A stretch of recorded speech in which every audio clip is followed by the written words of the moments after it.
China, new regional actors coming to the fore in geopolitics. We're living in a time of change. I mean, the Earth is going, the geopolitics of our planet is going through a metamorphosis, and we're in a cocoon phase right now. We don't know what's next, but something is next, and what we've known for the past 70 years will be behind us, but what's in front of us, that we don't know, and this is one of the major issues that we're going to be talking on our next panel. So I don't want to talk too long. I want to get our panelists up as soon as possible. So introducing our panel, the return of geopolitics, rivalries, and realignments in the new century.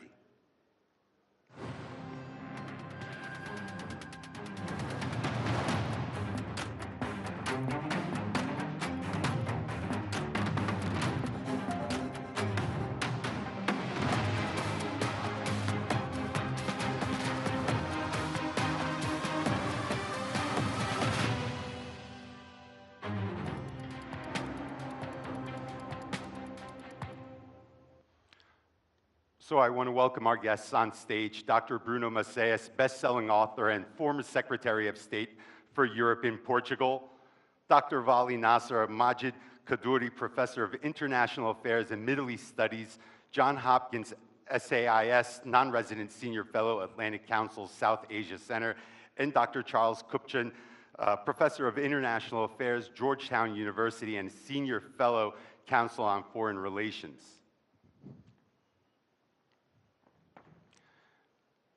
Gentlemen, welcome. Now, I know you all came here with something to say, and before I get into questions, I want to give each of you the floor to get your ideas off your chest first. And when you look at the name of this panel, the return of geopolitics, what are the ideas, what are the thoughts that first come into your mind?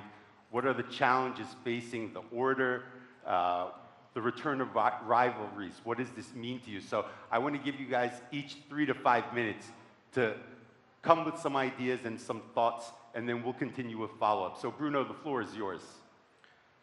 Well, good morning, everyone. I think you're right that we're going through a transformation. Normal rules no longer apply. By the way, when I think about that idea that normal rules have disappeared, I always think about the pandemic, because that was a moment when everything seemed to change, and we seem to enter an extraordinary moment. There's no obvious connection between geopolitics and the pandemic, even though Presidents Putin and Xi Jinping often make the connection between the pandemic and a kind of more brutal geopolitics.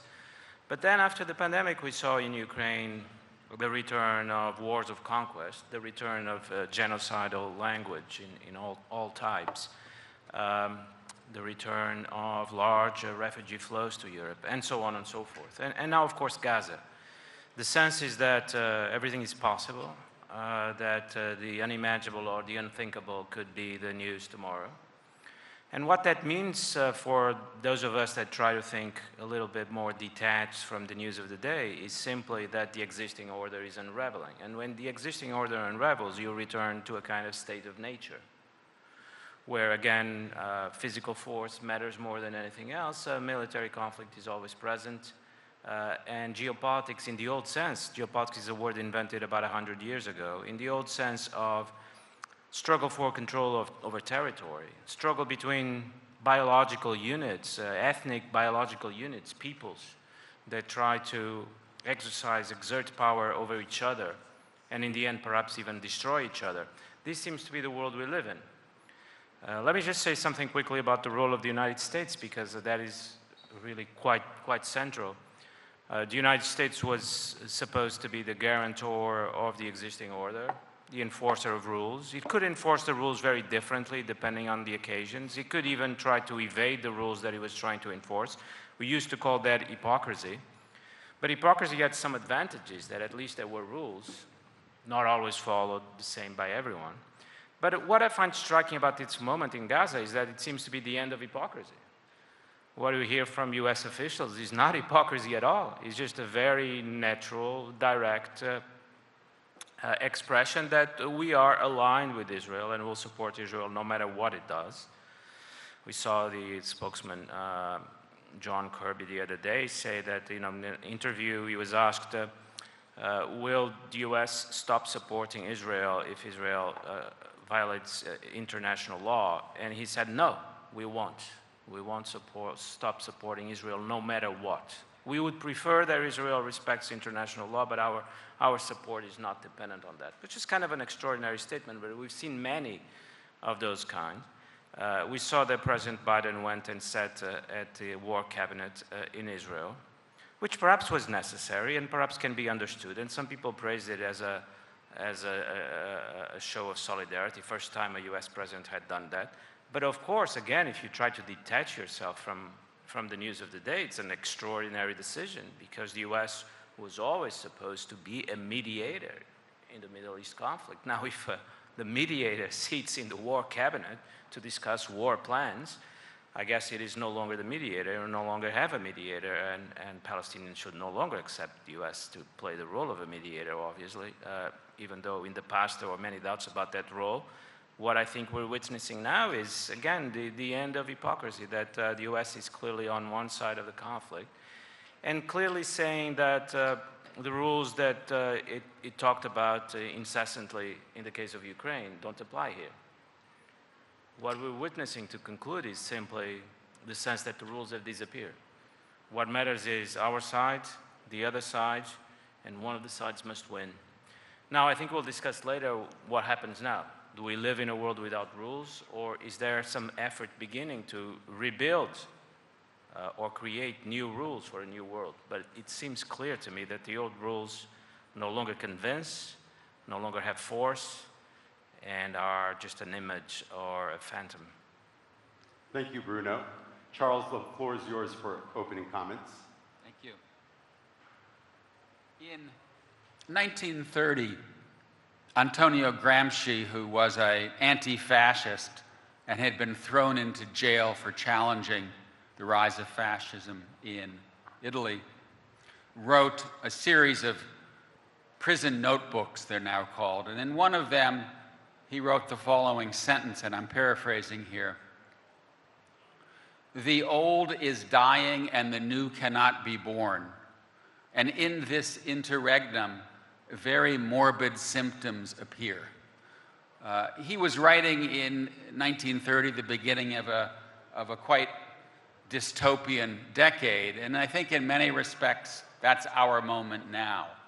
The old is dying and the new cannot be born, and we are witnessing a range of morbid symptoms, from what's happening in Ukraine to what's happening between Israel and Hamas to the growing rivalry between China and the United States. One order that really emerged after World War II, and in some ways all the way going back to the 19th century, is starting to come apart, and we have not yet begun to imagine what comes next. So let me take a few minutes just to dig down into that proposition. I think there are four fundamental changes taking place in the world that are moving us through a transformational moment. One is a shift in the global distribution of power from west to east and from north to south. We are headed from an era of unipolarity to an era of some mix of bipolarity, US, China, and multipolarity, because clearly what we're witnessing vis-a-vis the war in Ukraine and the war in the Middle East is many countries in the global south, including this country, Turkey, they're not going to choose sides. They're looking at east, they're looking at west. One day they may align with the United States and its partners. The next day they may align with China and Russia. Very fluid world that is being expedited by this global redistribution of power. Second, we're in the transition from the industrial to the digital age, and that is both speeding the redistribution of power, but also undermining the social contract that emerged in the industrial era, particularly in those countries that were at the front of that era, the United States and its other liberal democratic partners. Third, we seem to have passed through a peak of globalization. We're witnessing the beginning of economic decoupling supply chain repatriation, ban of semiconductors to China. It may well be that what Jake Sullivan calls high fence, small yard may turn into higher fence, bigger yard. And we see the gradual fragmentation of the global economic system.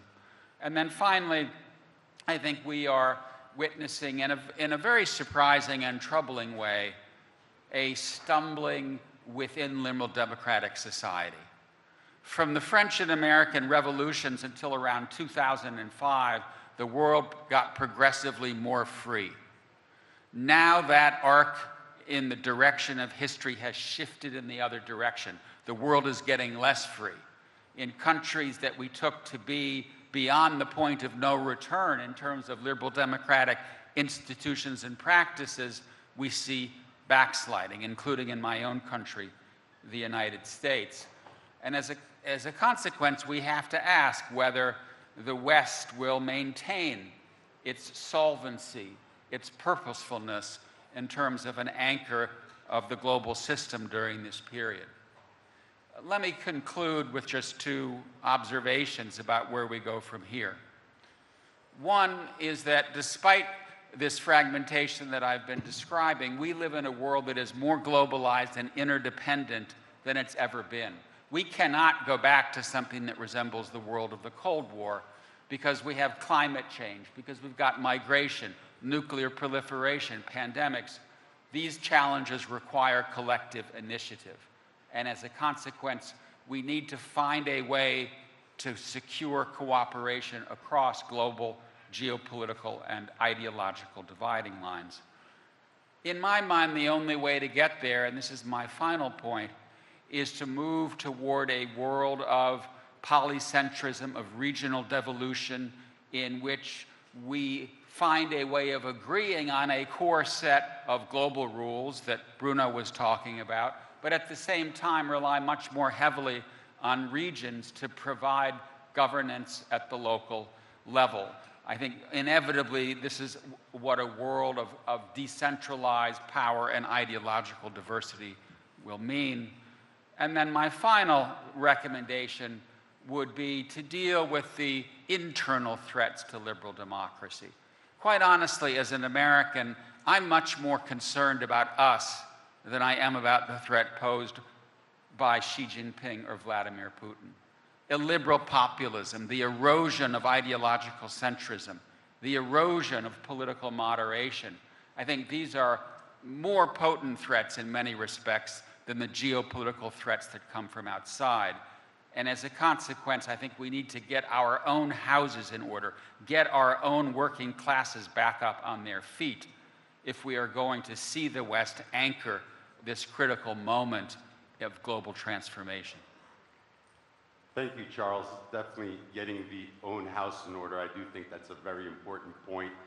Also to add, when you talked about globalization to economic decoupling, you talked about the hedging of geopolitical bets that countries are undertaking. I also think that we're in an era where the term shared values is also being redefined, but also created on a regional level as well. We're seeing a shared value system of the East, a shared value system of the Muslim world, because generally when you hear shared values, it's a message coming out of NATO or a message coming out of the Western camp. But the East has its own set of values, and I think that has caused kind of a decoupling on many different levels as well. So thank you for your comments. I'm going to come back with follow-ups.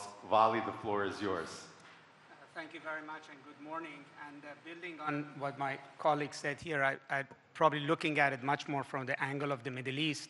I mean, looking at the title of this panel, The Return of Geopolitics, I would say, you know, there is the return of geopolitics at the global level, but it's also the return of geopolitics to the Middle East itself in new and sort of unforeseen ways.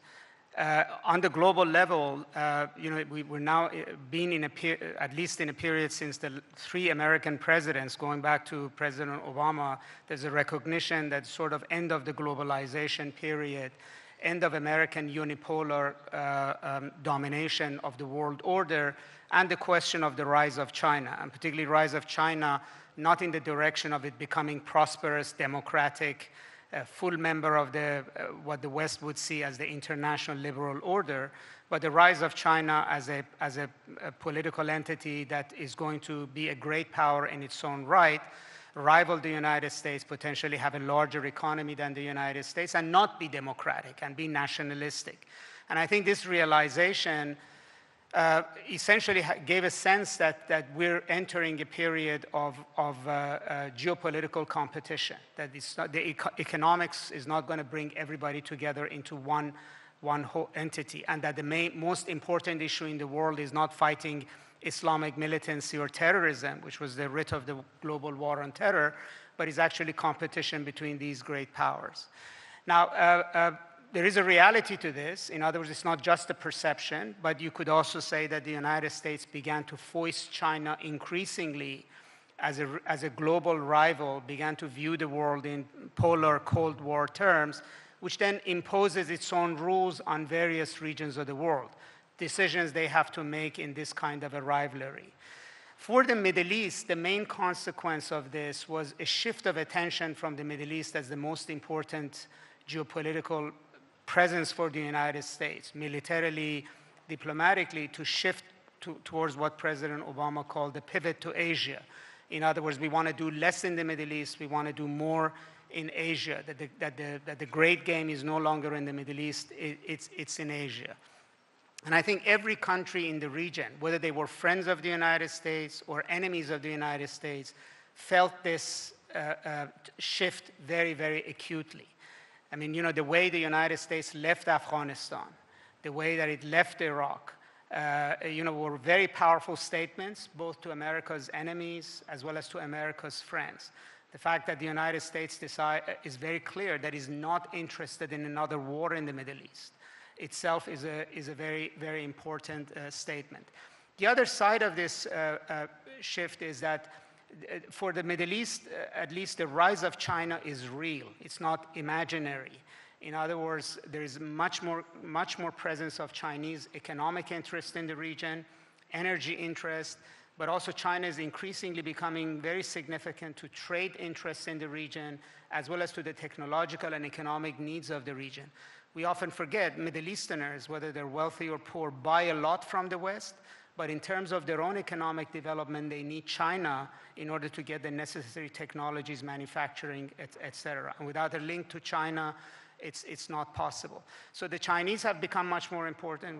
Russia become much more important, although in a security sense after the war in Syria. Now, all of these are very important to the region, but so far what I'm saying is that the Middle East is basically feeling the impact of geopolitical, return of geopolitics to the world order. But within the region itself, there's now also geopolitics. In this sort of environment that has emerged, you have power centers in the region which are pursuing their own interests. And as Charles said, you know, many countries in the region are finding this space to act as emerging powers, what we now refer to as sort of a second level powers, middle powers, that basically not only they don't want to listen to Beijing or to Washington and want to take advantage of things as they are, but also they see the opportunity to position themselves as emerging powers. There's much more space for Turkey, Saudi Arabia, Iran, Egypt, et cetera, to exercise this role. And also they have realized that with the United States' interest in the region declining, they have to take care of their own issues. And so we're seeing you know, relationship between Saudi Arabia and Iran, between Turkey and the Gulf countries, between Turkey and Iran. This idea of the Arab Islamic Summit that emerged was very, very key, that countries that have never talked to each other for a number of years, Syria, Iran, Egypt, they all appeared in the same place in order to take a problem that is regional, fully believing that the great powers are not going to solve this right away. And to this, I have to add, there is an economic dimension to this. Just before the Gaza war, some of the largest conversations in this region were about trade corridors, whether it's from you know, Turkey to Azerbaijan, via Iran and then Russia, or whether it was between the Levant and Israel all the way to India via Persian Gulf countries, or north-south going from Saudi Arabia all the way to Turkey, from Africa, west of Africa, all the way to the Gulf and then to the east. And so the Middle East also sees that in a world of economic political rivalries, it sits right in the middle. And it is part of that geopolitics of trade and economic sets of relations. So countries like UAE and Saudi Arabia see themselves in that vein. And finally, let me finish by saying something about Gaza. Until now, we thought, if you went back to October 6th, you would have thought that the only really urgent non-economic issue in this region involves Iran and its nuclear program and US-Iran, ongoing US-Iran confrontation. The Gaza war, the Palestinian issue, basically came out of nowhere. The United States, maybe many countries in the region had written it off, that the issue is over. We were talking about Saudi-Israeli normalization on the eve of the war. We had the Abraham Accords. And the Gaza war has not only taken us back to a period where the Arab-Israeli issue, where issues in the Levant really are decisive, but I think it has rewritten the geostrategy for the region and global geopolitics in ways that we don't know all the way. I mean, the reaction of the West, the way they have played this, is very critical, not only in terms that Bruno Macias said, that yes, they have lost tremendous amount of credibility in the region, but it's for the first time that they're seeing that the West is actually not playing a role at all. They're following events. They're following events that basically Israel or Hamas are right now directing on the ground, and the United States does not have a policy to end the war, does not have a policy for what happens after the war, has no clear policy for preventing it from escalating. And so it's really left to the region itself to figure out what it's going to do. And I think, you know, we are also saying again that even though the United States wanted to leave this region, geopolitics of this region, and to move to Asia, that in a way, you know, geopolitics has come back to the Middle East in a big way. But how it's going to play out will have to be decided. Thank you, Ali. Bruno, now, you touched on a couple interesting points in your opening comments. One of the things I want to ask you about, age of conquest. I've actually used this phrase just yesterday talking with friends about what's going on. I found it very interesting that you used it as well. Are we entering a period right now in geopolitics where the borders are being blurred, where borders may change? We're seeing a possible annexation of Crimea that could become maybe recognized internationally in a couple of years. Gaza Strip, other possible flashpoints being Taiwan. There's frozen conflicts that could be reheated again, like Kashmir. So have we entered an age of conquest? And also, within that answer, I want you to also talk about international law. Is it now optional? If it's optional, what's going to replace it? Yes, I think it is optional. We now talk about rules-based order, as you know, and I'm not as critical as that idea as people who spoke yesterday. It seemed to me that the idea meant essentially that we don't know what the rules are. They have to be decided in a process that was left very obscure. But we want a world order that is based on rules rather than discretion or rather than actions on the ground. And I think that demand still stands. The world we're entering, I think we all assume, will be temporary and a new kind of order will be established. We cannot exist in the age of conquest interminably. Now, I fear that rather than rules-based order, what we have is a rules-based disorder, because the struggle is to create the rules. And it's a very intense struggle or competition to create the rules, which obviously appears to us as disorder or chaos. I think we'll be going through a period where, yes, there will be more wars, there will be territorial conquests. We're already seeing that. Demons are out of the box, and The language coming from Israel, of course, is the language of occupation, expulsion. This seems to be the way to solve problems that is increasingly appealing to people because the rules have disappeared and there is no punishment, there is no accountability. But I have to say that at the same time, while this is happening, it's not that we went back to a world where only military action or military force matters. There's another game being played in the background, which is about technology and which is about the economy and which is about trade. And that's a game primarily involving China. China seems to me, I just came back from an extended period there. China seems to me to be playing a long game of transforming the world system from within, of creating the essential structures of how the world economy works, the trade patterns, the trade connections, the trade routes, but also the technological poles, and trying to replace the United States in the role of being the technological trailblazer, being always a little bit ahead of everyone else. That's a great source of power. What strikes me is that the United States used to exercise power in a rather structural or indirect way. That was the virtue of the American empire, that it was not direct and blunt, but worked through the structure of the world system.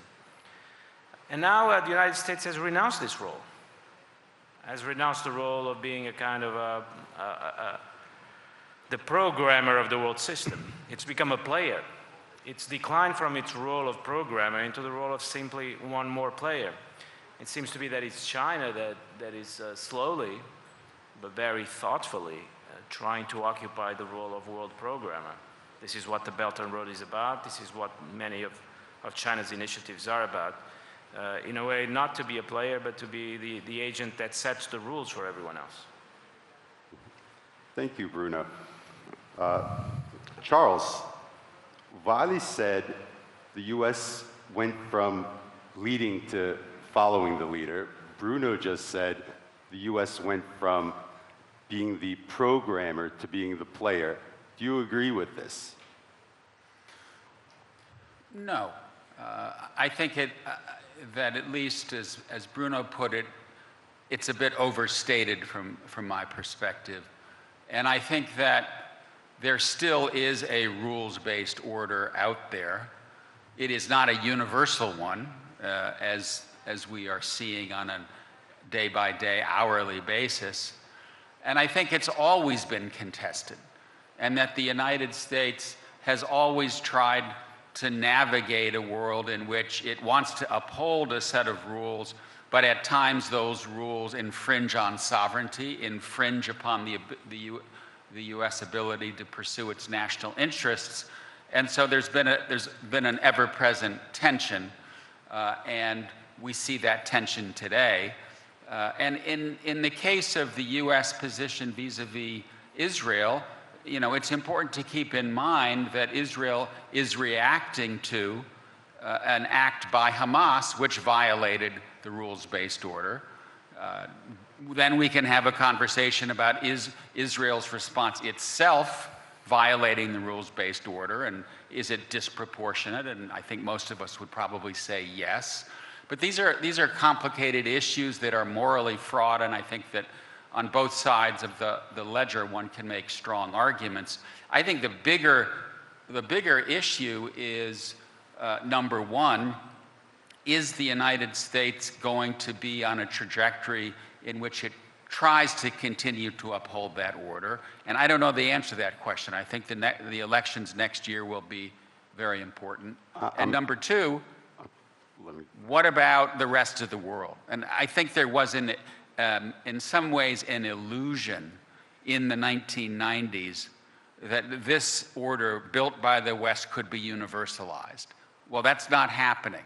And as a consequence, we need to figure out how can we shift and moderate and adapt a rules-based order to get buy-in from China, from Turkey, from the Saudis. And that's gonna be a difficult task because, as you mentioned, Yusuf, civilizations matter. Different parts of the world play by different kinds of rules. So we're gonna have to find some way of building consensus. They definitely do. And I just want to ask you one more question. You talked a little about democratic backsliding. You also talked about countries hedging their bets. And you just mentioned US elections. And as the American on the panel, I want to ask you about the US always had the moral high ground in international affairs. And for better or worse, it used that as a model, sometimes as a weapon. But we have seen a tremendous amount of democratic backsliding, at least by US standards, from what you expect to see in the United States. How do you think elections, regardless of we see Biden win as the incumbent, or we see the return of Trump, or some other independent or Republican or Democratic candidate, how are countries reacting to that democratic backsliding, and how is it going to play out over the next couple of years? Well, you know, I'm someone who thinks that the United States, on balance, has played a very positive role in the world. And it's done so less by use of force and more by example, by producing a model of liberal democracy and prosperity and multiculturalism that much of the rest of the world emulated. And I think it's troubling that the United States has been stumbling on that front, and that we see polarization, that we see the emergence of intercommunal tensions. For me, it all comes down to economics. It all comes down to the degree to which the onset of the digital age has decreased the earning power of many working Americans, has led to a situation in which there's pervasive economic insecurity, and that opens the door to identity politics and to the politics of grievance. And that's why, for me, getting our own houses in order is priority number one, because I do think that the world will be a better place if there are models out there of liberal democracies that are delivering for their citizens. Because ultimately, we are in a competition between democracy and autocracy. Democracy will win because it outperforms the alternatives.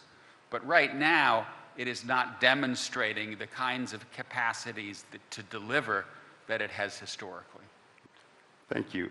Vali, when you were talking, you were highlighting China and its rise to power.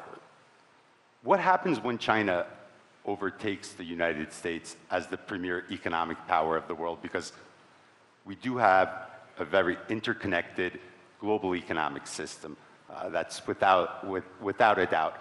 More and more countries are turning to China. The United States is trying to rally its allies to address the rising of China as a global power, but we're seeing US allies backpedal or drag their feet on countering China, yet they're much more decisive on countering Russia. So what happens when that moment in history comes and China is now the premier economic power in the world?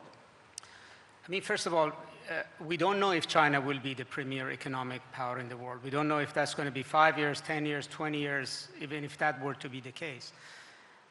I think, you know, there's a way of looking at this issue sitting in the West and looking sort of at a higher level and thinking about this global power rivalry. It's very clear that the United States at least has set in its mind that China is going to be surpassing it, and it has to stop it right now. But if you're sitting in the Middle East, if you're one of the countries in the Middle East, you're going to gauge what does this mean, all of this mean for you. So partly, even before China surpasses the United States, what does this ongoing conflict between United States and China mean? What does the overwhelming amount of diplomatic, military, strategic attention that the United States is paying China mean for this region? So I think for the geopolitics of the Middle East, for countries like Turkey, this interregnum, what Charlie referred to, is pretty important. That's where we're living right now. I don't know what's going to happen in 10, 15 years. Right now, these countries are seeing certain opportunity because they can play China against the US, US against China. Partly they are hedging because they are seeing these shifts going on. But I think the most important thing is this, is that for a very long time, I really don't think the United States' rules-based order ever had credibility in the region. Because the United States did not actually implement a lot of its values in the region. It supported dictatorial regimes. It invaded Iraq on charges that most Middle Easterners thought were flimsy charges. Its support for Israel was always decried in the Arab world. So I don't think the region ever looked at the United States for its rules-based international order. But it looked to the United States for order. It actually believed that the US was capable of producing an order and defending it. And that's why I'm saying the example of Afghanistan is actually very, very huge in the sense that after 20 years, the very force that the United States pushed out of Afghanistan is back in power, and all that the United States is left with is just to impose sanctions on the Taliban. It can't do much else. So the key question is, for the region is that, are they going to be living in a prolonged period of no particular order in the region? It falls on the countries of the region to figure out the order and defend their borders, etc. Or the United States will be back to reimpose the order, or is it China that will impose the order? And I think that's a huge black box. What does an ascendant China mean for the region? So looking at it from bottom up, I think the key issue is what sort of order. And I would just add one other thing. The issues that Charlie raised about the democratic backsliding in the United States. Again, if you're sitting in the region, you might not cry tears for loss of democracy in the US. You don't live there. But it also suggests that you literally have to wait a year before the American policy towards the Middle East gets turned upside down. Right? I mean, the United States, for the first time, has become the most sort of unpredictable player here. Whether you're Putin or you're Ayatollah Khamenei or you're Bibi Netanyahu or Mohammed bin Salman, I mean, the United States is no longer taken as a reliable sort of international actor. Could we say that's because the United States has reached the limits of its power finally? Could that reaching of the limits of its power, where it can only handle or intervene or coordinate so many global events at one time, and after a while those finite resources that it has have reached its limit? Is this one of the reasons why maybe geopolitics is returning? Because it's coming up, I shouldn't say coming apart at the seams, but it's reached the limits of the finite resources it has to be able to lead that system, this previous system. Well, that's partly it, but also I think partly it's self-inflicted wounds, because there's too much chaos in the United States itself, as Charlie said. And secondly, there are cases where the United States can be far more decisive in different ways, like right now in the war in Gaza.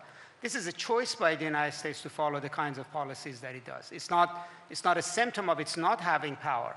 It has tremendous amount of power in that particular arena.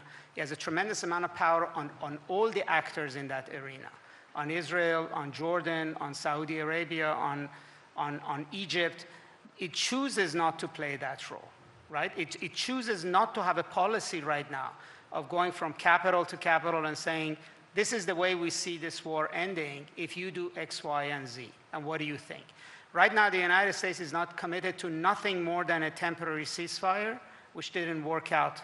So literally, the maximum step in US policy is to say, we expect Israel not to kill as many people who died in the first phase of the war.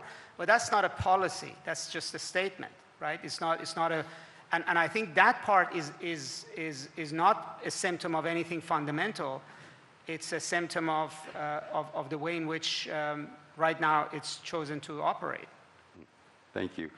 Bruno, you mentioned the Belt and Road Initiative. You were at an event, and Vale also talked about global trade routes. Now, I always like to touch on historical periods where we just talked about the age of conquest before. This is also kind of the golden age of trade, a new Silk Road, an age of discovery where new trade routes are being built. You have Global Gateway for the EU. You have Build Back Better for the United States, Belt and Road Initiative for China. Turkey has its own initiatives in Central Asia, the development road, working on it with Iraq. India has the Middle East corridor that it's been talking about, was presented at the G20 meeting. What do these trade corridors mean for the future? Are we in an era right now where global trade is being rewritten and these trade corridors will create new trade giants and new supply lines? Yes, to some extent, but I think it needs to be properly understood.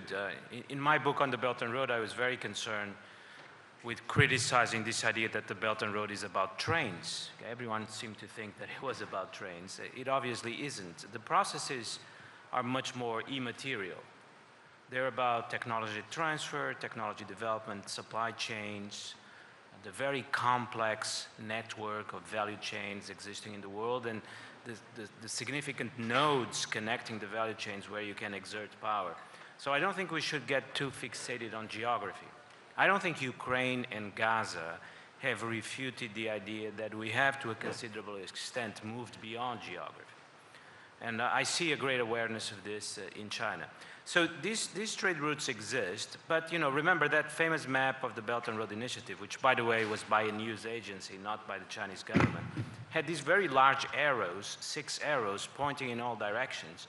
But those were not train railways. Those were meant to be arrows of influence.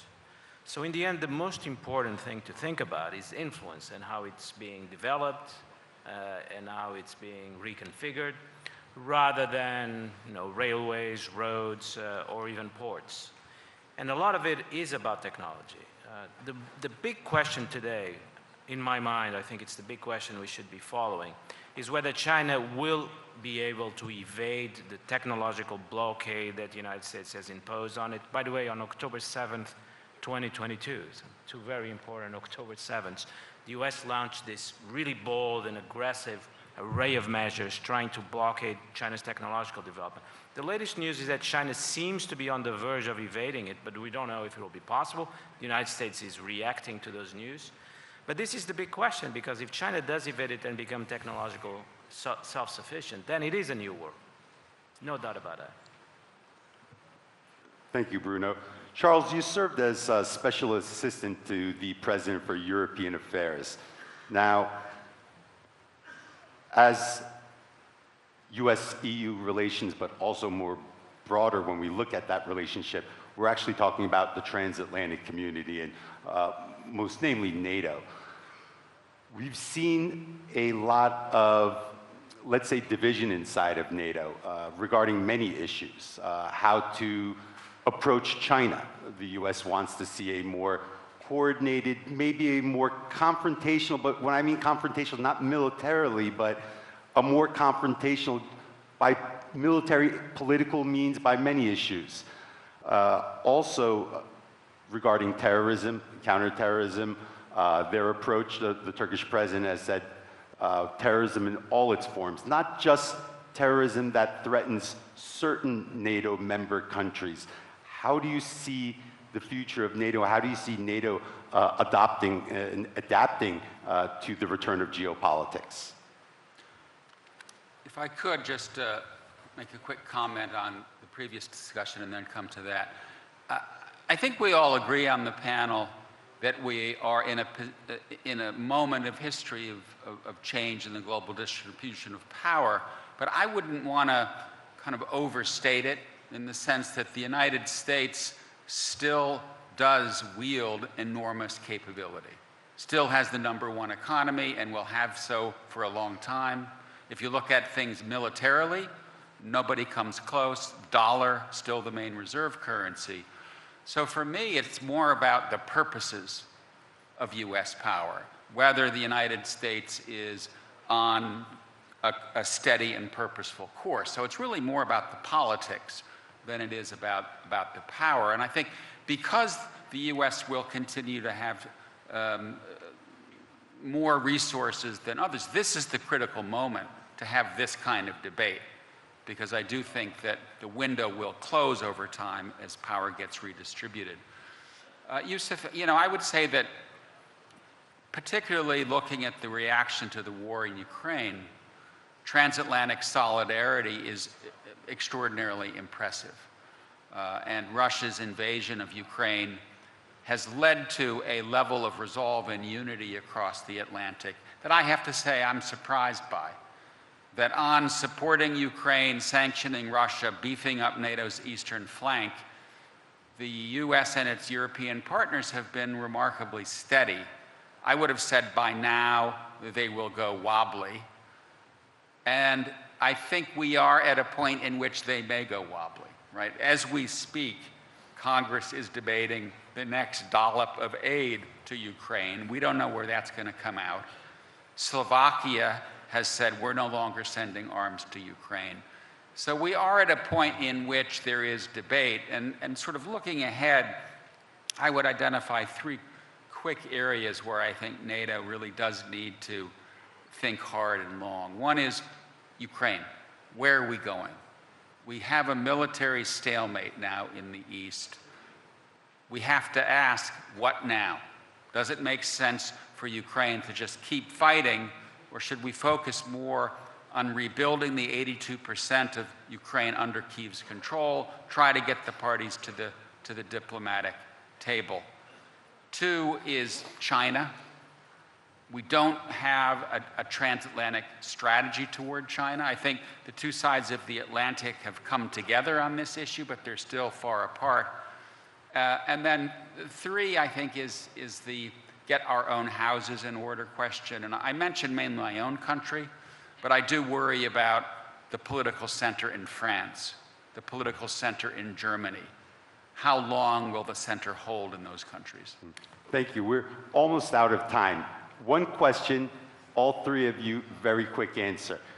You heard Turkish President Recep Tayyip Erdogan speak yesterday at keynote address, and he's a leader that always likes to look at the big picture. If you were his advisor and you could tell him one thing to prepare for the return of geopolitics, what would that be? What would you advise the Turkish president on? You starting with me? All three of you, one by one, starting with you, Ali. It's a very difficult question and one for a very short answer. I think actually Turkey has played a very deft geopolitical game, and not just very recently, but over the past number of decades of positioning itself between East and the West as a great power in the Middle East, but also as a player in Europe and reacting to the tides of its relations with EU and NATO. Sometimes it doesn't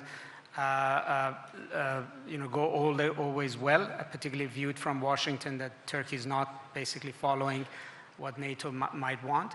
But I think Turkey is archetypal of the countries that we've been talking about, of emerging powers that are trying to find their footing and in this current environment and assert their great power status.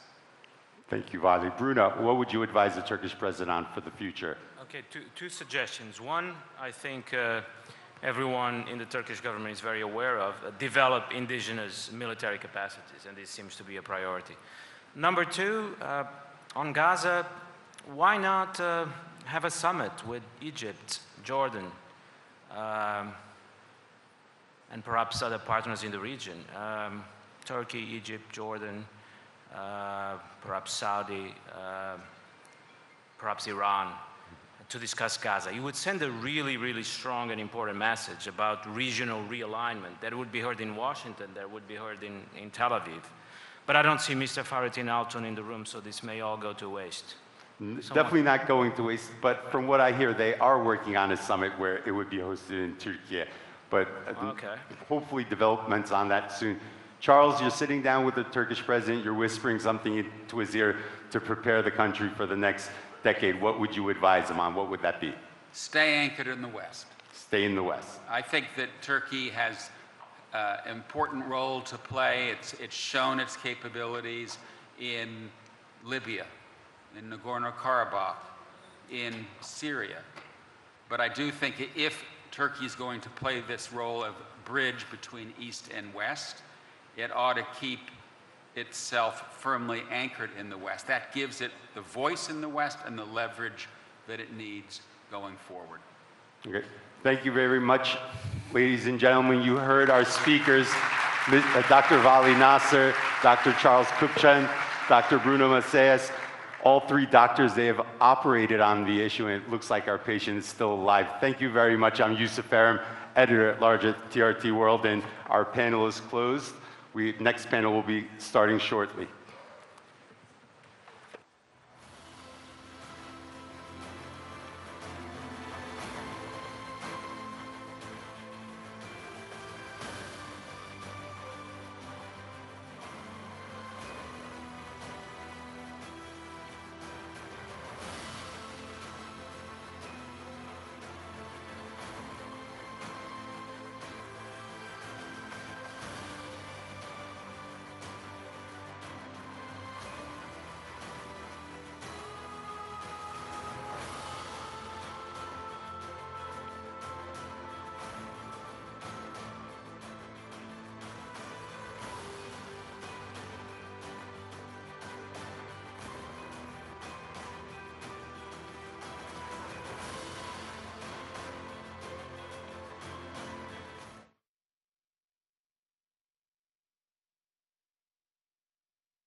Test prova. Prova test. Biraz aç abi bunları. Nasıl? Tamam abi şunu izalıyorum işte. Test prova. Prova test. Yok abi bunlar senin bağladın. Evet. Test prova. Prova test. Test prova. Prova test.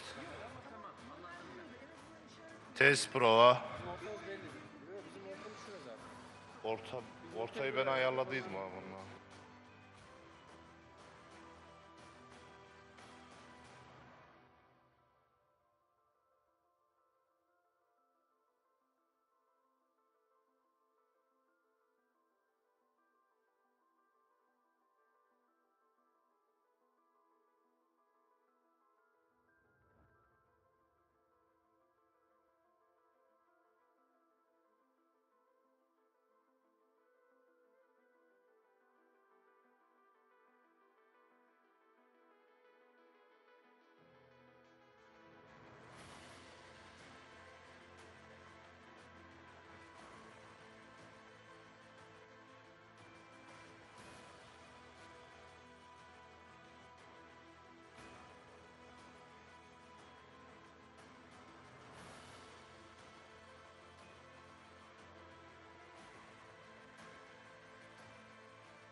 Tamam iyi.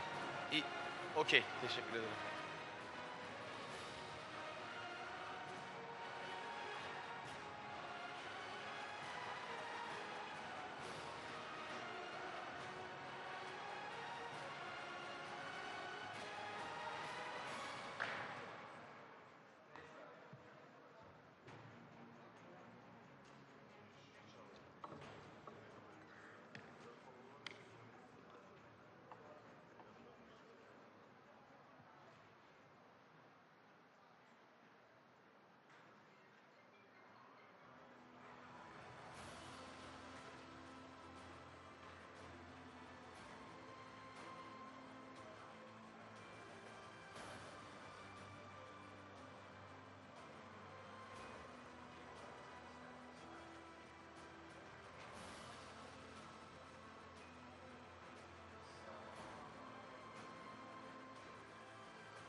Gel burada herkes var. Gardağın suyunu getir.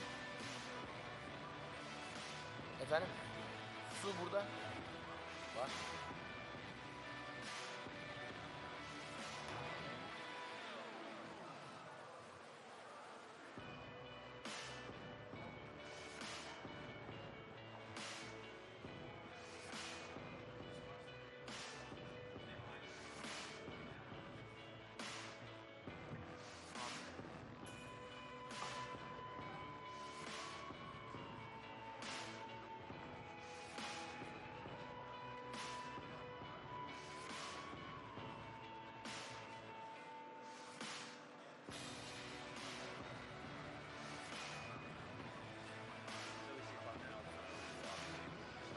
No problem. Okay, I just got. Okay, perfect. Do you like it? Thank you. And now I look. Stay with the green.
Ask you to the whole thing. Thank you.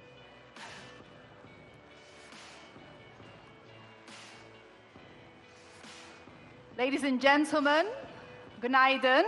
Ladies and gentlemen, please kindly take your seats. Our next session, public session number 4, is about to start. If you're outside having coffee, please come here into the main hall. Ladies and gentlemen, our next session is about to start. Please make your way to the main hall. Thank you so much.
Excellencies, distinguished guests, ladies and gentlemen, welcome to you all. Welcome to TRT World Forum 2023, public session number 4, public broadcasting in the digital era, challenges and opportunities. Welcome once again, hoş geldiniz.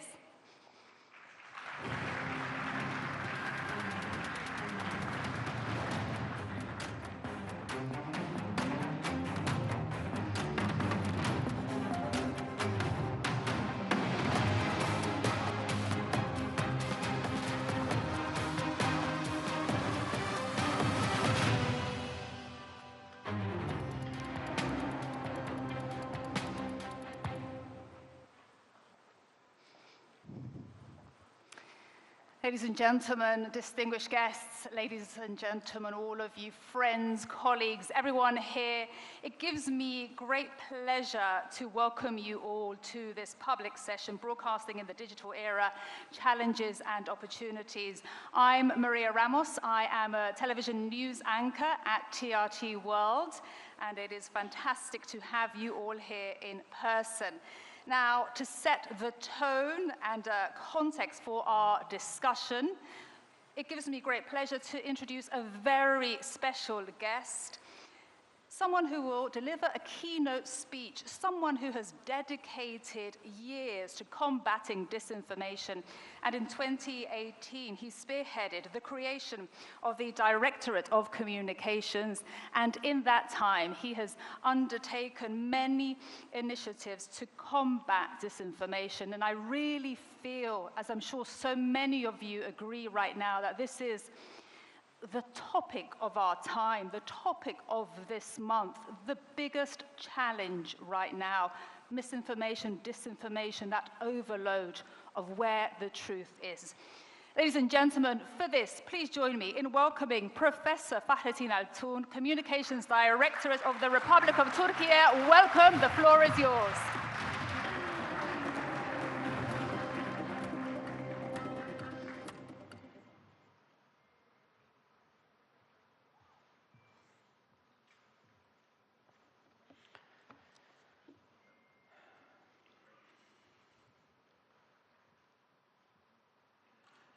Distinguished guests, esteemed colleagues, ladies and gentlemen, it is my pleasure and honor to participate in this panel. We are gathered here to discuss a very important topic: public broadcasting in the digital era, challenges and opportunities. Today's world is characterized the influence of rapid technological developments and ever-increasing pace of digitalization in all spheres of life. Journalism in general has been under intense pressure from these developments. The news business has also been impacted in a way that has fundamentally reshaped this sector. Public broadcasters are no exception as they confront a host of new challenges, but also opportunities. Vast amounts of digital information and viral content aimed at maximizing the profits of private broadcasting entities pervade our lives. However, these are often geared toward engaging viewers rather than cultivating a more knowledgeable audience. Public broadcasters have an advantage as they are not immediately motivated by big ratings, although we want the best ratings, to be frank, and large audiences. Public broadcasters cannot produce and push content just to increase engagement for the sake of engagement. While this might seem like a disadvantage, I believe it's an advantage that can distinguish us if we can build trust and credibility with our audiences through meaningful engagement. The evolving media environment has profoundly influenced audience behavior.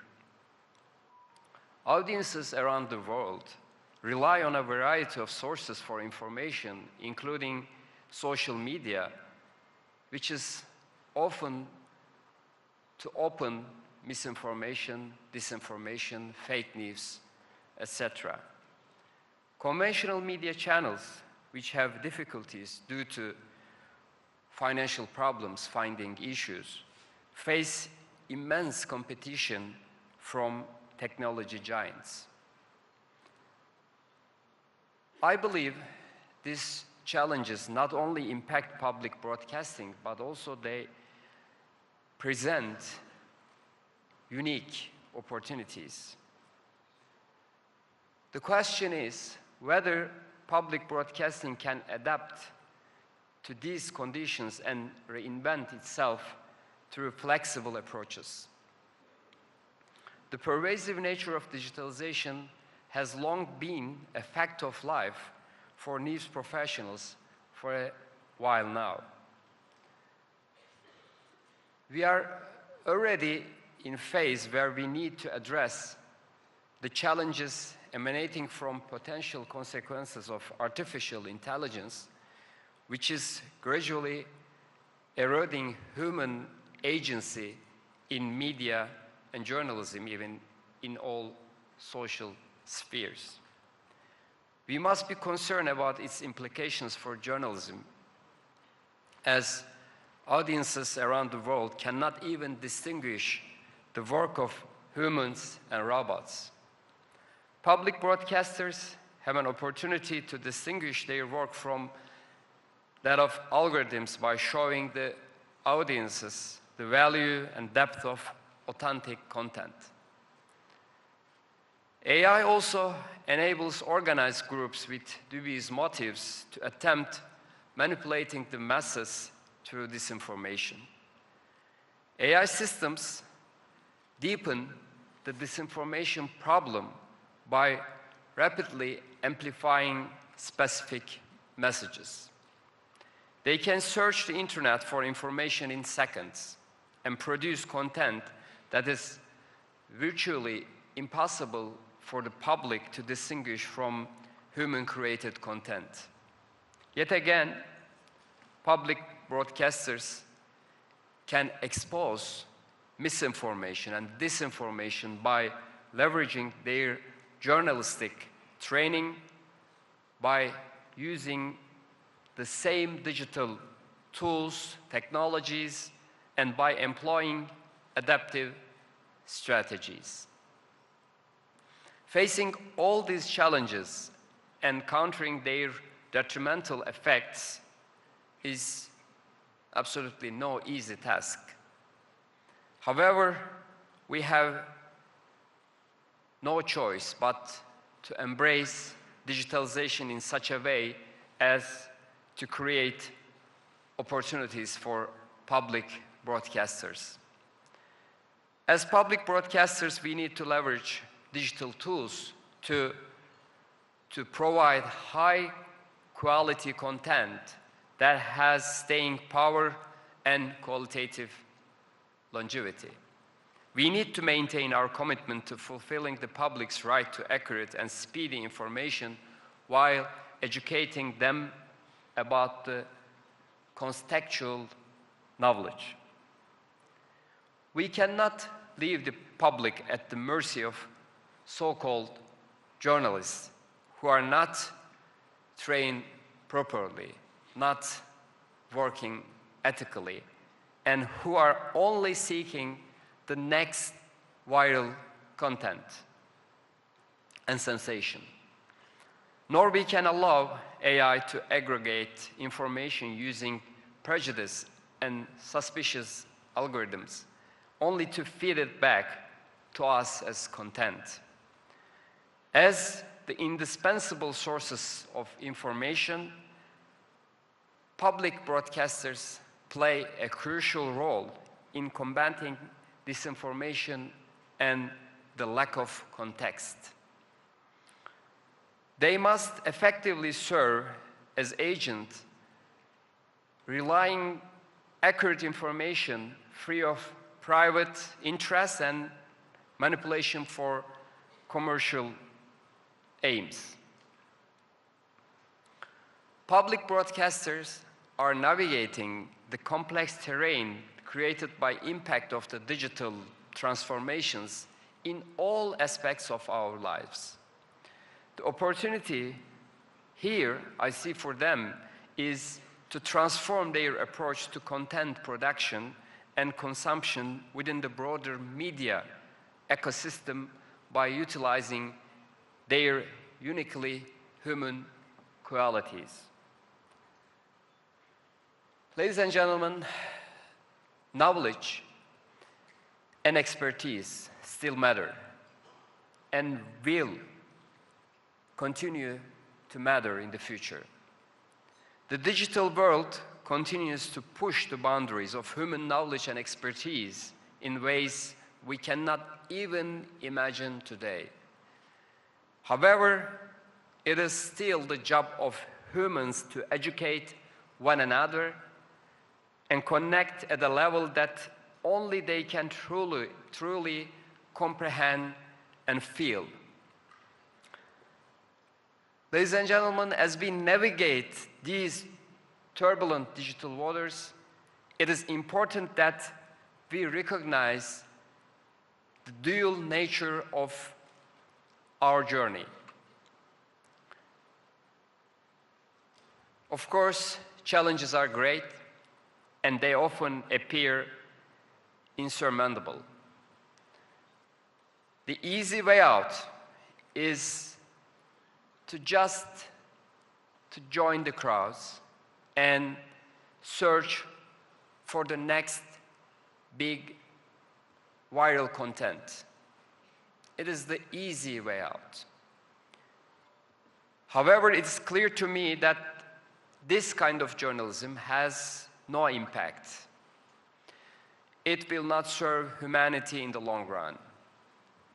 Through understanding, adapting, and innovating new modes of connecting with audiences, public broadcasters can make a crucial difference in this digital era, in the era of hybrid threats. Safeguarding the integrity of information, accumulating true knowledge, and expanding our understanding are difficult yet uniquely human activities. When public broadcasters are truly committed to these values, they will be perfectly positioned as the standard defenders of truth. We must not forget that our efforts are meant to serve the public interest. The tools and capabilities available to us will continue change, but our goal will remain the same. If we remain clear-eyed about the challenges and pitfalls of the digital age, public broadcasting will continue to be relevant, functional, and beneficial for the public. In fact, we must recognize that public broadcasters are the last castles of the news business, of the news industry, free from private and commercial interests. As opposed to private broadcasters who seek revenues by engaging large audiences and attracting advertisers, we have an educational, informational, and cultural mandate to inform the public. National and international audiences are increasingly bombarded by sensationalist and algorithm-driven content, which are mainly disinformational contents. Public broadcasters must remain relevant to fast-changing interests and pleasures while maintaining high standards of quality at the same time. It is not an easy task. They must do this while also adapting the new broadcasting formats, which are becoming increasingly fragmented. We are talking about narrowcasting today, not broadcasting. We, as the Directorate of Communications, have been well aware of these trends and set out to invest heavily in our flagship public broadcaster, TRT. We believe it is possible and necessary for us to remain relevant at home, but also abroad. Our commitment to delivering the truth to both national and international audiences, combined with our investments in digital tools and platforms, will ensure our collective success. We must always remember that we have a mandate to provide educational, informative, and enriching content to audiences. We can achieve this only through acquiring new digital skills and training our workforce. We need to develop our digital content creation, data analytics, and digital marketing skills. We need to remain competitive with other broadcasters by attracting new talents. The only way to do that is through investment in capacity buildings. This is exactly what we have set out to do over the past several years. Our investments in TRT have already yielded great results. Domestically, our content is often superior to that of private broadcasters, and our programs are always at the top of the ratings chart. Our international programs in English, Arabic, and other regional languages often compete with well-established broadcasters. We are proud to have received so much international recognition thanks to our breaking news and other unique programs. All this success is just the beginning of our journey to thrive in the digital age. As a Directorate of Communications, we will continue to work to innovate and keep up with these emerging trends in broadcasting. Indeed, we aspire to not only keep up, but also lead at multiple fronts. We have confidence in our capacity and support of our President, Recep Tayyip Erdoğan. Without his unique vision and leadership, we wouldn't be able to push the boundaries that we have. The digital age has presented us with a seemingly much more complex world. Yet, this complexity has presented unique opportunities for us to take advantage. We just must be brave and daring enough to change, adapt, and transform ourselves along the way. If we do so, we will not only succeed, but also lead the way in the digital age. Ladies and gentlemen, finally, let me touch upon another issue which is very much important to us, I believe.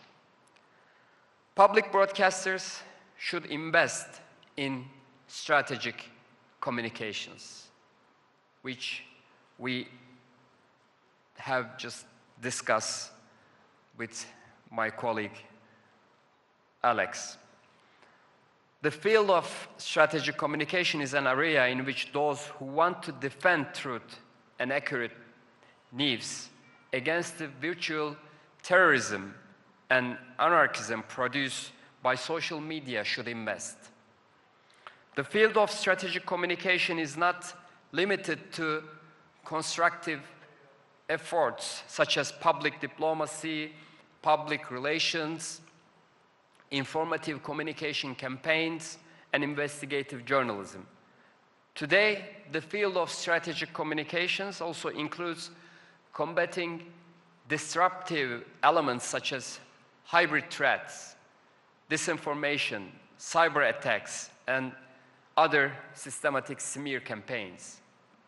In fact, today, a significant part of strategic communication efforts all over the world consists of combating destructive activities that are escalating with new communication technologies, with new social media realities.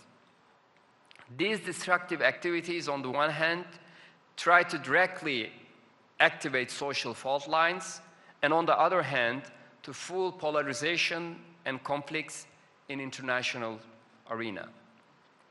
Especially in times of crisis, that destructive activities, especially disinformation, gain a quality that triggers violence and feeds hate crimes. Today, we all discuss widely about hybrid threats, lies becoming commonplace, hegemony of fake news, truth becoming unimportant, and manipulations of democracies, along with new media technologies. As we realize that disinformation directly threatens human life, public health, democracies, and economies, we are trying to develop national combat strategies and campaigns. It should be responsibility of public broadcasters to protect these valuable efforts and to defend the truth. In the post-truth era we live in, the main actors who will fight for the truth, I believe, are public broadcasters, and so they should do. I hope this panel will contribute to the fight for truth among public broadcasters, and I greet you all with my best wishes. Thank you. Thank you all.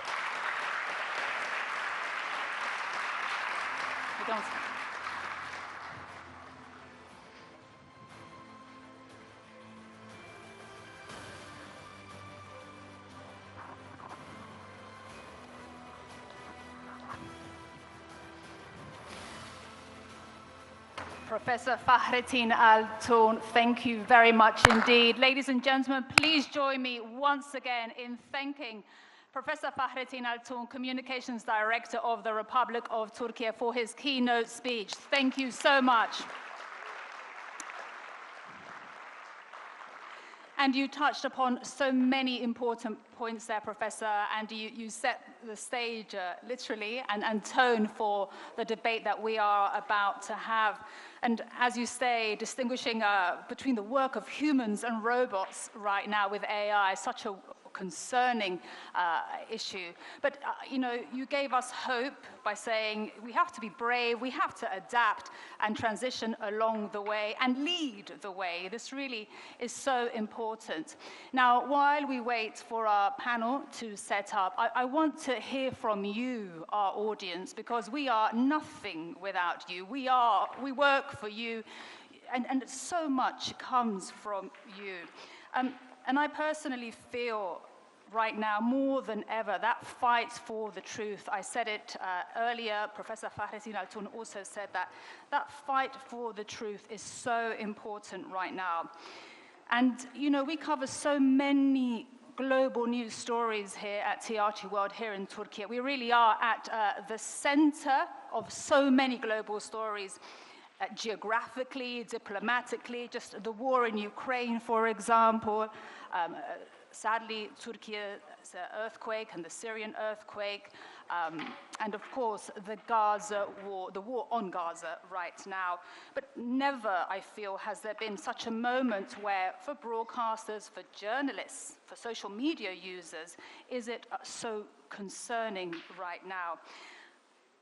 I want to work with you before we start. A show of hands, and don't be shy, we are all family here, TRT World family, TRT World Forum family. Who watches television? Television. Show of hands, don't be shy. Who watches television? Who gets their news from television? Okay. Who gets their news first? From their phone, from social media? Wow. Who feels confused and overwhelmed by just what we're living through right now with so much information, so much disinformation and misinformation? Of course, just for clarity, that difference, the intent is the difference there with disinformation. Who feels overwhelmed by what we're getting right now? A show of hands. Thank you so much. And with that, you have perfectly set up our next panel discussion. Ladies and gentlemen, please join me in welcoming our distinguished guests. First of all, we have Ahmed Nadim, Secretary General of the Asia Pacific Broadcasting Union. Ahmed, the floor is yours. Thank you. Alex Icon, Executive Director for UK Government Communications. Alex, welcome to you. Dana Suyah, CEO of Al Mamlaka Television, Jordan's first public service news channel. Welcome to you. And last but not least, Noel Curran, Director General of the European Broadcasting Union. Ladies and gentlemen, please welcome my fantastic guests.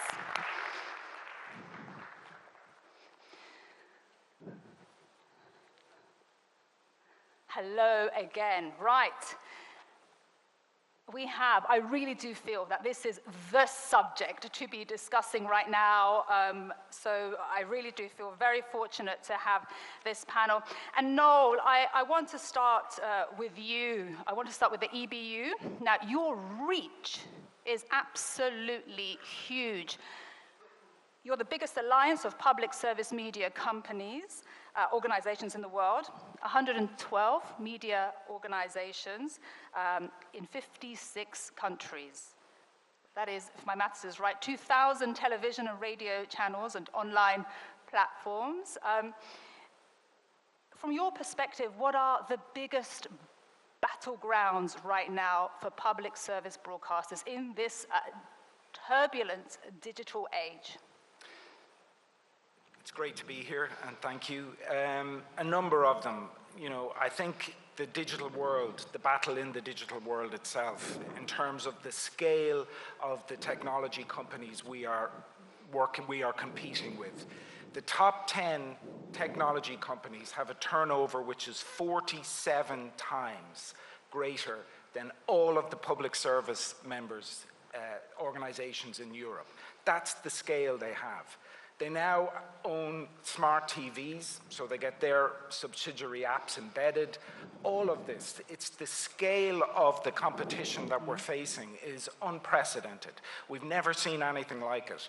And I think that is the number one challenge. I think disinformation, misinformation is another huge issue.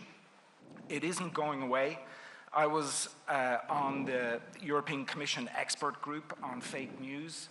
We got I will say it openly, we got very little cooperation or real engagement from the tech companies during that process, very little.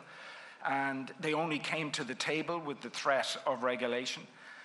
AI is making it much, much more difficult. But I don't want to be downbeat about it because there are steps, and maybe later we'll talk about them, that we can take, and that a responsibility, particularly on us, as public media, to take in terms of investing in fact-checking, investing in journalism, investing in media literacy, educating the public, highlighting. So, you know, for me, they are two of the big challenges that we face, and then other elements around young audiences. That's another key issue for us. The TikTok generation, fantastic generation, lose a lot of interest after 20 seconds, and that's difficult for broadcasting organizations. So for me, there are three of the big issues that we face now. And you raised so many important points there, and I love that point about concentration. After 20 seconds, concentration is lost. And as you saw from our show of hands there, how people consume their news. You know, a lot of people say to me, I know you from social media, Maria, then I watch you, then I watch you. You know, it's fascinating. And that digital-first approach really is incredible. Dana, I want to go to you next. And when we were speaking earlier, you said, a topic that really just touched me. You said we can't speak about broadcasting without talking about Gaza. How defining a moment is this right now? Have these 60 days been right now? It's more than 60 days. We're going to speak about today and the minister, the director of communications for Turkey, actually framed that perfectly earlier when he talked about the marrying of strategic communications and broadcasting. And I think it's imperative for us to recognize all the things that we learned from Gaza, from covering Gaza in the past 60 days.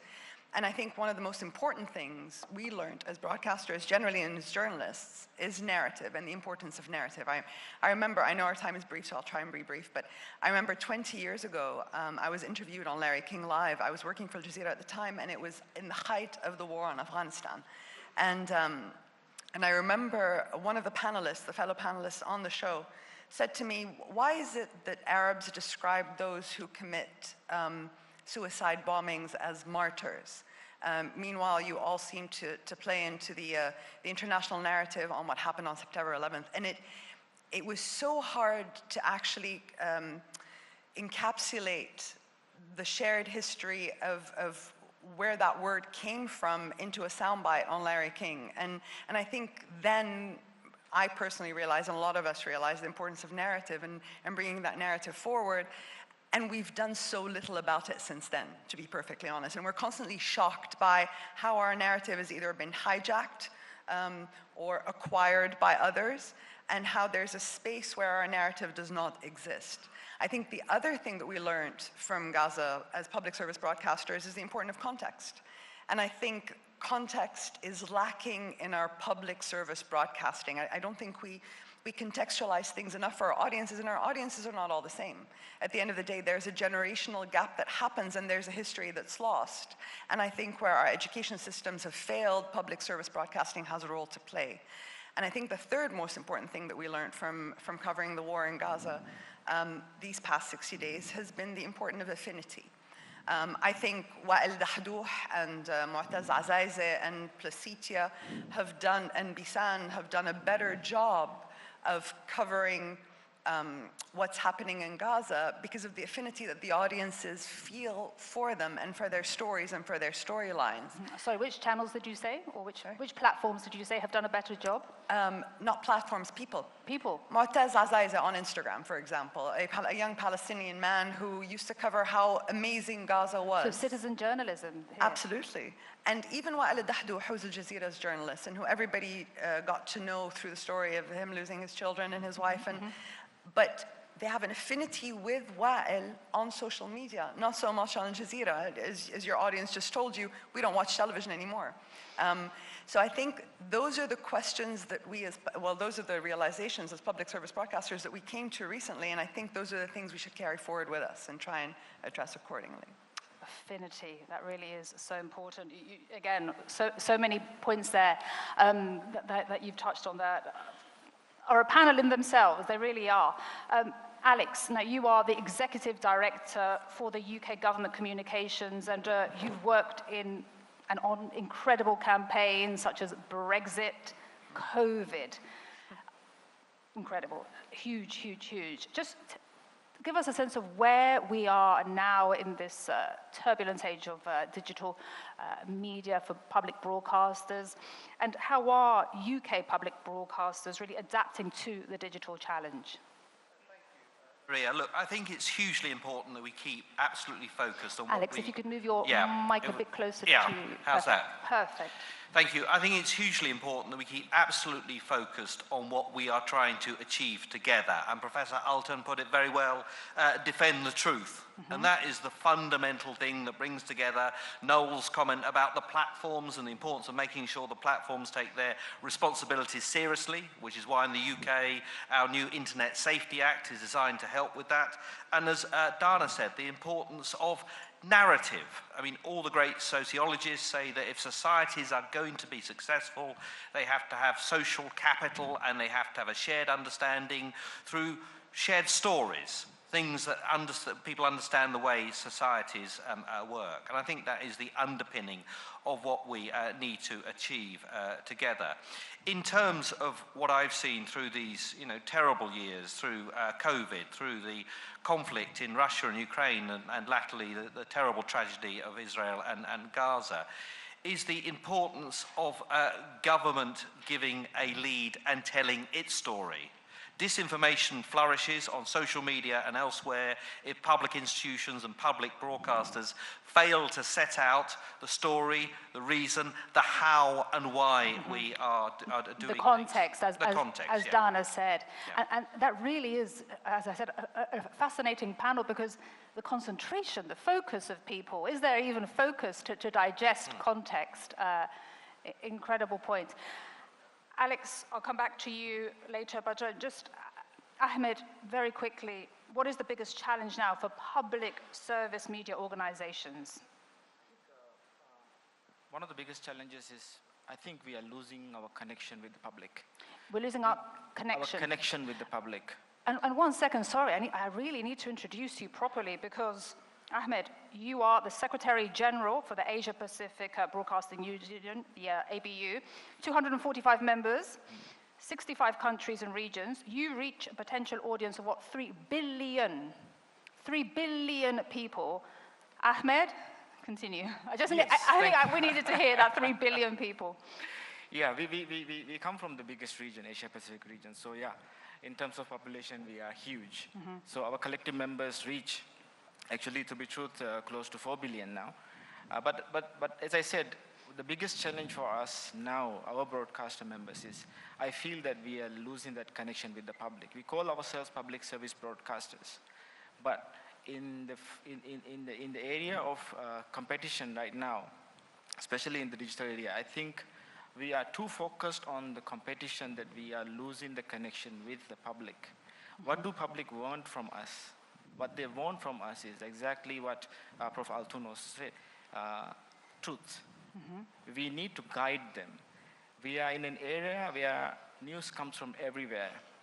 As you were questioning to the audience just now, I think there were more hands raised to saying that they get their news more from other platforms than the television.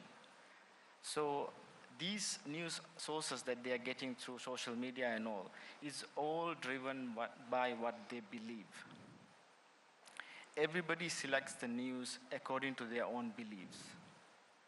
So this is where the threat of disinformation and misinformation comes strongly. We, as public service broadcasters, we need to guide them. We need to guide them to the truth. And I think the best example of the role of public service media, especially in our region, was seen in the recent pandemic, when we saw during the pandemic that the public returned to the public service broadcasters because they wanted the right information, they wanted the correct information, and we saw so much of information, so much of people returning back to us, leaving the other platforms and coming back to public service broadcasters just because they know they can trust this source. Trust. Yes, magic word. I think we are in an area where huge challenges are there. Digital platforms are a huge challenge. These huge, giant internet-based broadcasters are grabbing our audience away. But at the same time, while we are competing with these platforms, we should not lose our integrity and our credibility. Absolutely. Do not lose our community, did you say? The integrity and our credibility. And credibility, absolutely. And this is what will bring the public back to us. We should not lose those. Absolutely, absolutely. And I love what you say. We need to guide the public. And just on that point that you said also about that trust, Noel, to you on this point, and in a speech that you gave recently, you said that you used to look at, you used to tune in every day to national and international news organizations to get a wider perspective on what was happening down the road. Because we had a relationship with those outlets, we felt that they were speaking directly to us and that we could trust them. And when I read that, I just remembered myself growing up in the UK, News at 10, you listen, and it is, you have a relationship with the organization, the anchor, the trust. Where is that trust today? And how do we get it back, as Nadine is saying? The trust is absolutely critical for us, you know, as, like, ultimately, we are paid for by the public. And in some countries, you don't have a choice to pay for us. You either pay or you could end up in prison. That's a huge responsibility for public media. And that connection and that trust with the audience underpins that. But let's not kid ourselves. Trust in institutions, all institutions, is falling around the world. Trust in the media is falling. Politics is much more polarized. We have a much more sophisticated disinformation, misinformation. All of those things are contributing to a fall in trust. So how do we get it back? One, I would say, and I would have to say, but it is also the truth, that public media is the most trusted media in the world. Like, and way ahead in terms of the situation in Europe, way ahead of commercial, way ahead of social media platforms. So it isn't that it has collapsed, but it is under pressure. So how do we get that trust back? We invest in our journalism. We invest in our fact-checking. We invest in the connection with the audience. Other things are, for me, equally important. We need to reflect the audience. We need to come from all, our workforce need to come from all social classes.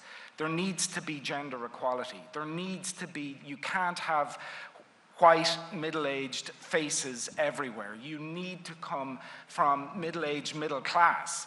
You need to come from the community. You need to reflect that community and reflect it back on itself. So there are the practical things around investment in journalism, investment in training, all of those things. But then there is the next step, which is the hardest step, which is a hard look at ourselves. Do we reflect the community that we represent? And if we don't, then we have to change. Absolutely. And Dana, I see you nodding there, and just that point you made about while the Al Jazeera journalist whose family was killed, yeah, that connection. With everything we've said so far, you are the CEO of a television channel. What does everything we're living through right now mean for your coverage, mean for disinformation, and citizen journalists? I actually want to touch upon something that Noel just said, which I think is paramount for all of us going forward. Move a bit forward to hear your beautiful voice better. Yes, thank you. I think what we all need to realize is that knowing your audience has changed in the digital age. So we all grew up with public service broadcasters having audience panels, and we have audience panels as well, just to hear that feedback from our target audience that Noel is speaking about, and that's important. And representation of that audience is very important. But I think with the accessibility of engagement now, it's become so much easier for you to understand your audience, as long as you're listening. As long as you're listening to your listening. audience. Absolutely, as long as you're listening. And we all, I can only speak for myself, but I come from a generation that thought if I listened for 2.5 minutes, then I understand the person who's standing in front of me or sitting in front of me. And that is no longer the case. Engagement means constant engagement. Yes. Means knowing how your audience feels about every issue, not just the one issue. We can no longer sit still and think they understand my brand core values just because at some point they used to watch me on television. And this is all encompassing public service broadcasters. The world is changing, and we're not changing fast enough with it, I think.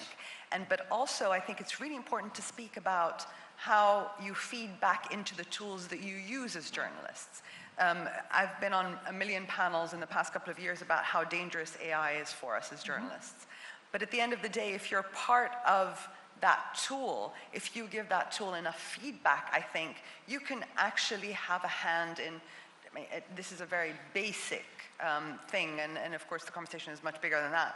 But I think we have to, the best tools that we use in television were invented by journalists. That's the reality, always have been. And I think if we're part of the solution, we're on our way, I think.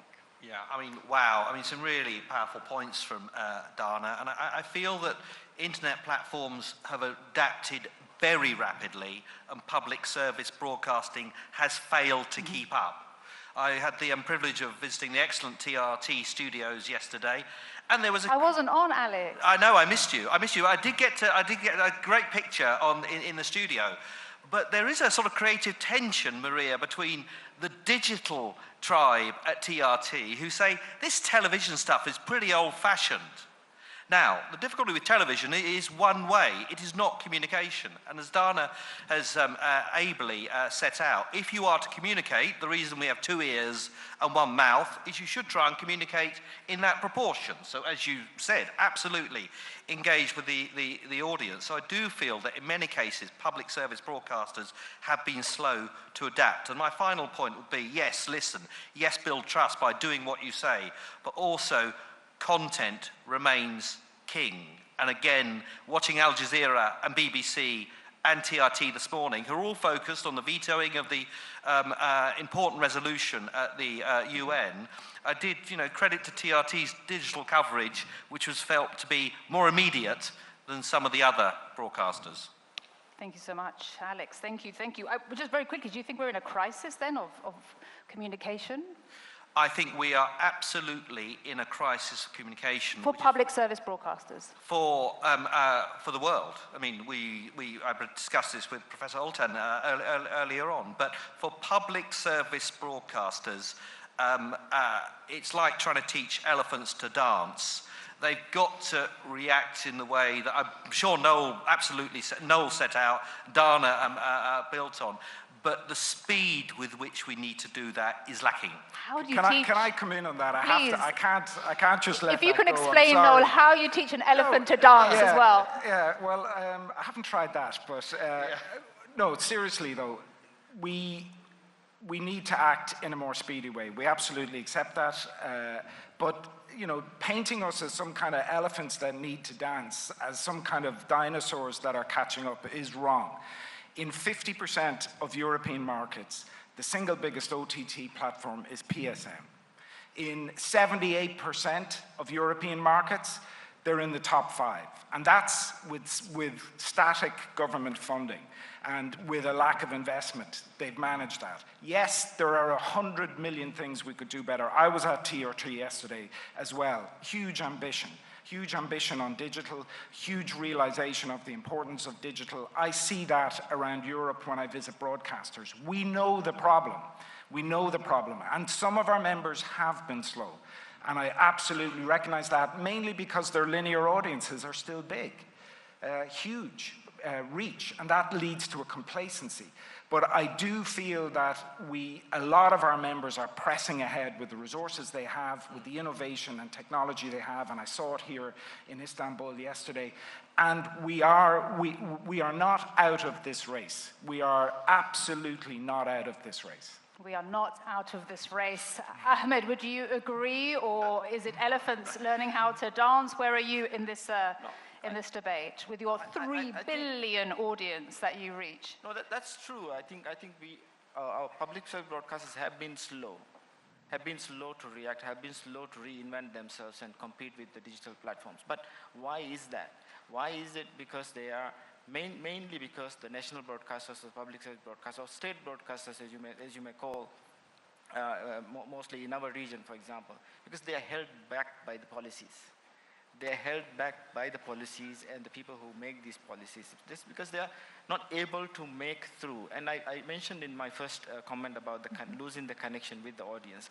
Why are we losing the connection with the audience? Because we are not able to give them what they want. We are not able to address them in a way that, in an up-to-date way, that we can keep up with the digital Ahmed, platforms. why? Because of the policies that we have. Policies? Yes, because of the stringent policies that public service broadcasters have Get rid to of follow. those policies. Yeah. No. It's built by us. The government mainly, because the funding comes from them for the public service broadcasters. That's the biggest difficulty.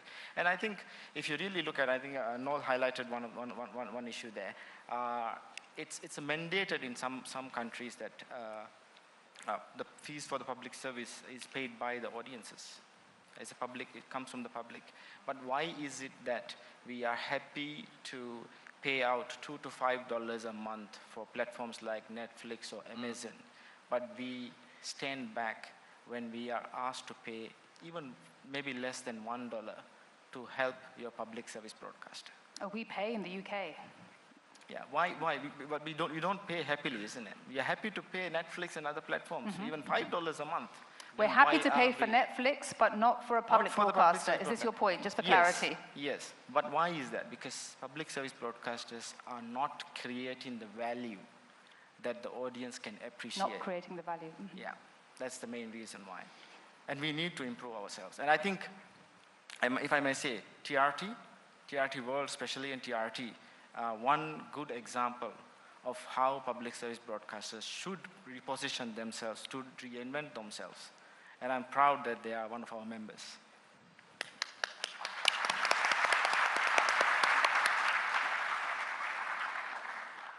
Noel, just to you on that point, creating the value there, public broadcasters, we're not creating the value. I just want to see between the ABU and the EBU if there's a agreement there.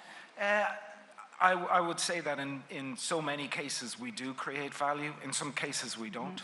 We're not perfect. Perfection is certainly not a virtue I've ever claimed for public service media. But in some cases we do. In EBU this year we just bought the Olympic rights for all of our members, the biggest sports deal in public service history. What does that mean? It means that public all around Europe, hundreds of millions of people are going to get to watch all of the Olympic Games free. You know, that's huge. What is the value of that? How much of an added subscription on Netflix would you have to pay to get that kind of event? You know, we've similarly across sports rights, across drama, the news coverage in Gaza around all of our membership has just been extraordinary.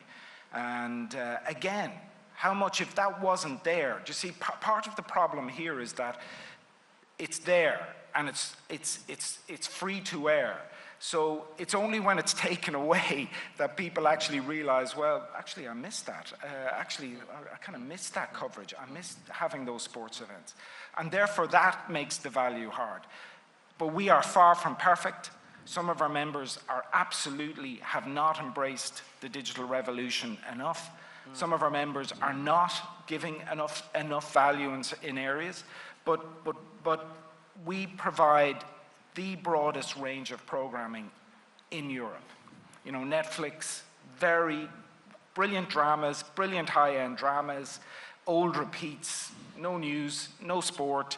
You know, you go across the full range of what we offer, and I feel that there is value in what public service media. Maybe we don't explain that value properly to the public, and that's our fault. And maybe that's something we need to get better at, particularly now. But I do think that, like we've already heard that TRT's ratings are the highest in Turkey. We've seen that their TRT World is growing internationally. How do you put a value on that? You know, to me, there is a value in that. And we're only 8 years old. Just to compare with other channels that have a 100-year legacy or more. Absolutely. Dana, I saw you nodding vigorously there. Absolutely. There's one thing I just wanted to add to that. And again, maybe like the Director of Communication was saying, and what Noel was saying as well, I think public service broadcasters do need strategic communications to communicate what they do better. And I think in that, and as you said, Noel, if it were to disappear, you would understand the value a lot more. And I think that's actually very particular when it comes to younger generations.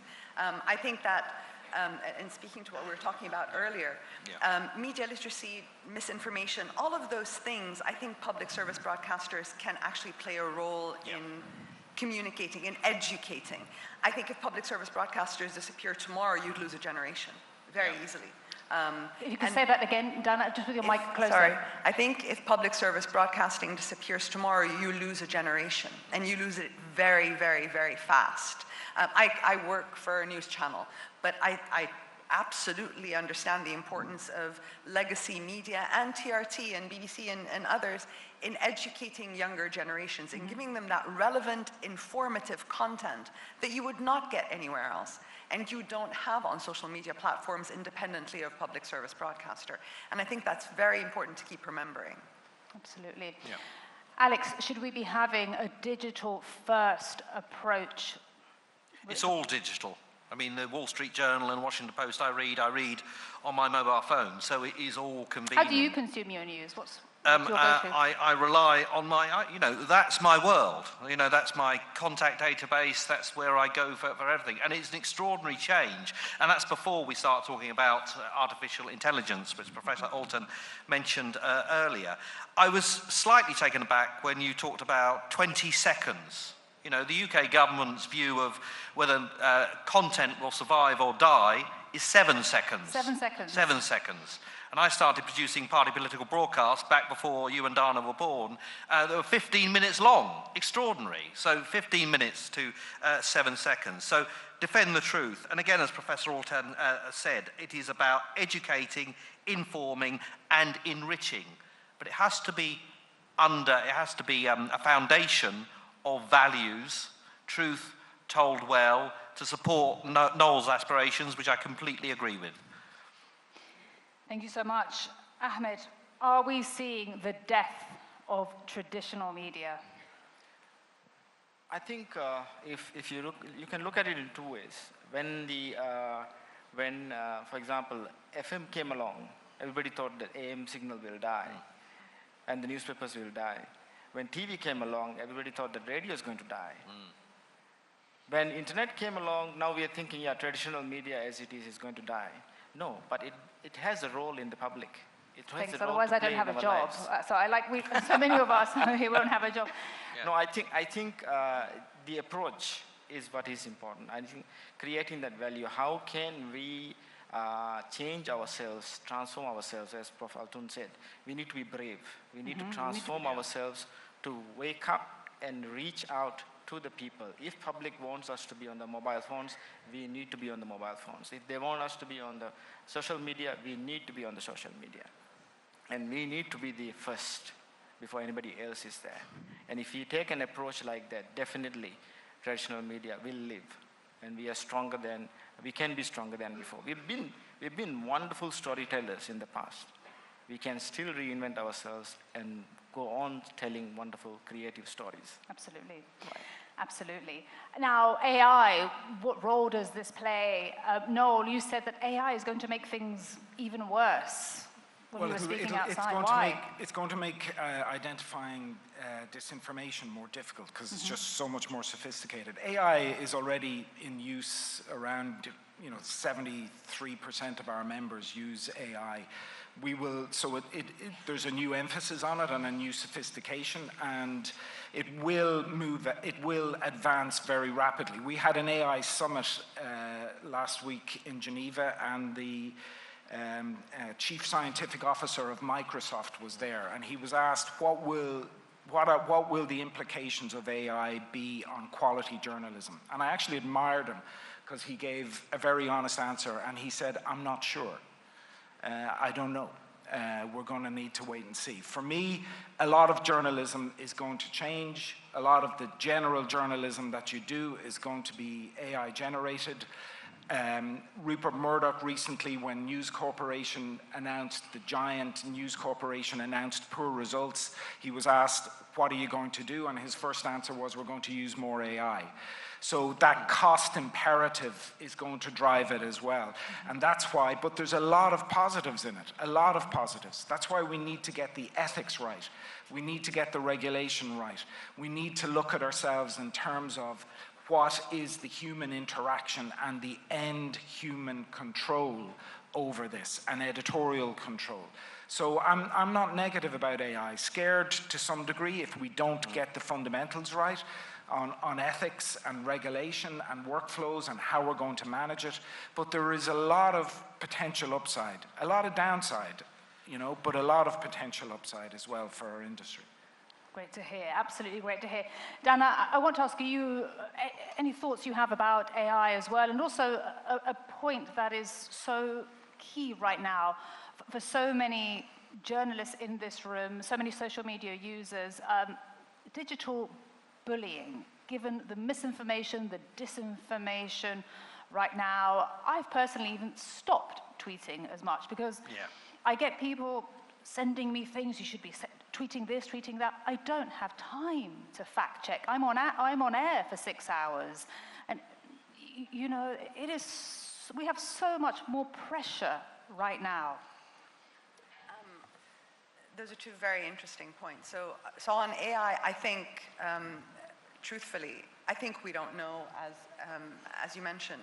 I'm an eternal optimist, and I always feel like journalists will use their tools better, I claim, than most people. So I think we'll find a way to work alongside it. But regulation is also very key. This is a very important thing. And you come across, especially now, you come across so much content online that is not sourced or verified.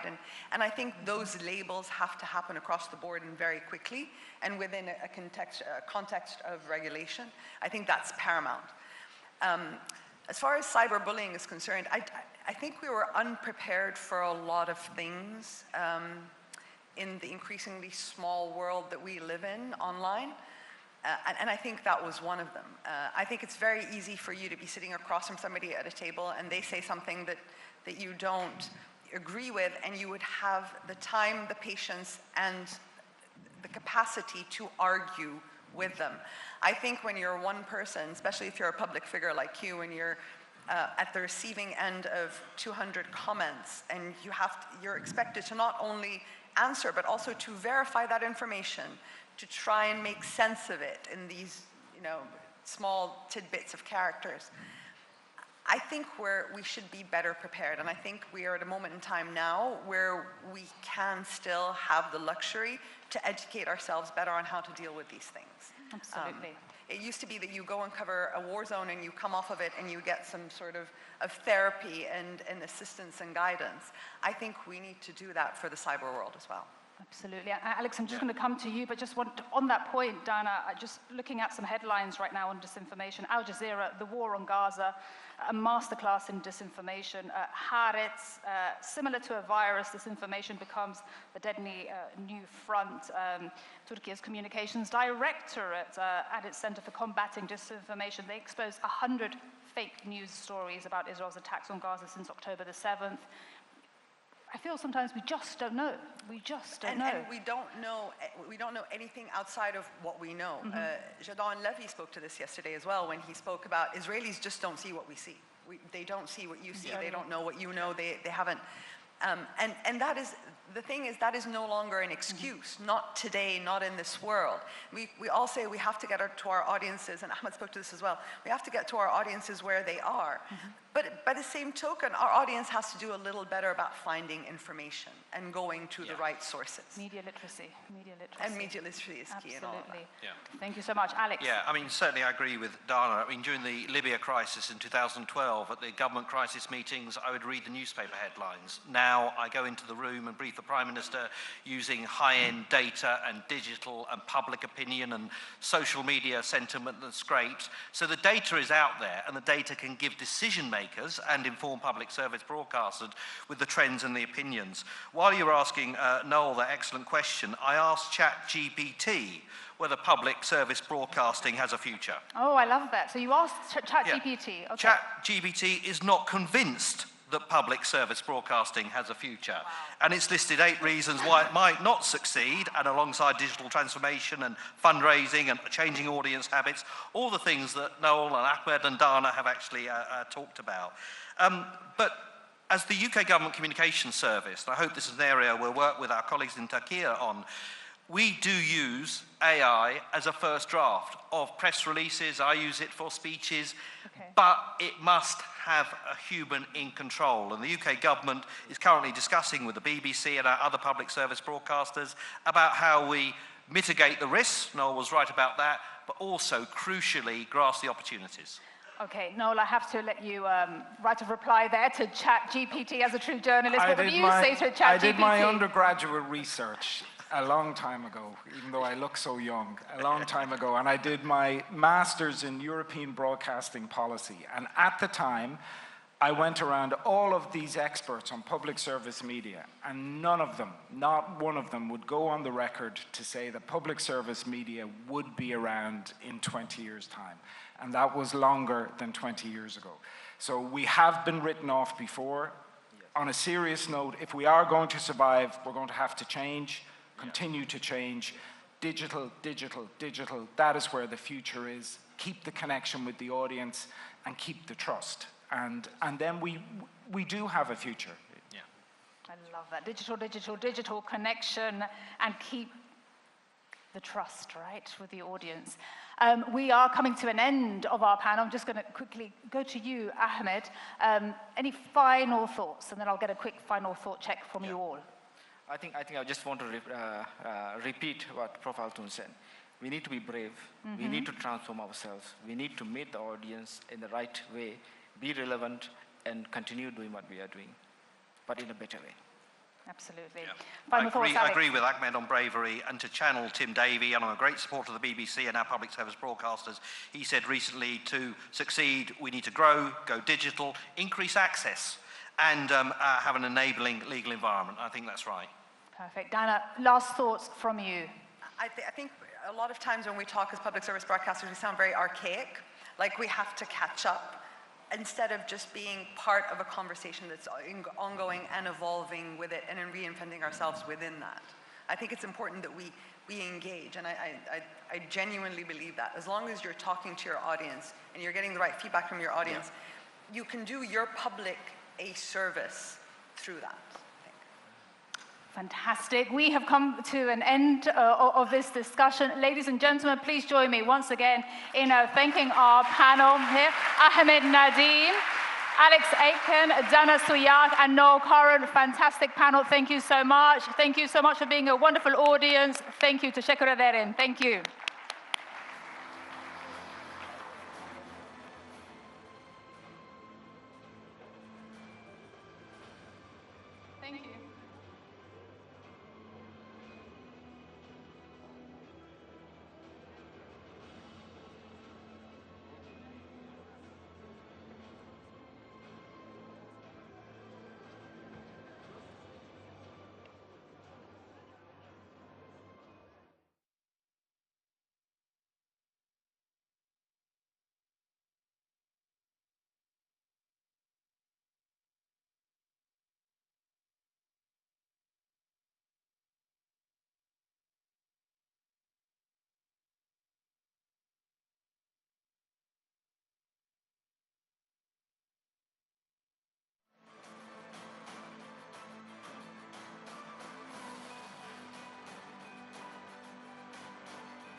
Quiero ir.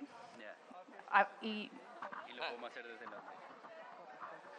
porque también... Turn it on, they want you to make an announcement. Okay. Can you just say there is a lunch box on the left side if you want to get your lunch box? You can just... Ladies and gentlemen, a quick announcement. Lunch is being served on the left-hand side. If you can go to the left-hand side of the room, you can pick up a lunch box. So once again, lunch boxes are being distributed and served on the left-hand side. Sol. Thank you so much.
Hemen geliyorum, hemen geliyorum.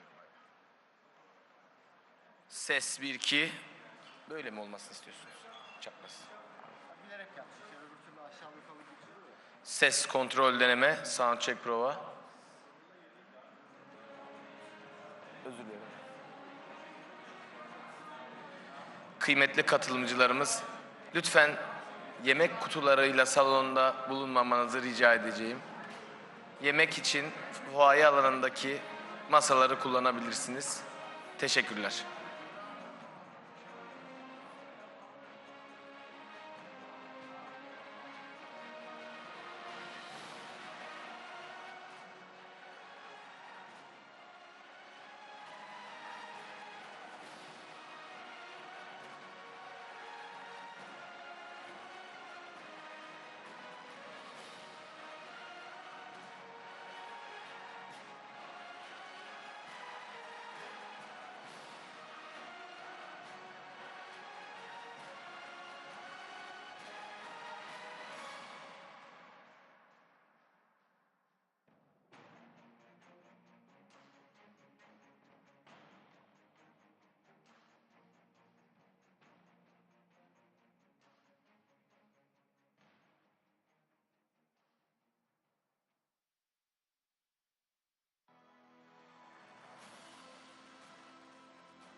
Test prova. Prova test. Test prova. Kürsülere baktın mı abi?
Ses.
One, two, three. 1, 2, 3, 4, 5. Okay. Okay. Ladies and gentlemen, we'll be beginning this next session, Remaking the Global Economy, in a few moments' time, so please do take your seats. Thank you.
Hello, hello. Okay.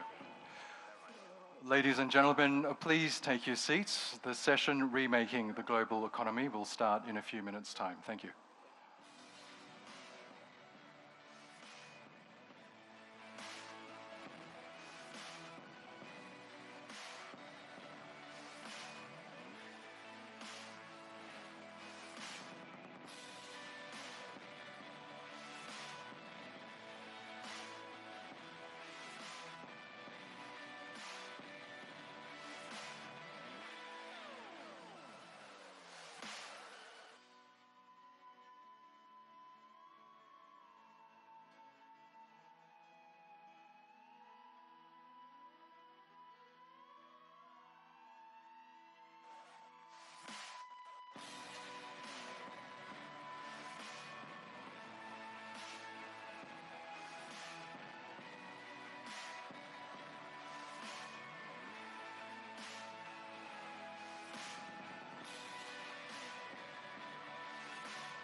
5. 1, 2, 3.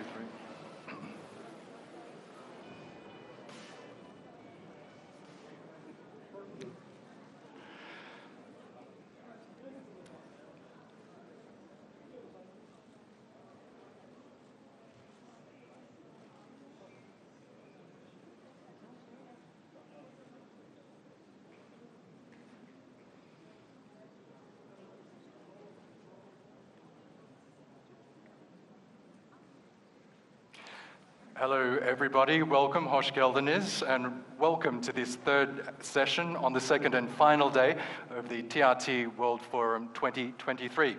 My name is Oscar Surbakti, a news anchor at TRT World and host of the international business and finance program Money Talks. I hope you've been enjoying the forum so far, and we'll now be taking the discussions further with this next session called Remaking the Global Economy.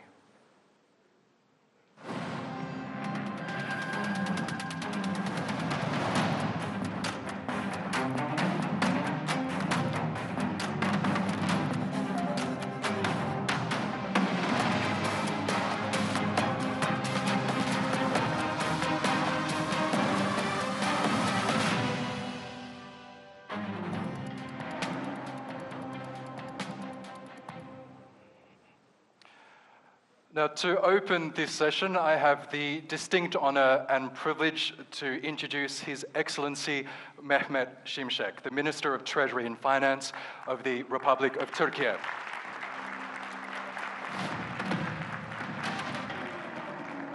Mehmet Şimşek previously served as Turkiye's Deputy Prime Minister for Economic and Financial Affairs from 2015 to 2018. During his tenure as Minister of Finance from 2009 to 2015 and Minister of Economy from 2007 and 2009, Şimşek championed structural reforms and prudent macroeconomic policies, contributing to Turkiye's resilient position amid various domestic and external shocks. His leadership in enhancing a credit guarantee scheme played a crucial role in steering Türkiye away from recession following the 2016 failed coup attempt. His earlier roles included positions at Merrill Lynch in London, Deutsche Bender Securities in Istanbul, UBS Securities on Wall Street, and as a senior economist at the US Embassy in Ankara. Foreign Policy magazine has listed him among the 500 most powerful individuals globally, while Emerging Markets magazine has honored Şimşek as Finance Minister of the Year for Emerging Europe. Please welcome His Excellency Mehmet Şimşek.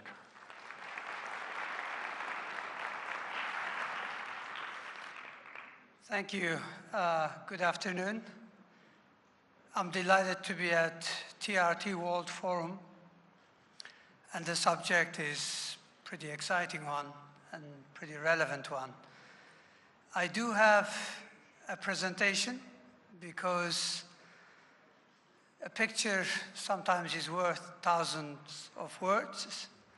Let me see if I can get it to work. We are actually at the beginning of a new era, and I'm going to talk about that a little bit in terms of global, big global trends and challenges. We see risks, but also opportunities for Türkiye.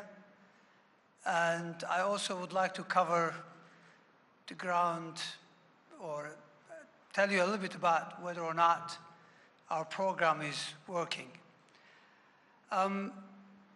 If you look at the big picture, oops, gone too far.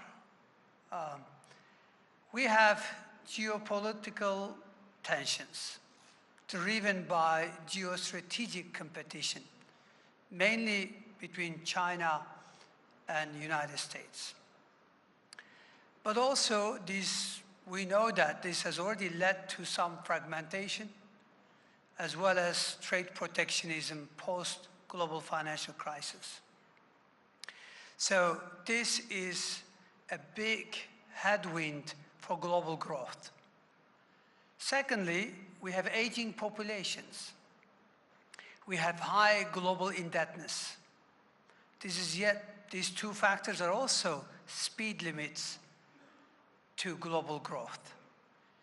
On the top of all this, we have global warming, an impending global, climate disaster in the making.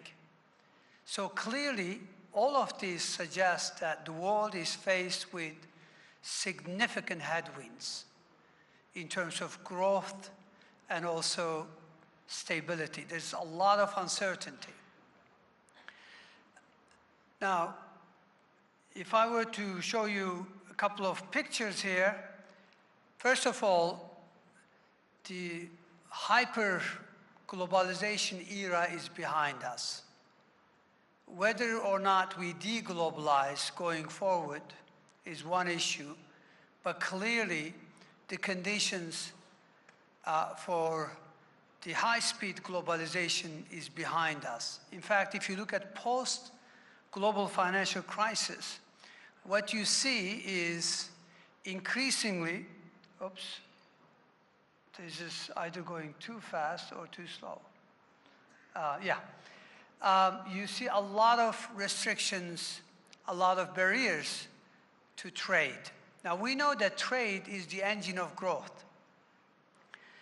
This engine right now is sputtering at best. The number of trade restrictions everywhere is obviously quite widespread, and that includes emerging markets as well as mature markets. And what you see, it doesn't only apply to goods, it's beginning to apply to services, but also even to investments, even to financial flows. So this is not just about trade in goods. This is an important, I think, headwind for global growth going forward. In terms of aging populations, just to remind you, if you go back to 50s, population over 65 years old made up only 5% of total population. Today, it makes up 10%, so it has doubled. But it looks set to, from here, almost double by 2050. This is a very fast aging. And this will bring about a lot of complications. Let's face it, fiscal positions will be under stress. Productivity is going to be impacted. So aging populations is a big challenge going forward. Turkey is doing well in tourism. We think this could be one sector where we could take advantage of going forward in the long run, because our services industry is pretty developed, pretty sophisticated. Global indebtedness. If you go back to 20 years ago, roughly speaking, debt to GDP ratio was high, around 230% of GDP. Today, it's gone up by 100 percentage points. So globally, we are highly leveraged. This is yet another potentially headwind. Why? Because how do you deal with debt at a time of low growth and potentially high interest rates? This is going to be the challenge. So if growth is going to be slow and rates are going to stay high for a while, or stay higher than what it has been, then clearly it'd be very difficult to handle global debt. Again, global warming, there is no more theoretical discussions here. I think there's plenty of evidence that global temperatures are rising beyond what is tolerable. And this is going to bring about significant problems. Again, I've seen some studies that argue that global warming at the current speed could reduce global growth by 1 full percentage points per year. I know this is probably one of the worst case scenarios, but even if it reduces it by 0.5 percentage points, this is still huge. Food insecurities, rising inequalities, mass migration potentially on the back of climate conflicts. So I know I painted pretty bleak picture, but these are some of the uncertainties that we face going forward. Dealing with potential climate disaster requires collective response. And in a world that we are in today, that's hardly the case. We live now in a world that no longer respects the most basic rules. It reminds me Antonio Gramsci's very famous quote. When he was imprisoned by Mussolini, he wrote extensively the prison notes.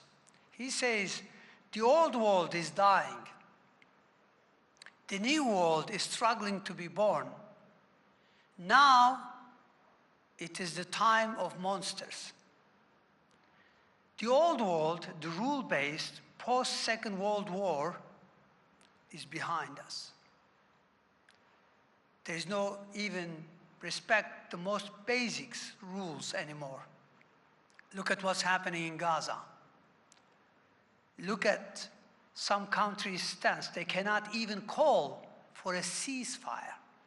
They cannot even have the courage to call for a ceasefire. This is the type of world we are in today. We don't have a new rule-based system. We don't have a substitute yet, because a hegemon power and a rising superpower and many other players are actually trying to see how this new system is going to be shaped. And that brings about a lot of uncertainty in doing business, but also in general for global economy. The IMF sees global growth at 3% for the next 5 years, and global trade growth of about 3.5%. This is meaningfully below what it has been over the past couple of decades, which includes, by the way, global financial crisis as well as the pandemic. So 2 major events, and still the outlook for the next 5 years is worse than what we've had over the past 20 years. So, how about Türkiye? Well, we're not an island nation, and even if you're an island nation, of course you get affected. But we have plenty of opportunities and risks for Türkiye. When we look at Türkiye, I think one thing that comes to my mind is, if the world is going to be the way it is today, meaning more fragmentation, more trade protectionism, etc., clearly nearshoring and friendshoring is going to become a dominant theme going forward. Because of the customs union and long-standing relations and institutional whatever partnership with EU, we consider ourselves as near and friend. With Middle East and North Africa similarly, with Central Asia similarly. So if you do a simple, 4-hour flight, Türkiye potentially could reach 1.3 billion people and $28 trillion GDP. So Türkiye could be it is already a major manufacturing base, but it could strengthen that position through nearshoring and friendshoring. But this requires macro-financial stability, reforms that will help boost productivity and competitiveness. So there is plenty of homework to do. But this is one key advantage that we have. Another important issue is, if you look at the past 20 years, Türkiye's relative growth performance, which is the dotted line, in real terms, is actually pretty good. Is at par with emerging markets. But if you exclude India and China, which is the orange line, we've done much better than emerging markets. So on a relative basis, there is pretty decent outperformance. To sustain this, again, what we need is predictability, is rule-based policy making, which is exactly what we've been trying to do, and we will continue to deliver. If you look at Türkiye, it's a sizable market. Our working age population is bigger than, as you can see, 18 EU members combined. This matters. So if we can get our house in order, no company can afford ignoring Türkiye with such strong prospects and such a sizable market. So that's really the key. If we look at the working age population growth for the past decade and a half, which is likely to last for the next decade and a half, you can see that Türkiye still offers significant growth prospects. And this, again, requires reforms like labor market reform to boost employment and clearly productivity.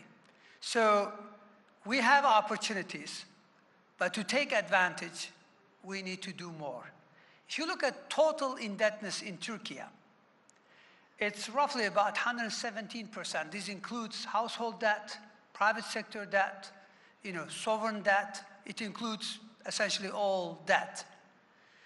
Compared to emerging markets, Türkiye is in good shape. And that also provides an advantage for Türkiye going forward. Green transition is one of the key agenda items in our program. Why?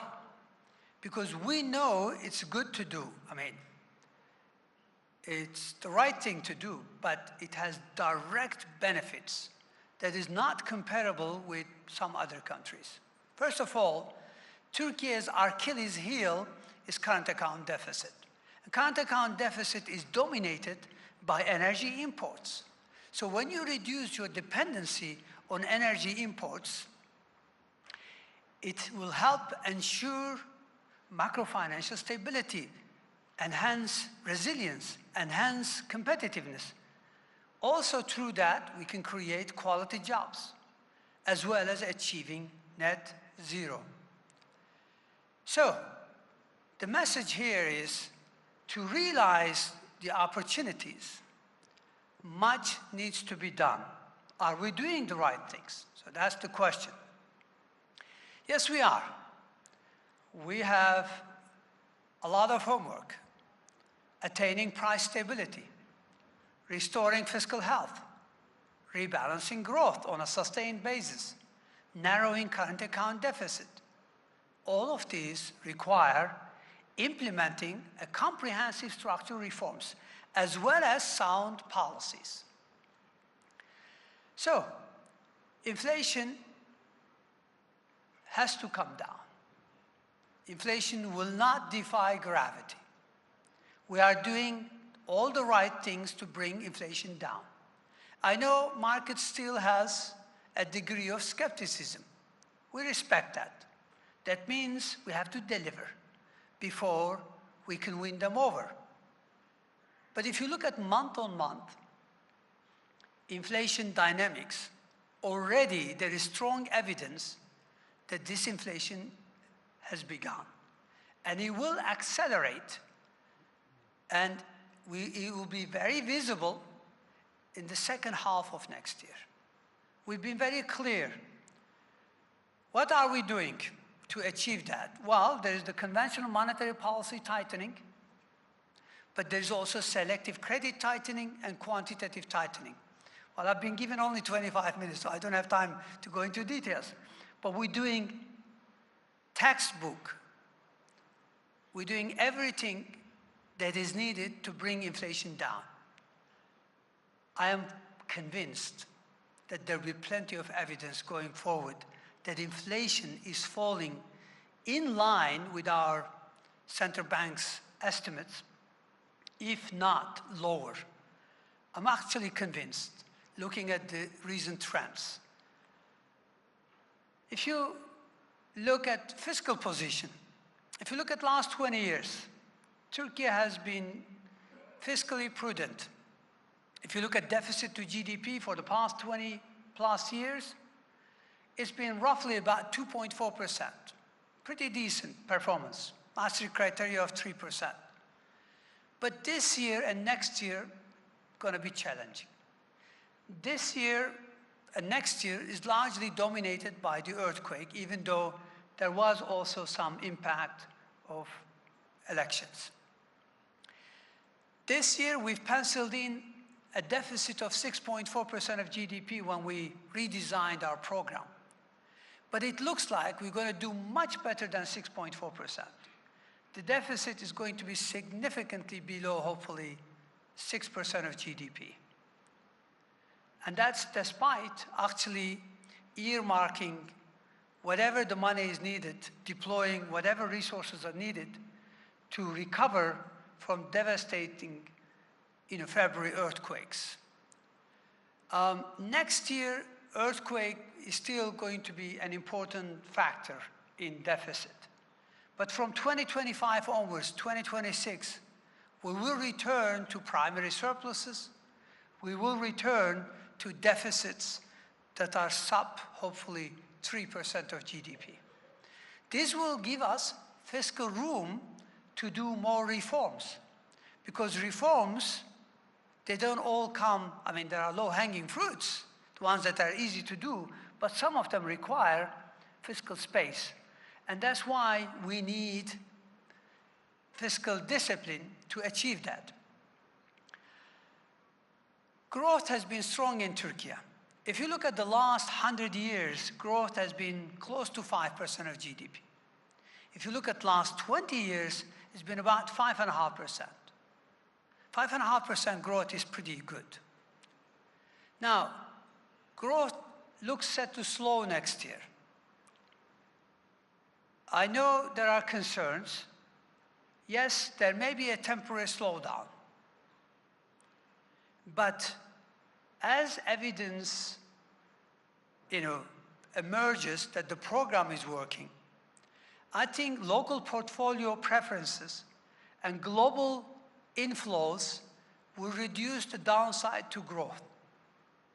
And therefore, but even if it proves to be, even if we get more downside than what we have penciled in here, it's highly likely to be temporary. We know that disinflation supports sustainable high growth.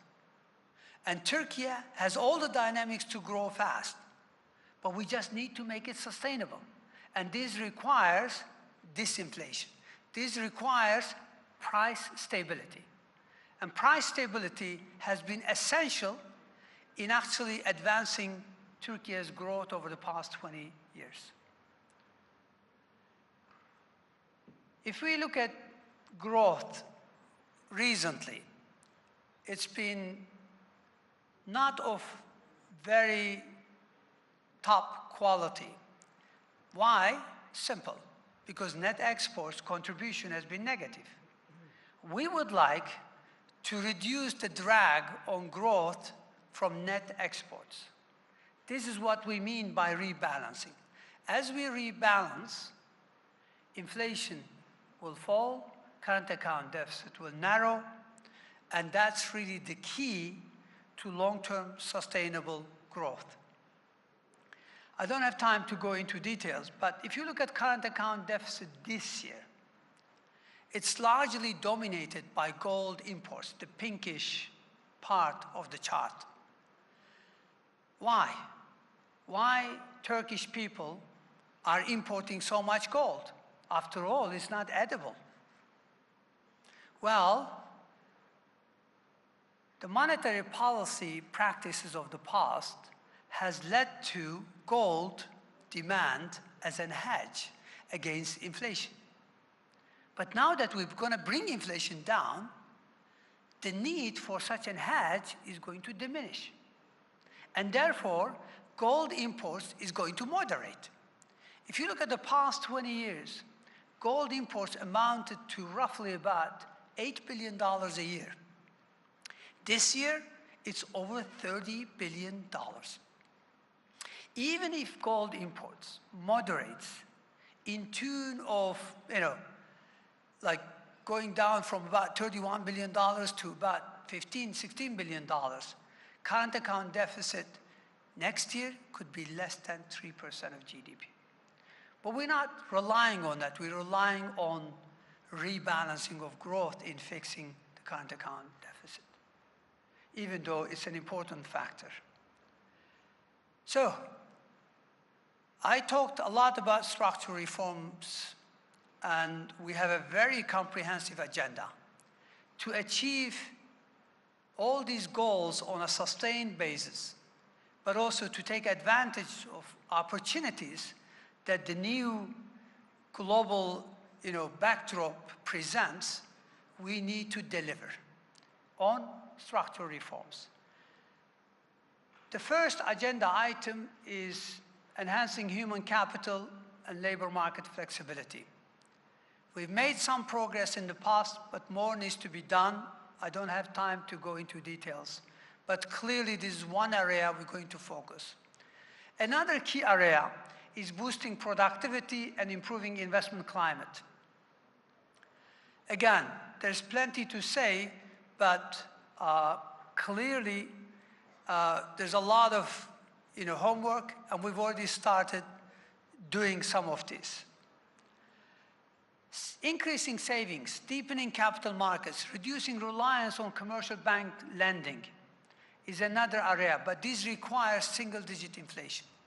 Ideally, low single-digit inflation. We'll get there. And when we get there, Turkish corporates will have no issue tapping domestic and global bond markets. Bringing in resources that are similar to equity, similar to their own capital, long-term in nature and competitive cost-wise. Public finance reform. We've already started working on it. We want to broaden the tax base because we believe that there's a lot of informal economic activity that needs to be brought under control, including public procurement reform, including rationalizing spending. Spending in productive areas is the way forward. And that's going to be the key, one of the key agenda going forward, again, as far as our reforms are concerned. Green transition, I've already talked about it. And when we look at today's world, you cannot afford not having digital transformation. So digital transformation is going to also be a key focus area for us going forward. So, my final bit of my presentation. Is the program working? It's been a few months. Is there evidence that things are improving?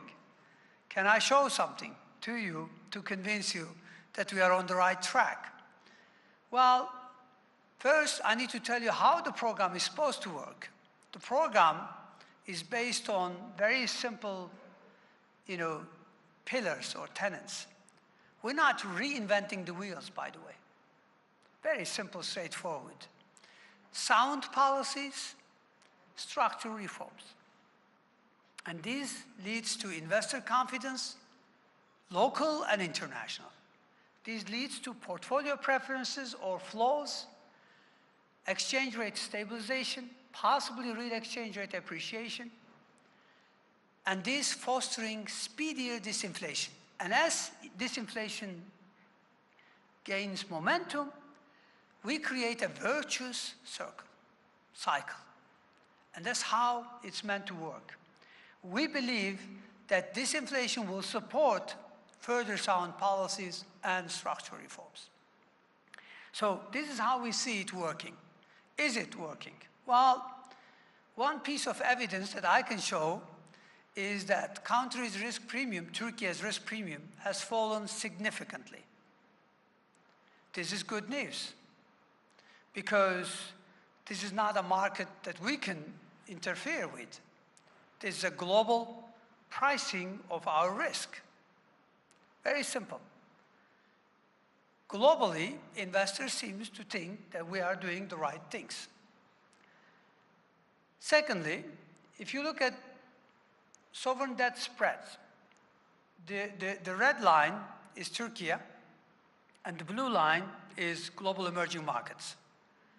As you can see, we were doing pretty poorly, and now, since August, July, August, Türkiye is beginning to outperform. Its spreads has narrowed faster. This is also good news. The pricing, this is real. Again, if you look at exchange rate volatility, very simple. Through July and August, we were way out of the emerging market volatility band. Now we are well within that band. So volatility, exchange rate volatility has diminished significantly. Now I know many of you, or at least market players, seem to think that central bank is in the game. Central bank is not in the game the way you think. We only provide FX for those who are changing from so-called protected lira deposit schemes to FX deposits. Other than that, we're not in the market. It's a rule-based in that sense. Net portfolio inflows are now positive, strongly positive, at a time when emerging markets actually experienced outflows, at least the third quarter of this year. If you look at external debt rollover ratios, if you look at banking sector, if you look at non-financial corporations, as you can see, compared to the first half of the year, the second half of the year, there has been a significant improvement in rollovers. That means Türkiye is back. Again, if you look at credit growth is slowing in a way that program was meant to achieve. So it is working. Rebalancing, we are still at the early stages, but there is now evidence in the third quarter, a slight evidence that domestic demand is moderating, that external demand, that net export position is becoming less of a drag. Let's put it this way. Current account deficit is narrowing, and it will continue to narrow significantly going forward. Again, if you look at central bank gross or net reserves, whichever metric you use, there is significant improvement. Gross reserves are up by close to $42 billion since the lows of May. Now, this is important because it reduces fragilities going forward. Again, if you look at reserve adequacy, we're not where we would like to be. By the way, this includes the short-term debt is not just short-term debt, is the debt that was borrowed as medium long-term debt that has now less than 12-month maturity. So it's a broad definition, roughly about $210 billion. So reserves, gross reserves as a percentage of short-term debt is roughly about 0.83%. 83%, sorry. We would like to be somewhere close to 1 times, roughly speaking, in an ideal world. We are rebuilding the yield curve. The monetary policy was dysfunctional, has become functional. Now we have a yield curve that is beginning to reflect market readings of economic activity as well as disinflationary dynamics. So clearly this was important for us. There's been some improvement by rating agencies in Türkiye's outlook. We believe that Türkiye will get multiple ratings upgrades over the next few years. I can tell you this, if you look at Turkish debt spreads, It's currently trading at 2 or 3 notches above what the actual rating is. This was the case back when I was working in London, and today it's beginning to get back there. So the ratings are in the catching up phase. We believe that as we deliver, rating agencies will respond. It's encouraging what they've done so far, but they are obviously, compared to market pricing, they're way behind the curve. So as you can see, there's plenty of evidence that the program is working, that we are on the right track, but we are at the still early stages. So we need time, we need patience, we need perseverance, and that's what's needed. Türkiye will take advantage of opportunities of the new economic era, which clearly has a lot of challenges, through reforms and through sound policies. Thank you very much for listening. And once again, I'm delighted to be here. And congratulations, TRT World, for bringing together such a great program and inviting me. Thank you very much.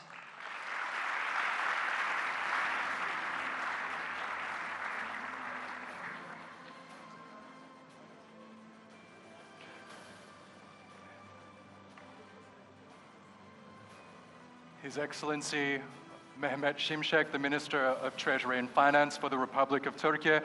Thank you very much for your remarks. A lot of food for thought for us here as I begin to introduce this session. As the Minister mentioned, in the wake of recent events like ongoing conflicts and other crises such as the pandemic, the global supply chain has encountered unprecedented challenges, leading to inflationary pressures and financial uncertainties. Disruptions in the post-COVID era have underscored the need for improved economic governance and heightened resilience in the financial system. These global challenges have compelled supply chains to transform. New trends have emerged as companies grapple with supply chain complexities.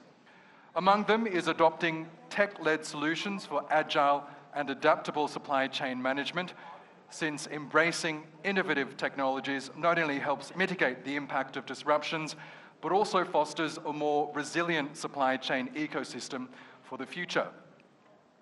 Now, this session will focus on addressing the fundamental issues, solutions, and best practices associated with global supply chains. In addition to shedding light on the path towards a more resilient and dynamic supply chain landscape, the session aims to explore the innovative strategies and tech-driven solutions that have emerged in response to these challenges. Now, as we prepare the seating for our panelists, some of the issues that we will be covering are, as the Minister mentioned, issues such as the current global conflicts that we're seeing at the moment in Gaza and Ukraine, issues such as the climate crisis, and of course, the ongoing global economic recovery from the pandemic. So as I think we're almost done, I would like to introduce our esteemed panel of speakers today, beginning with Dr. Çetin Nazikol. He is the Chief Strategy Officer of Decarbon Technologies, Chief Transformation Officer and CEO Regional Platform Asia for the Pacific Africa for the ThyssenKrupp German conglomerate. Next, we have Mirek Dušek. He's the Managing Director of the World Economic Forum.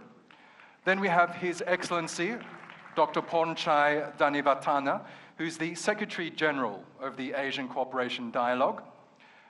We also have Professor Timothy Ash, who's the Senior Sovereign Strategist at RBC Blue Bay Asset Management. And last but not least, we have Mr. Umberto Del Panta. He's the Head of Representation to Türkiye for the European Investment Bank, the EIB. So welcome to our panelists.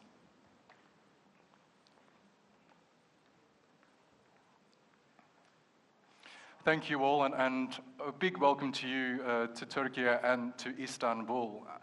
Mirek Dušek, Managing Director of the World Economic Forum, if I could begin with you. We heard some very insightful comments from the Turkish Minister of Finance there. He outlined a number of headwinds that not only the Turkish economy is facing, but also the global economy at large. Headwinds such as ongoing conflicts in Gaza, Ukraine, and elsewhere.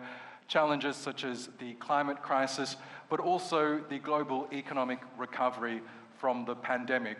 Which of those do you think are the major pressures on global economic growth at this moment? Thank you for having me. Congratulations to the Minister on really an excellent analysis, not only of the Turkish economy, but also of the global economy. So it's very hard to follow the in-depth analysis, but what caught my eye, if I may, is, Minister, what you said about a new era, but if I were to paraphrase it, there is not a new system yet.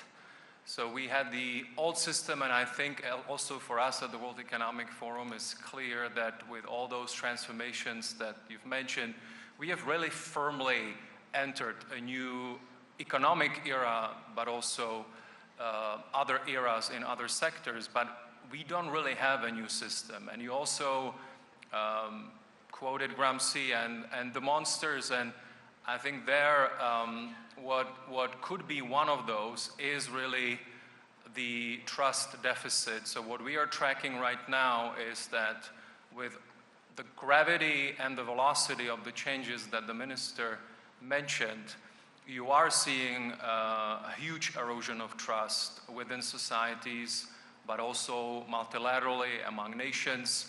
And this is really something that is making us very fragile. Now, how do we then build this new system? So if we have a new era, but we're lacking a new system and we have this fragility, how do we actually build this new system? And you have in the title of this conference, Solutions. And I think if I look back at this past year, what is comforting is that we are seeing stakeholders, governments, businesses, civil society organizations, moving in the solution space. And it was obvious also in the presentation the Minister had on Türkiye specifically. But what is important to realize is that we're not talking about quick fixes. We're not talking about very sectoral specific things. What we're talking about when we talk about solutions is really about the hard stuff, the painful iteration among partners, sometimes stakeholders that have opposing views, but trying to work out this new era and try to create a new functioning system for the global economy. And one example is the US-China relationship. It was also mentioned by the Minister. And if you look at the past year, obviously it's a very complicated relationship. We have geostrategic competition, but you've also seen that both parties on the governmental side have now taken steps to try to figure out, particularly on trade and investments, what are the lanes within which particularly business leaders can swim to be able to build on what is, by the way, a record trade year for the US-China relationship, about $800 billion of last year. So how do we make sure that when we see those numbers on trade growth, where we do see what was worrying, for the first time we are seeing global trade growth being under global GDP growth for this year, how do we make sure this is just a blip and that we can rewire the trade system for the future? But that's just one example on the solution space. You look at what the new president of the World Bank is doing on the MDBs with his colleagues. You look at what the Africa Free Trade Continental Area is doing on the continent. So I think it's very important. The other thing that is very important, just for to introduce the discussion, is dialogue that needs to be really, really inclusive, particularly when it comes to what some term the divide between the global north and the global south. We're all seeing it now. playing out on the climate issue, on the trade issue, on geopolitical issues. You could argue that it's been there in place, plain sight, but we have ignored it. We don't have that, we cannot do that anymore. And again, if we were to build this new system for this new era, it needs to be addressed and fixed, if you will. And the final thing for my introduction is around agility, if you allow, because we are only 1 year into the introduction of generative AI. While if we were having this conference last year, it would be just starting to bubble up. You may remember it was in November, early December, but it wasn't really top of mind of everyone. Now you could stretch it and say it's really top of mind of particularly governmental leaders, business leaders, and others. And it kind of caught us off guard. I don't know how you feel, but there is this catch-up game where governments and regulators and businesses are trying to figure out how to govern this. And so I think this is also an important lesson as we build this new system, that we need to have better foresight and agility around some of these advanced technologies. So of course generative AI, we are already on it, but what about biotech? What about quantum? So this is also something that we think is very important to focus on. Professor Timothy Ash, following on from Mirek's idea of the global north versus the global south, he mentioned that we're yet to see a new financial system, a new financial hegemony in place across the globe. I'd like to reflect on a comment that the Turkish President Recep Tayyip Erdogan has made consistently, and that is that the world is bigger than five, referring to the 5 permanent members of the Security Council.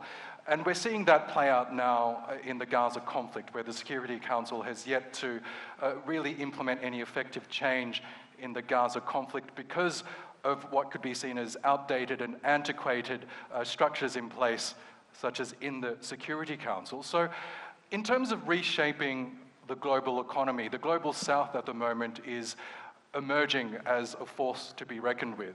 Well, I'm talking emerging economies such as China, India, Türkiye, Brazil, Russia, and the like. When do you think will we see this rebalancing where so-called traditional Western economic powers will be equal to those of the global south and the emerging market? Well, firstly, it was very nice of you to promote me, but I'm not yet a professor. But thank you very much for that one.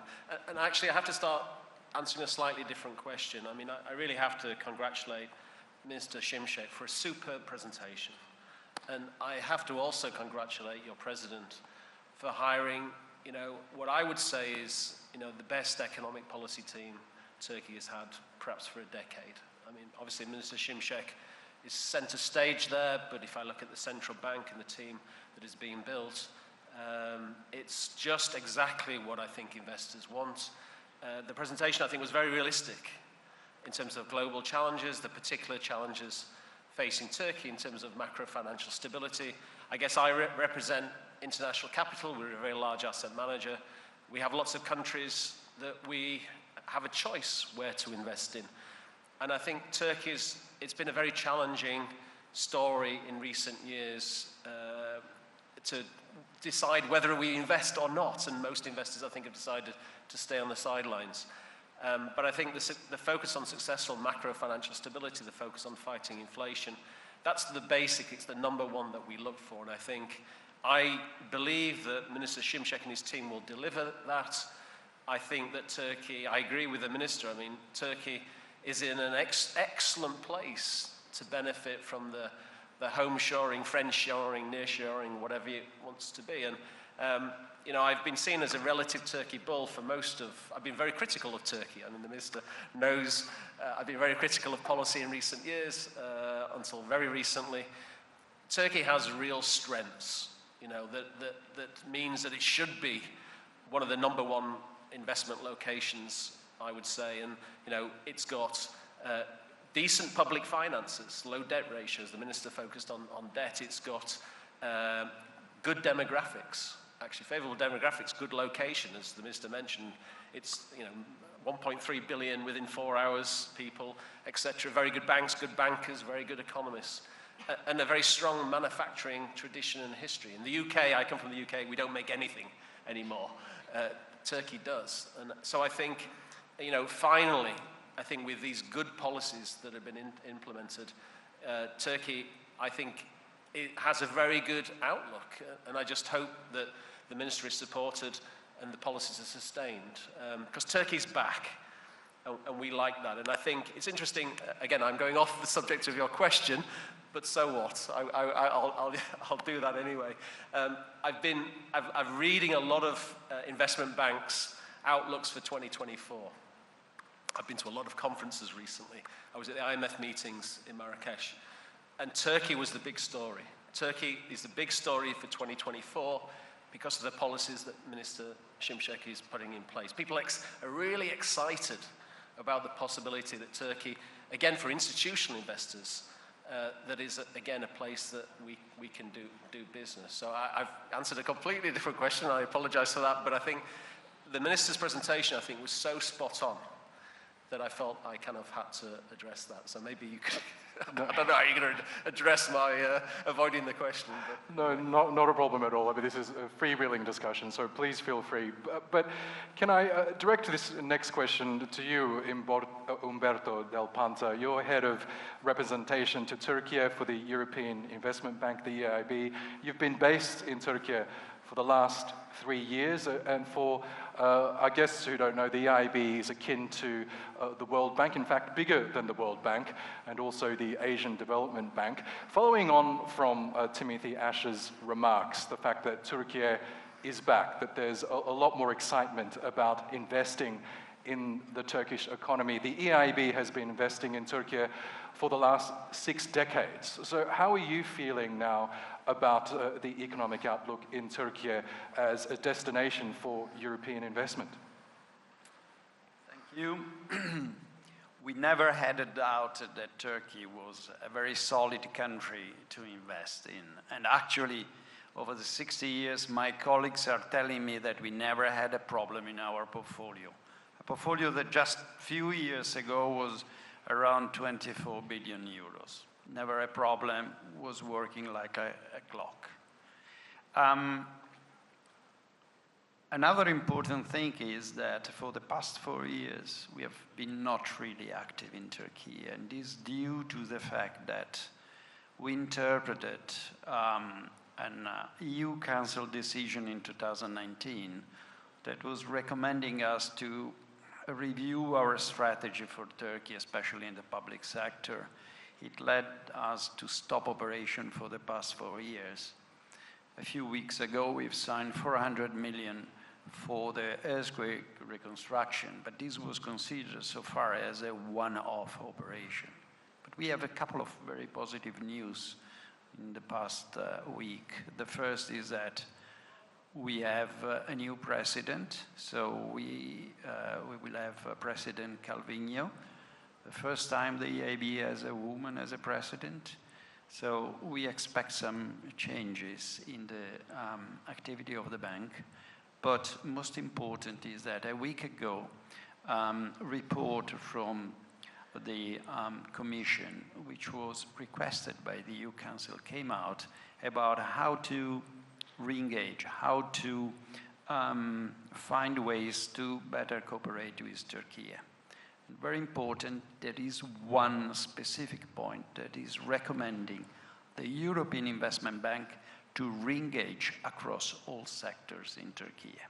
Now, we hope that on the 15th, the EU Council will definitely formalize this, and our team is ready to meet promoters in this country and reopen the activity. Maybe at the beginning, not at the same level as we were doing 10 years ago, but rapidly, probably so. So this is a way I would like to answer your question. Thank you. Dr. Ponçay, you're the Secretary General of the Asian Cooperation Dialogue. Türkiye, as we know, famously straddles both Europe and Asia. Can I direct the question about the global north versus the global south to you? We know that economies such as China are posing a real threat to economies such as the United States. In fact, China will become richer than the US in our lifetimes, certainly. India, as we know, is emerging as well as the Turkish economy. Do you believe that we will see the rebalancing of the global economic order imminently, where countries such as Türkiye, China, India, Russia will be as equal or if not more powerful than Western economies, the traditional G7? Thank you very much. Having the privilege of being in Turkey, which has adopted the Asia Anew initiative, and also the presentation of the minister, which has overshadowed our discussion, I just would like to offer a few points while living and working in Asia. First of all, never give up hope. While the economy is fragmented, we could see that some, if not all, Asian countries, particularly those in the East, have made achievement in becoming OECD members and partners. This could be somewhat a model that we need to explore further.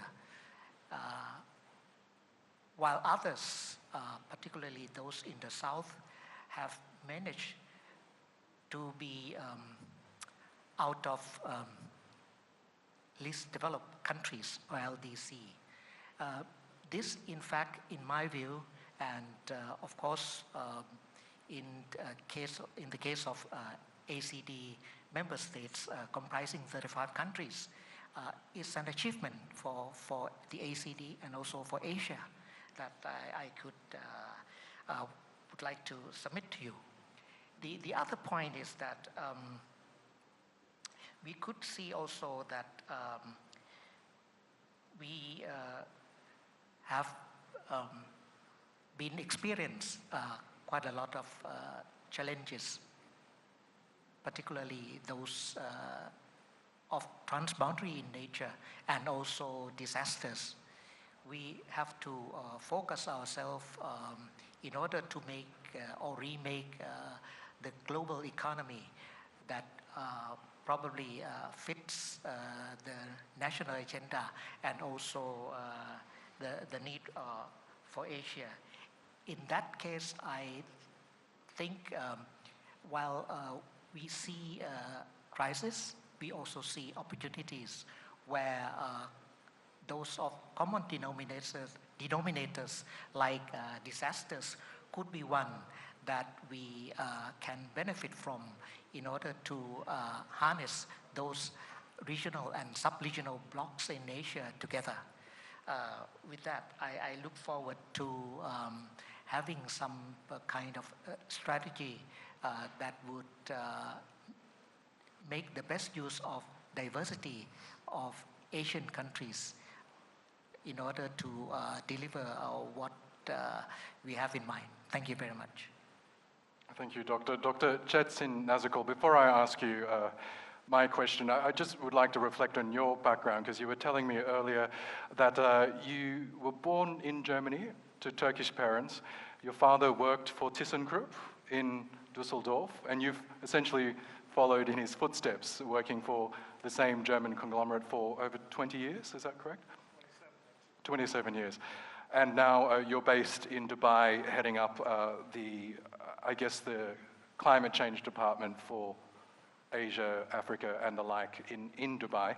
The climate crisis was one of the challenges that Minister Şimşek had highlighted earlier, that if we leave it unchecked, as he mentioned, it could potentially pose a significant drag on global economic growth. In your current hometown, Dubai, where COP28 Climate Summit is currently underway, what is your feeling in terms of how private companies like yours, are addressing the climate crisis? Obviously, more needs to be done, but what needs to be done and how quickly? Thank you very much, Oscar. Yeah, before I start with my answer, I would also give some more background because many people here are following what Turkish people are doing in Germany. I'm a typical Almanca. No? For me, it's the absolute finest word. My parents are from Eskişehir. They came in the beginning of 1960s to Germany. Typical workers, and what I'm very proud of, there are many, many Turkish origin people who are really now developing into responsible position in German companies, representing German companies all over the world, and I'm glad to be one of these young, say, immigrants who shape also now a company like ThyssenKrupp, on a global scale. I'm very honored, Mr. Şimşek, Sayın Bakanım, to be really as a speaker here in front of you. I'm following you for years, and I'm really admiring what you are doing, how you are doing things, and I really want to thank you for your presentation, because you were quite spot on when you were talking about the effects of climate change on the global economy. And at one point of your presentation, you said, maybe I'm painting a too big picture, or you apologize even for that.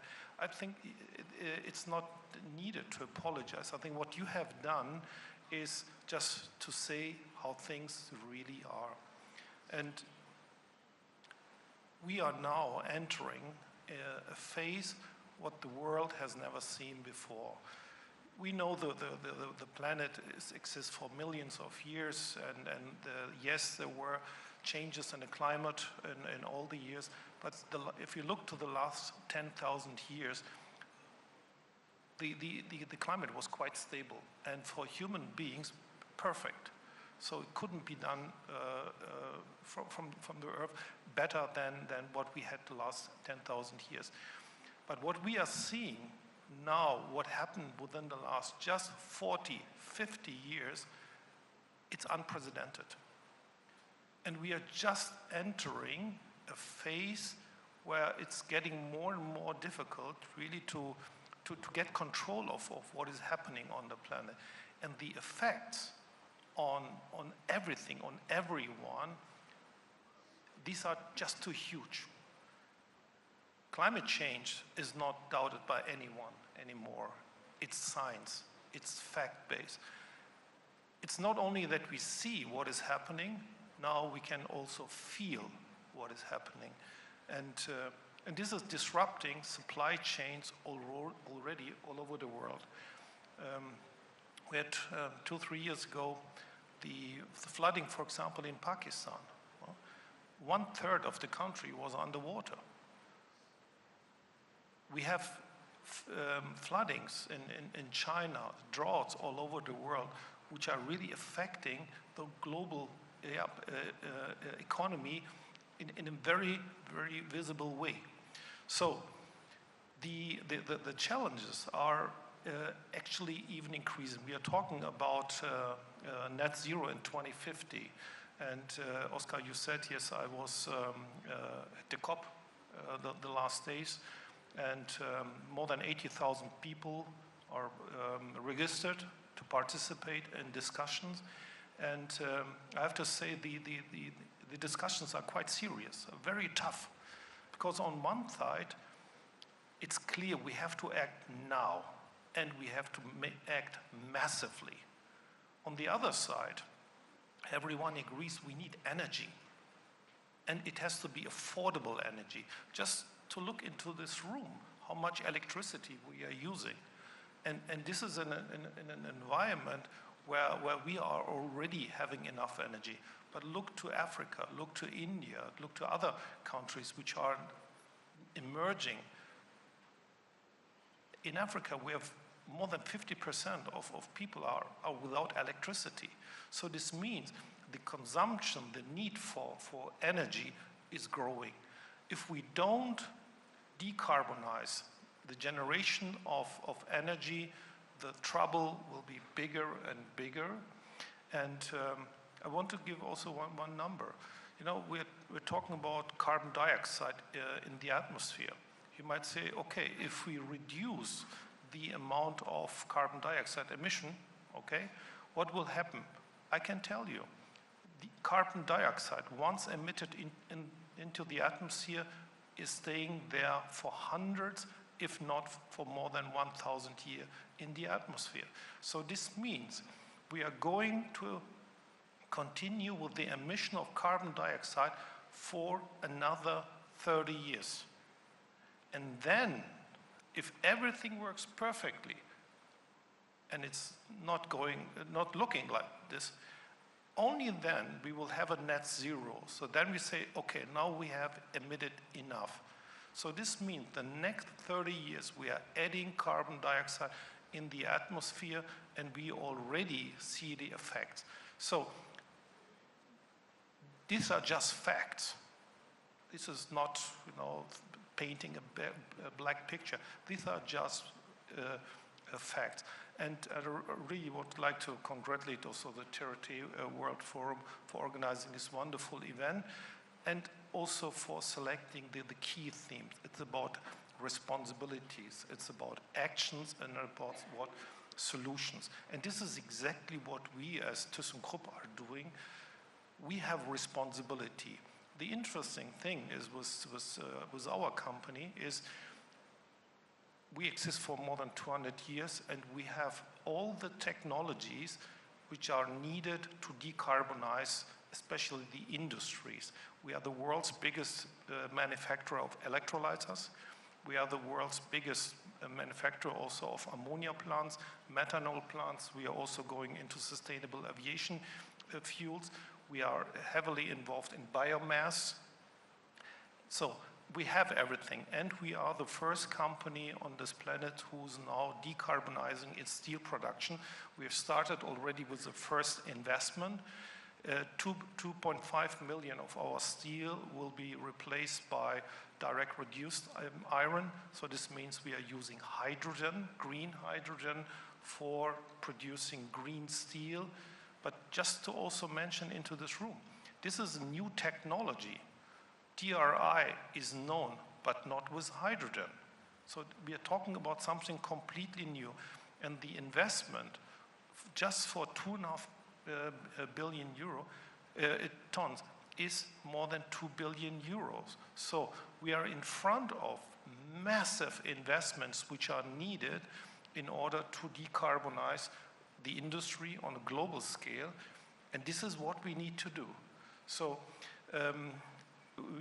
last sentence, you read ThyssenKrupp Decarbon Technologies. This is a new segment which was established recently. Actually, I'm very happy that I was one of the key drivers of establishing such a segment, because I said to our company, to our CEO, we need to position ourselves as the solution provider. The world needs that. And last sentence, maybe to Minister Şimşek also, Türkiye has huge potential when it comes to energy transition. Turkey has everything. It has land, it has hydro, it has solar, it has wind. And the best thing is, Türkiye has a direct pipeline from here to Europe, and Europe is the first off-taker of green hydrogen. So big opportunities in front of Turkey, and a lot of responsibility. And we actually have only 4 minutes left for the rest of this session. So, Mirek, you might be our final speaker, but can we follow on from that discussion on the climate crisis? We know countries like Türkiye, the Turkish president has been very open about his desire to properly address the issue of climate change. He's taken a handful of commitments to Dubai during the COP28 summit, yet leaders such as Joe Biden from the United States, the US being the world's biggest carbon polluter, isn't even turning up to the summit. How hopeful are you that countries who are polluting the most in terms of carbon are really going to implement the measures needed to really begin addressing this issue more seriously? So I think I, at the beginning, talked about how difficult these solutions are. You need to be prepared to work with entities and people that have opposing views, different views. What is encouraging, and my colleague just said it, you said that there were a lot of these very tough discussions in Dubai. I think it exemplifies the fact that the world is moving into these very important discussions and joint action, but it's not easy. I cover Europe a lot, so that's one of my focus areas. So if you just look at the European Green Deal and look at, let's say, what now Mr. Šefčovič is saying and Högstra on the European Green Deal, how much emphasis there is on bringing everyone along, how much emphasis there is on talking to industry, and I think that's also part of that equation where you could argue that we are entering this kind of phase 2 where you are trying to really spread the conversation, enlarge it, and obviously then it's becoming more difficult, but it is very important that you take a development focus, you take an industry focus, you take a social focus on this, and making sure that we address, as you said, we address nature, climate, and energy together as a system, because it is a system that interacts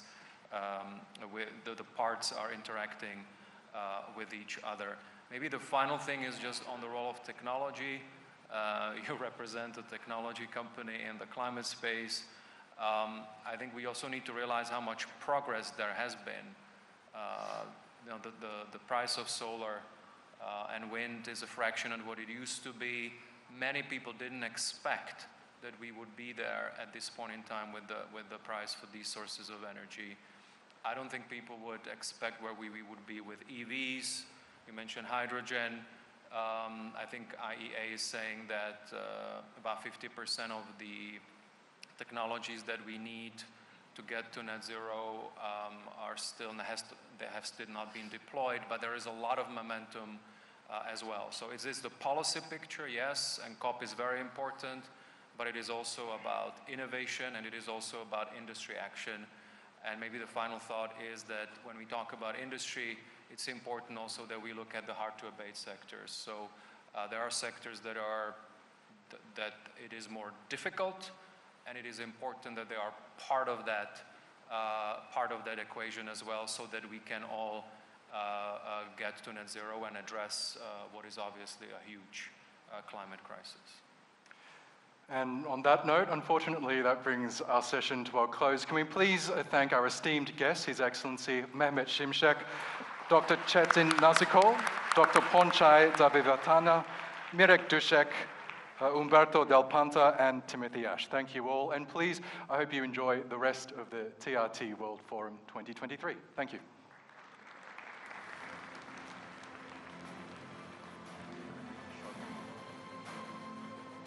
Okay, so we will be having a short break for 10 minutes, so don't go too far. We'll be resuming this session at 10 minutes' time. Thank you. Doctor, thank you so much. Thank you. Thanks, Timothy. No, that was great. That was excellent. Mirek, thank you.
Prova test, test prova.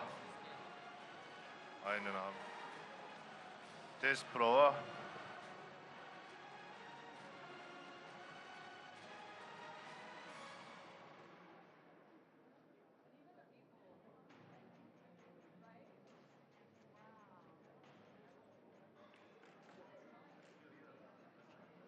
Aç aç. Test prova. Prova test. Test prova.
Yeah.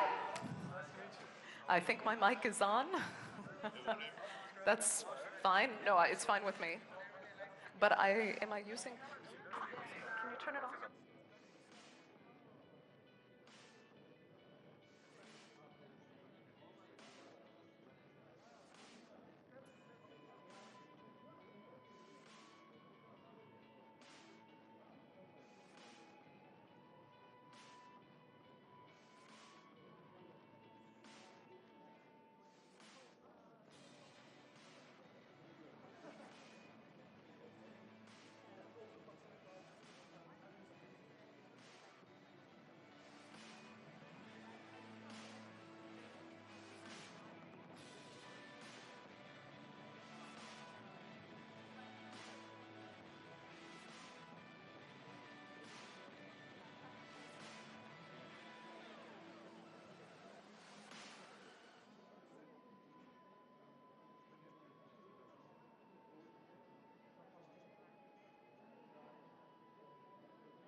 Kıymetli misafirler, Sanayi ve Teknoloji Bakanımız Sayın Mehmet Fatih Kacır programımızı katılımlarıyla onurlandırmışlardır. Kendilerine hoş geldiniz, şeref verdiniz diyoruz.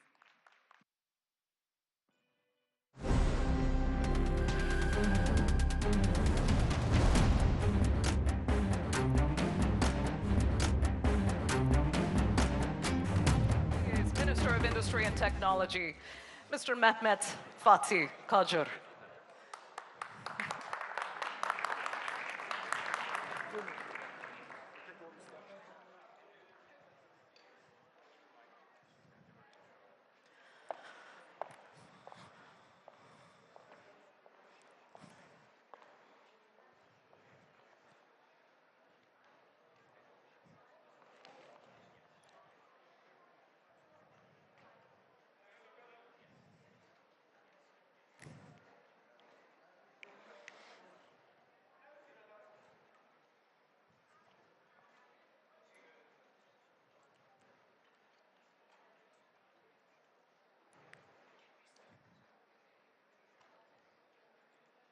Welcome, everybody. If we could all please take our seats, we'll get started. Welcome, Mr. Minister Kacır, TRT General Director. Thank you, everyone, for coming. We have a fascinating speaker and discussion coming up. And let me just give a brief introduction, because I was specifically interested in presenting this panel because it is a topic I've been covering on my own program on TRT World for quite some time now. Because for decades, really, we heard about AI, but it always seemed to be this technology that kind of existed on the fringes, that only the tech elite were actually engaged in. But in the last 2 years, we've seen this exponential growth to the point that governments and those same tech elite are now genuinely concerned about it potentially getting out of control. At the same time, though, we have the CEO of OpenAI, for example, Sam Altman, saying it is AI that's actually going to provide us a standard of living in the future that will make our standard of living today look barbaric. Now, I think one of the most interesting explanations I got for AI was I heard this comparing the discovery of AI to the discovery of fire. And you think about it, yes, it can be extremely dangerous and hugely destructive, but at the same time, it has been a huge net positive for our human development. So with my panelists today, we'll be looking at this new technology and exploring all-knowing AI, its creative potential or destructive evil. But let me first, ladies and gentlemen, begin by introducing our highly esteemed keynote speaker. Please welcome to the stage Türkiye's Minister of Industry and Technology, Minister Mehmet Fatih Kacır.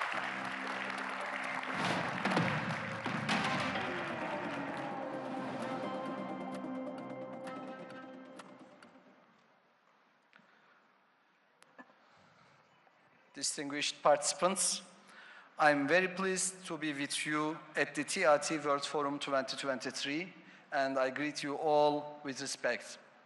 I hope that TRT World Forum, one of Turkey's windows to the world, will be productive.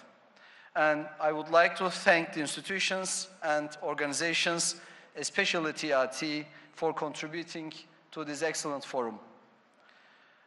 Distinguished guests, the technologies of future are close at hand, windows of opportunity that open to completely different worlds stand before us.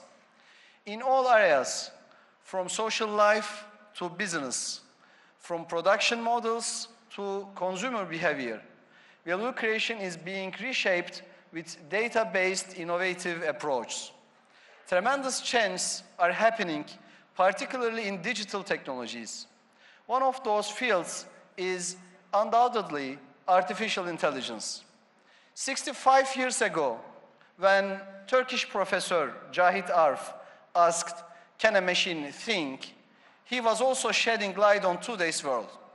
Today, AI forms the core of many smart systems used in all sectors, from communication to aerospace, from medicine to defense. With AI, our daily lives are becoming easier, faster, and more efficient. For example, voice assistants in our smartphones, and speech recognition technologies help us manage our daily tasks. Autonomous vehicle guidance systems increase traffic safety, making our travel much more comfortable. In the healthcare, AI is making significant contributions to diagnosis and treatment process. Chatbots can understand the language we use, create explanatory texts, write programs in different programming languages, and even detect errors. Expectations are quite high for the future. Innovative technologies led by AI will contribute more than $10 trillion to the global economy by 2030, achieving a 14% growth in global economy. Developed countries are in a race for research and technology development to gain a larger share of this tremendous market. However, along with this growth and potential advantages, it should not be forgotten that AI also harbors vulnerabilities such as ethics, security, reliability, and privacy. Biases fueled by AI can create negative effects on social justice and equality, posing a risk to social peace. Similarly, deepfake technology also carries a significant risk of disinformation with its ability to produce realistic images and sounds. This technology can shake the foundation of trust in societies. The new questions and challenges brought by AI applications are testing the limits of the current legal framework, especially in terms of data protection, privacy, ethics, responsibility, and security. The rapid development of AI applications requires laws to be continuously updated and adapted to those new technological advancements. I would like to remind you of 3 important observations that I consider significant. AI is not developing in isolation, but rather in conjunction with deep technologies such as quantum computing and biotechnology. Thus, its current and potential impacts are increasing exponentially. AI development activities are being conducted more by companies, focusing on maximizing profits rather than by state or academic actors that bear direct responsibilities towards societies. In this field, where the United States and China are widening the gap with the rest of the world and view it as a new hegemonic race, there is no strong sign of a global consensus framework that limits developers, implementers, and products. I think I can summarize the current situation in this matter. With the wider integration of AI and related technologies into our daily lives, a decrease in the need for certain job fields and service sectors is inevitable. The history of technology and industry is filled with countless examples of disappearing jobs and emerging new ones.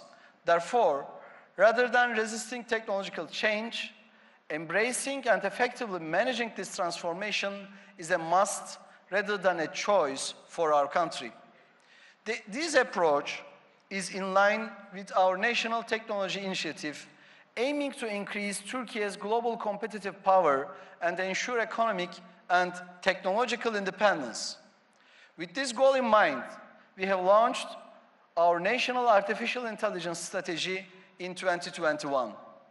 We have focused our efforts on creating the necessary research infrastructure and strengthen human capital. We have identified comprehensive policies and projects that will position our country not just as a market for AI technologies and applications, but as their developer and producer. To activate Turkey's growing AI ecosystem and strengthen collaboration among stakeholders, we have established the AI Institute within TÜBİTAK. We boost efficiency, increase profitability, and elevate quality across various sectors by leveraging AI. We prioritize the widespread use of AI in industry and public institutions in our country and increasing the specialized workforce in this field. Under the TÜBİTAK scholarship and support programs, in the last 21 years, we have supported more than 3,700 projects in the field of AI and provided financial assistance of nearly 7 billion lira to over 1,300 individuals.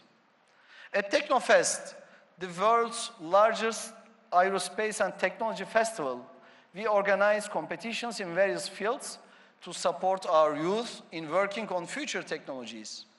Today, more than 2,300 companies at our technoparks and 200 R&D centers in our country are conducting AI projects. A crucial factor for advancing in AI is data and data processing infrastructures. The rapidly growing volume of data is making supercomputers one of the leading technologies of digital transformation. We are launching our new supercomputer at our national center, Truba, which provides high-performance computing and data storage. We see the emergence of AI startups from our country as critical for exploring the broad potential offered by AI and for applying this technology to various industries.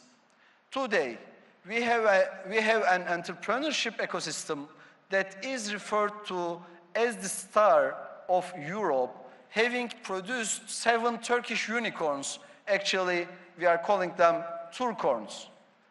And data obtained in the first 3 quarters of this year show that AI is the second most funded vertical in our startup ecosystem, pointing to the great potential of Turkish AI startups. In addition, we play an active role in international collaborations for the development and responsible use of AI technologies. This year, with our participation in the Digital Europe program, we will provide access to supercomputers and open data spaces. Our country also became a member of the Global Partnership on Artificial Intelligence last year. As part of our GPAI membership, our active participation in international projects conducted in critical areas such as responsible AI, the future of professions, innovation and commercialization, and data governance will help us enhance the positive impacts of those technologies on society. Such collaborations will help us in our efforts to position our country as a center of innovation and high-tech. Dear participants, we are seizing the momentum of change and transformation within the digital world ecosystem through AI. We aim to develop and operate AI systems in alignment with our shared values. We contribute to the transformation driven by AI technologies on behalf of humanity and ensure our country benefits from this process. To make the second century of our republic the century of Türkiye, we will continue to work and strive with all our might in line with our National Technology Initiative goals. As I conclude my words, I would like to share my final assessment regarding the title of this panel. We are at one of the turning points in world history. We are at a stage where almost none of the actors and elements of the order established after the Second World War are functional. We are at a moment where humanity is making groundbreaking advances in fields such as AI, quantum computing, and biotechnology. History shows us numerous examples that technological capabilities lacking in moral norms have only brought disasters to humankind. Even this sentence is insufficient. Perhaps I should have phrased this sentence as follows. The Israeli oppression we witness in Palestine shows us the stark reality of how technological capability without moral norms is destroying humanity again and again, every day, every moment.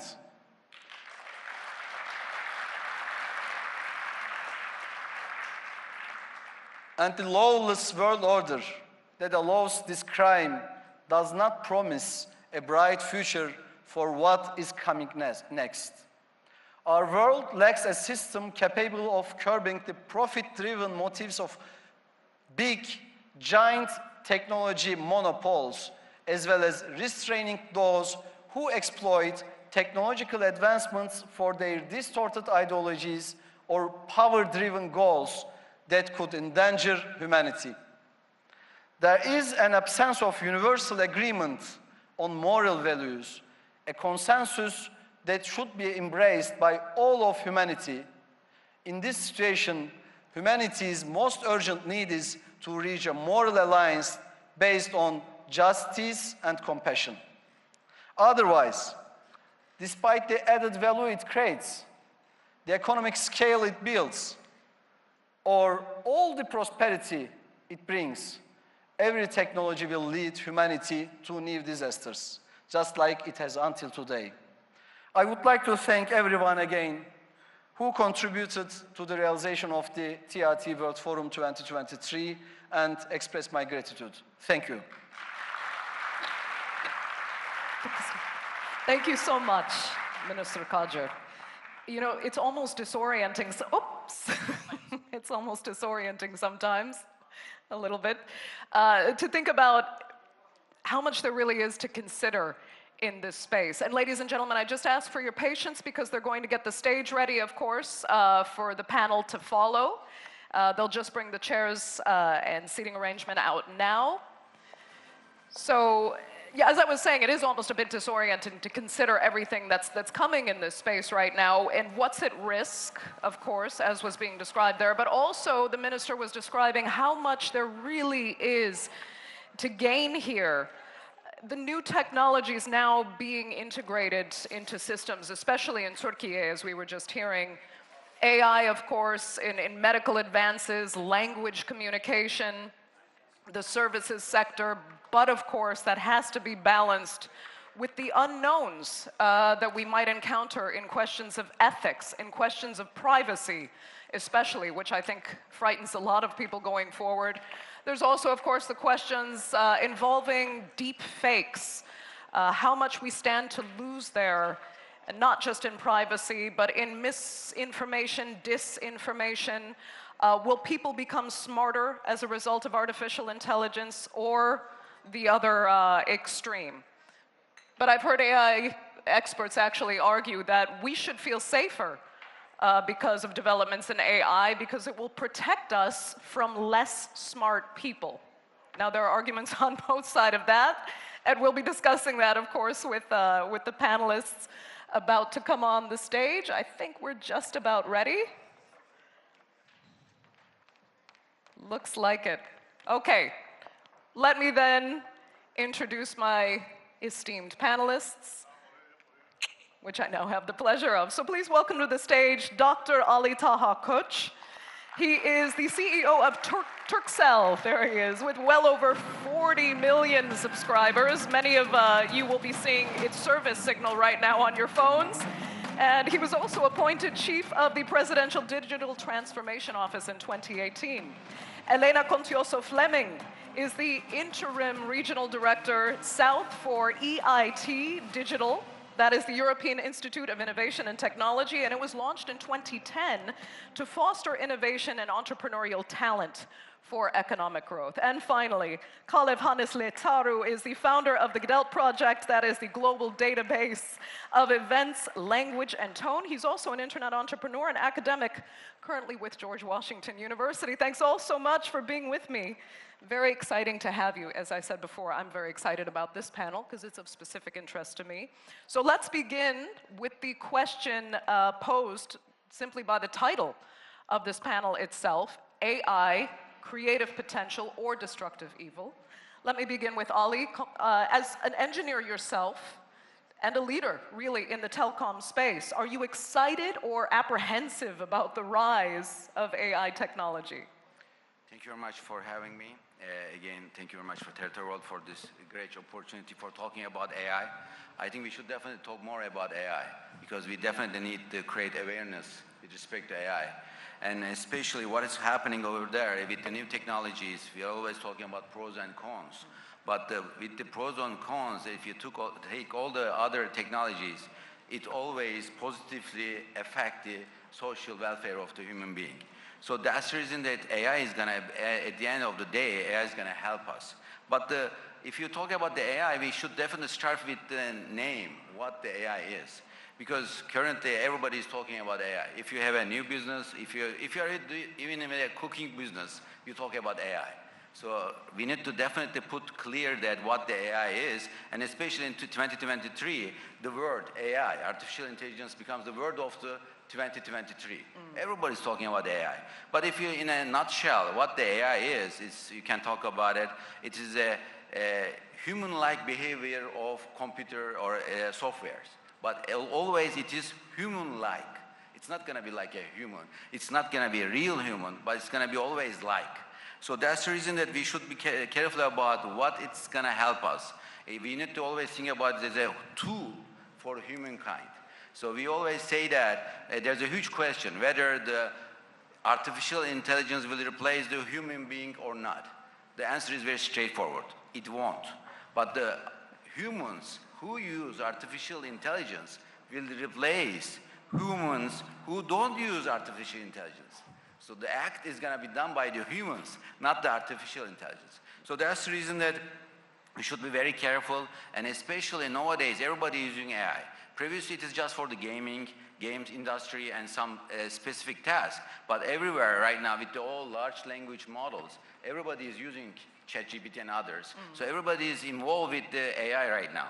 So we need to be careful about this manipulation and disinformation, because it is very easy to use right now, the AI. And as Turkcell, what I want to say about the AI is we are very robust and we are very secure about the AI usage. And in Turkcell, in 2020, we already set up our principles. As one of the biggest telco operator in Türkiye, we put our principles, and the principles are very straightforward. We have 7 different principles. The first one is the AI needs to be human-centered. The second one, it needs to be professionally responsible. And the third one is we are always to observe the data confidentiality. So this is very important for us. It needs to be transparent. It needs to be secure. It needs to be always, with our algorithms, we act fairly towards our users and the subscribers. And the last but the most important one, I think, for the AI is we share and collaborate for a better future of humankind. We share and collaborate. It's not going to be done by only a company. It needs to be a holistic approach around the world. Thank you so much. You say it's not going to be like a human, but that's what everyone's fear is right now. Not everyone. You seem pretty at peace with the fact that you don't think the computer and the technology can catch up to actual human behavior. But yeah, I think that's what's in huge part up for debate among some. But Elena Contioso-Fleming, let me turn to you, because with your work at an institute that actually fosters innovation through technology, how do you think AI should be approached and integrated into what you do? And do you welcome it or do you fear it? Well, the European Commission expects that artificial intelligence will improve lives of citizens, and I agree with that. It will improve and have a benefit on economy and society through a better health care or more efficient transport, more efficient public administration. And, well, there are already applications that are working on this and other domains, and they have proved to serve as a guidance to take the decisions that recently only very highly trained humans could make. And this has led to remarkable improvements like the ability of predict where the next earthquake will take place and when, and the capability of analyzing medical images and detect cancerous cells. Of course, with these opportunities, there are also risks and challenges, as happens with any new technological innovative wave, as it happens maybe with the fire, as you mentioned before. Overall, it sounds like you really see a net positive, though. I think it is positive, but at the same time, I think that there are new and unknown risks that may or may not need to, to put ad hoc legislation or regulations in place. So regulatory framework is yes. Right, and that's what we heard from a lot of the leaders in the industry, that this needs to be watched very carefully. Governments do need to start looking at regulatory frameworks, but as we know, governments are always a step at least behind technology. They can't regulate technology until the technology is there, and it's difficult to predict. But let me move to Kalev, because your work really revolves around leveraging advanced technologies. So tell us where you've been applying AI, where it's benefited your work, and where you've thought, maybe this could be a problem. Yeah, to me, what's really fascinating is, we think about AI as kind of this new thing now, especially with the generative era. And, we've had AI for many decades now. It drives our cars, it gives you driving directions, it helps optimize supply chains, it translates for you. What's different now is AI is increasingly not just transforming, it's actually creating itself. And it's much more visible. It's not behind the scenes anymore. It's something we actually play with as consumers. And so, in my own work, we use AI every day to look across the global media system, to be able to look across hundreds of languages, across television, radio, print, to explore global risk, the power of global risk, to be able to watch television, for example, 24/7, and summarize what's happening in Gaza, what's happening in Ukraine, how it's being portrayed across the world. And to me, there's enormous power in AI.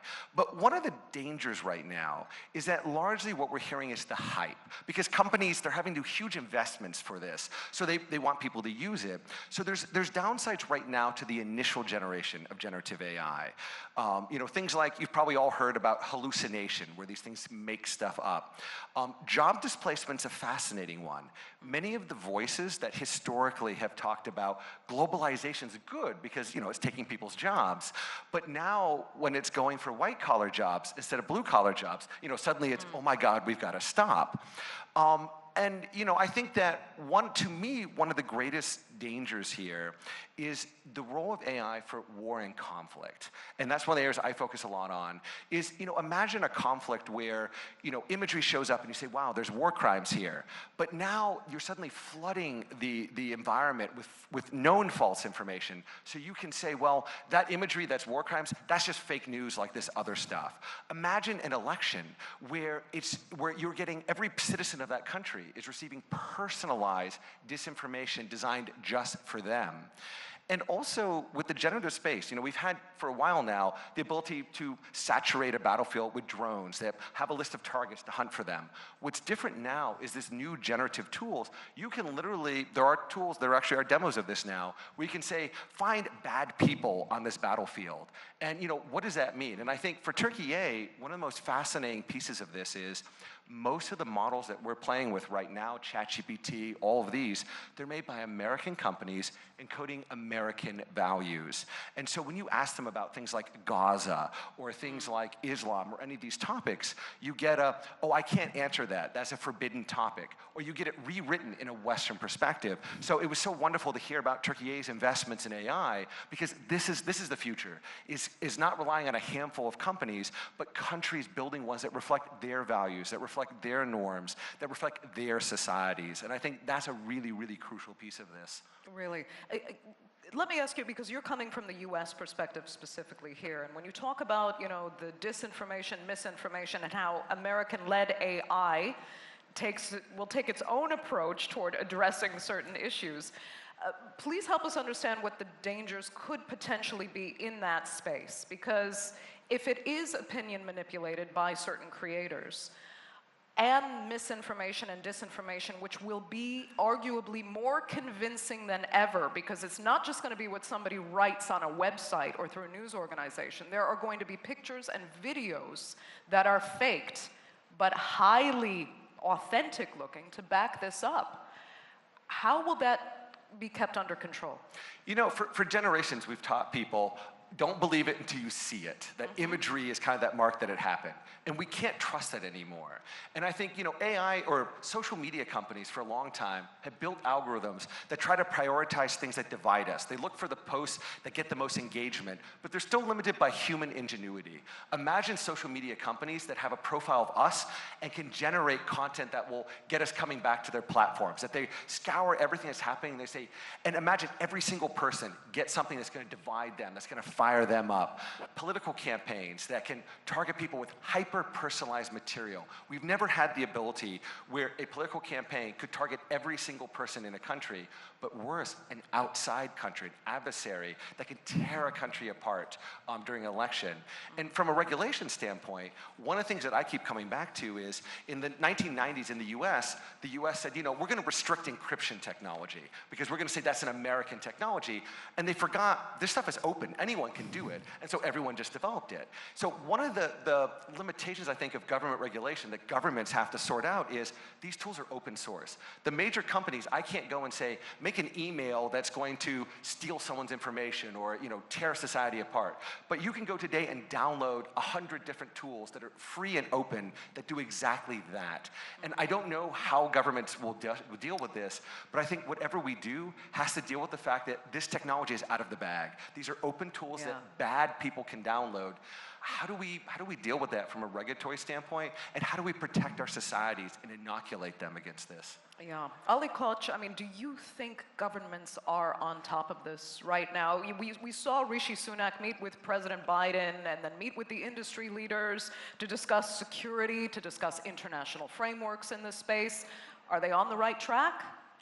I think it's going to be the hardest problem and the hardest problem that it's going to be hard to solve it as a government entity, as you say at the beginning. We are just always governments are trying to catch up with the technology. So always technology goes faster than the government regulations. So, but overall, if you look at how it improves, is because of the data. We have enormous data. So with the digitalization, and everybody is creating a huge amount of data, and especially, for example, in Turkcell, every day we process 250 billion lines of data. Every day. So we have 40 million subscribers, so everybody is getting on the social media. So overall, you need to be careful about what to process and what not to process, because otherwise you're going to get into personal data space, which is so dangerous for the operators as well as the government entities. So I just want to say something about this question, about this session, because there is I always call it a brain-stretching paradox. Because whoever is talking about that the AI is evil, they are also the same people who is spending the maximum effort and the money on that. If you think something is evil, why are you spending that much of effort? Because you want to get it before the other evil people get it. Yeah, so that everybody wants to be evil-like, right? So that's the reason that we need to think about this brain-stretching paradox. It is real. So then it becomes the same question with the ethics. So how we are going to do this? For example, let me tell you something. We need to think about the human centricity. Why? So if you have a social media platform and then you want to change your profile picture, if you want to make it with the AI, it spends or it makes, in order to do that new AI picture, it consumes more energy. Then you are just taking your photograph and taking your new picture and post it. So overall, you are using AI. You seem you are cool because you are using AI on your profile picture, but for the world, you are not doing good because you are consuming more energy. So that's the reason that the right moves need the right principles. So if we have the right principles, everything is going to be good. So the same topic. So the data-driven technology, AI is a data-driven technology. So we should definitely be sure about the data quality. But when we talk about the data quality, we always talk about if it is error-free or not. But we need to think about the other thing, bias. If your data is biased or not, that's the same thing that he's talking about. Because if the data is biased, even if it is correct, it is not right. So that's the reason that we need to have a very set of principles. The data needs to be free of error and as well as free of bias. And then data needs to be free for everybody, and everybody needs to be instead of having a black box mechanisms, everybody, all the government entities, all the users needs to know what is inside this algorithm. It's not supposed to be a black box. Otherwise, if something is getting in and something is getting out, if you don't know what is inside, you're not going to be sure. Yeah. It's very difficult because, and Elena, let me come to you with this. I just asked, you know, if people will be able, sure, they should know what's in this algorithm, but can they understand it? It is highly complicated. It's a highly complicated technical area. And when we look at institutes like Elena's, remember when everyone thought the internet, the World Wide Web, could be the great equalizer in education? That it was going to be able to give people that had no access to good teachers or institutes, they could just get on a computer and have access to the same great educational material. That didn't quite materialize. In fact, we saw technology over time form an even bigger gap between the wealthy that can access that technology and the poor. How do you see AI, when Sam Altman says it's going to be, you know, the one that raises our standard of living and the poverty now will look barbaric in the future, do you see that too, or do you fear the opposite could possibly happen? Well, let me share with you data from Eurostat. Is that less than 1/3 of citizens in Europe has what is called above basic digital skills. So, in other words, it means that 2/3 of Europeans are not capable of more than sending an email, installing a simple software in their computer, or searching internet. So there is a lack of digital skills, and as technology continues to advance, this need of digital talent is increasing as well.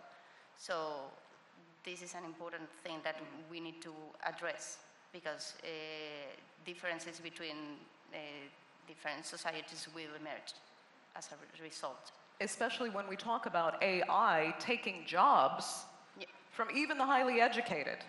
I mean, where does that also leave an institute like yours? What are you preparing people for if their jobs can actually be phased out by more intelligent AI mechanisms? Well, at EAT Digital, we prepare our students in, well, we offer programs on innovation and entrepreneurship. They are specialized in data science, cybersecurity, these kind of things.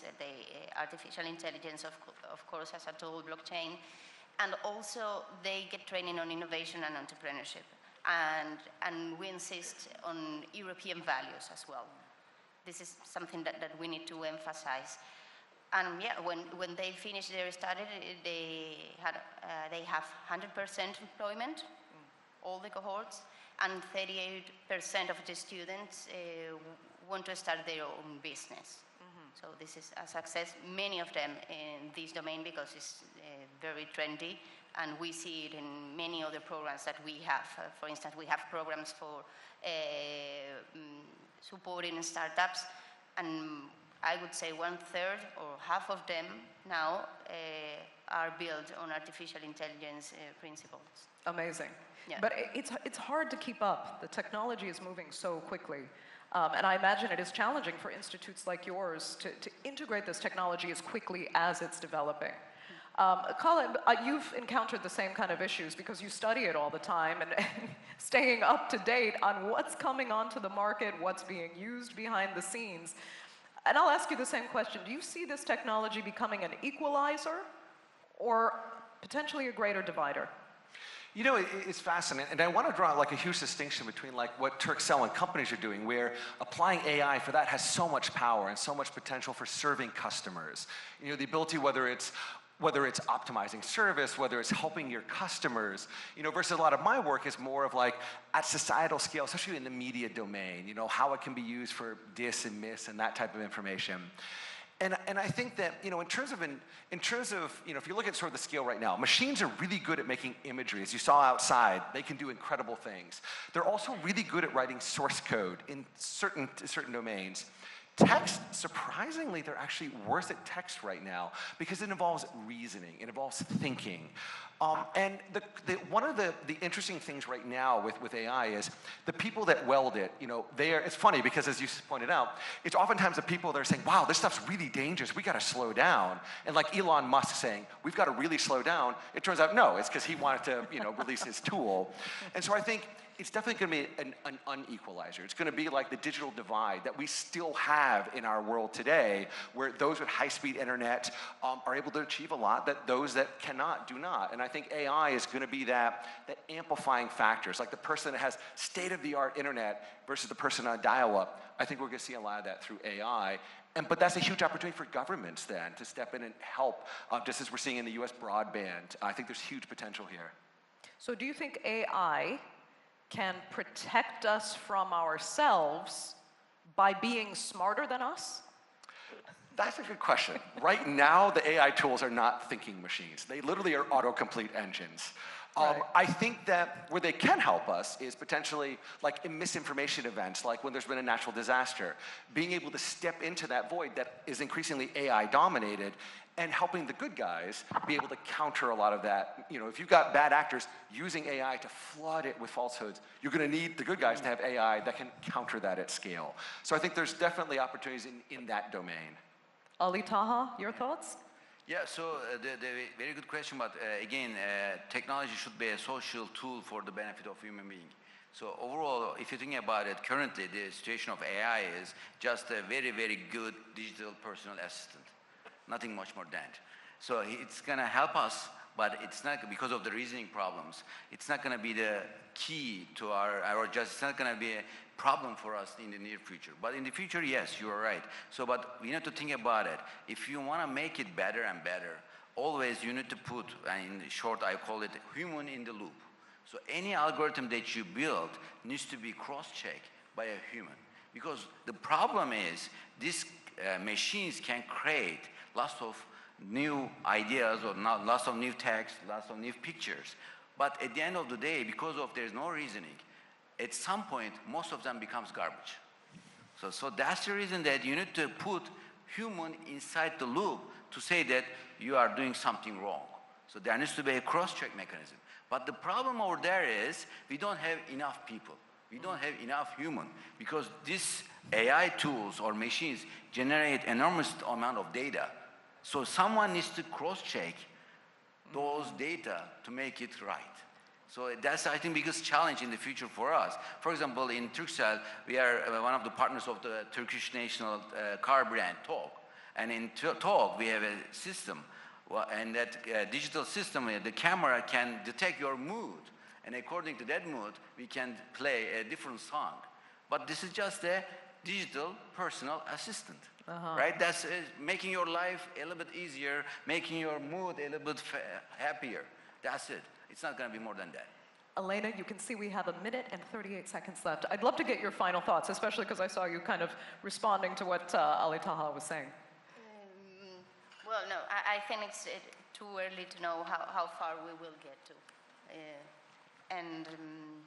Yeah, but talking about what Khalif was mentioned, well, I would like to add that, well, Europe is at the forefront of research, is on par with its global competitors in that sense, but with regards private investment, we lag behind. And the same with the artificial intelligence adoption by business. So this leaves us in a very difficult position with regards who owns the data, who has the power at the end. Okay. If you can take 30 seconds, Khalid, go ahead. I mean, yeah, I think, as you were saying, I think right now, the AI that we have in our hands right now, it's a personal assistant. It's really good at ideation, creation, personal assistance.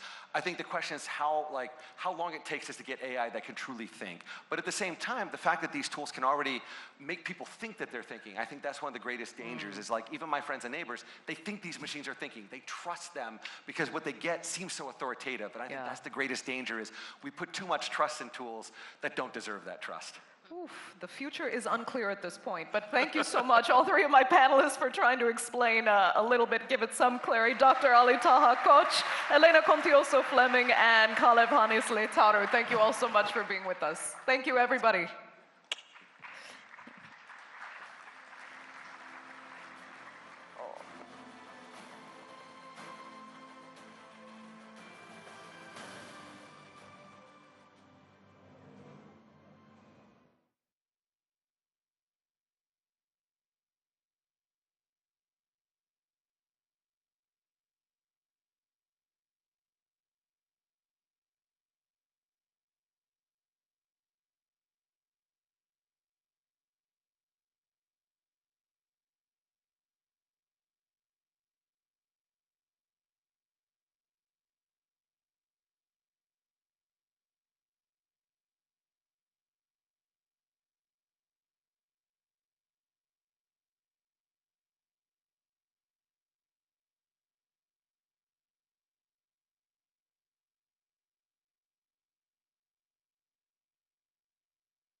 Hello, everybody.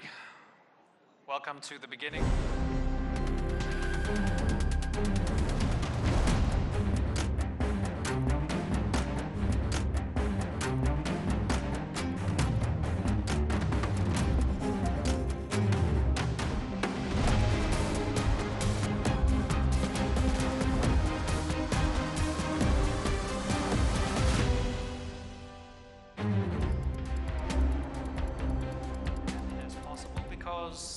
It's very easy to only complain about the UN's major problems.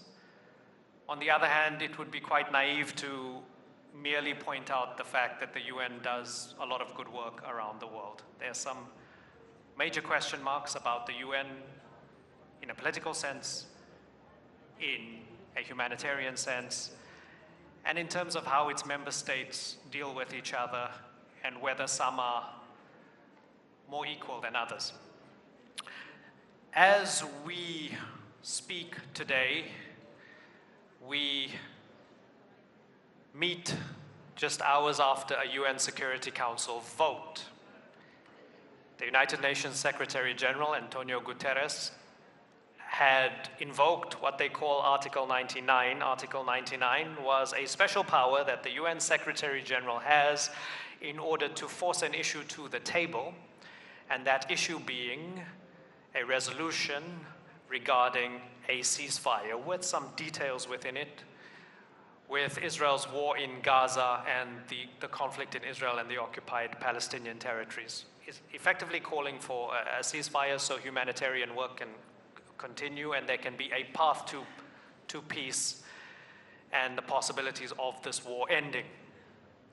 There are 5 permanent members of the United Nations Security Council. They have what is called veto power, which a lot of you would know about, and there are 10 non-permanent members. Right now, you had 2 of those permanent members of the Security Council in a strange synergy with yesterday and the panel that we had where John Dugard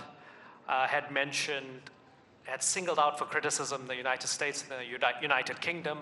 Those were the 2 after the panel yesterday during that vote where the UK abstained and the United States had vetoed the resolution, which meant that there was no ceasefire. For many, once again, this is it's a trigger for their questions over the UN and whether it is fit for purpose. I am going to use this opportunity on the back of this news to ask that very question to our distinguished panelists who will be with us momentarily. But I just want to remind you of the topic of this particular discussion over the next 50 minutes or so. It is disunited nations working towards effective multilateralism.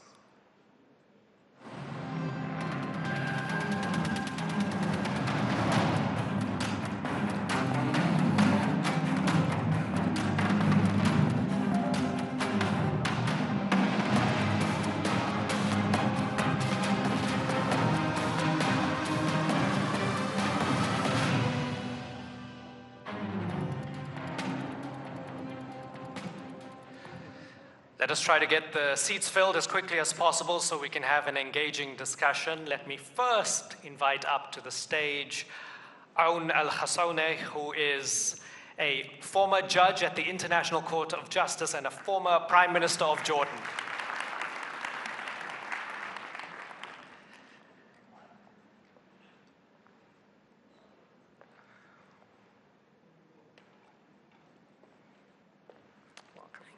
You're going to be sitting right over here because we have to line up with those, you see. There you are. Here's your microphone.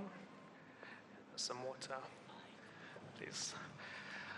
We have one active current member of the United Nations, and I don't want this to be a panel where we gang up on her. We're going to be as fair and robust as possible.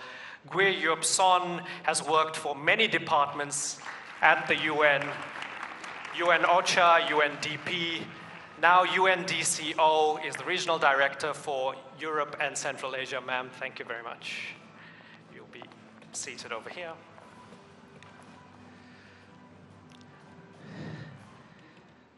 Our next panelist is someone who has had scathing criticism of the United Nations, and for good reason. He was on the inside and saw things and experienced things that he did not like very much over the years, particularly during the period of the build-up to the Iraq War and its aftermath, the former UN Assistant Secretary General Hans von Sponeck.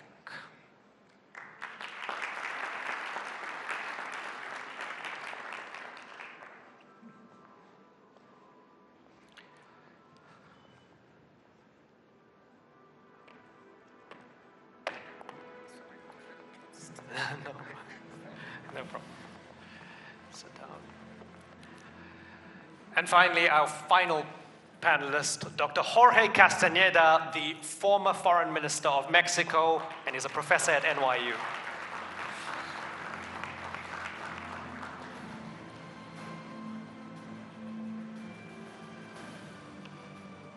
Looking forward to see.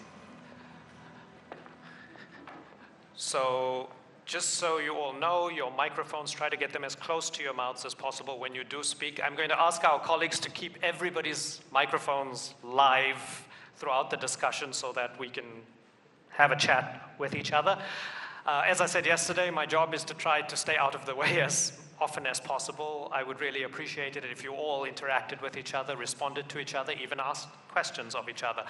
However, to begin, I'm going to start with one question for each one of you as we go along the panel, and it's going to be a very simple question. And let me start with the Honorable Justice closest to me. Is the UN still fit for purpose? Well, let me start by quoting 16th century Spanish picaresque novelist Lazello de Tormes, who said certain things are so obvious that they tend to fall into oblivion.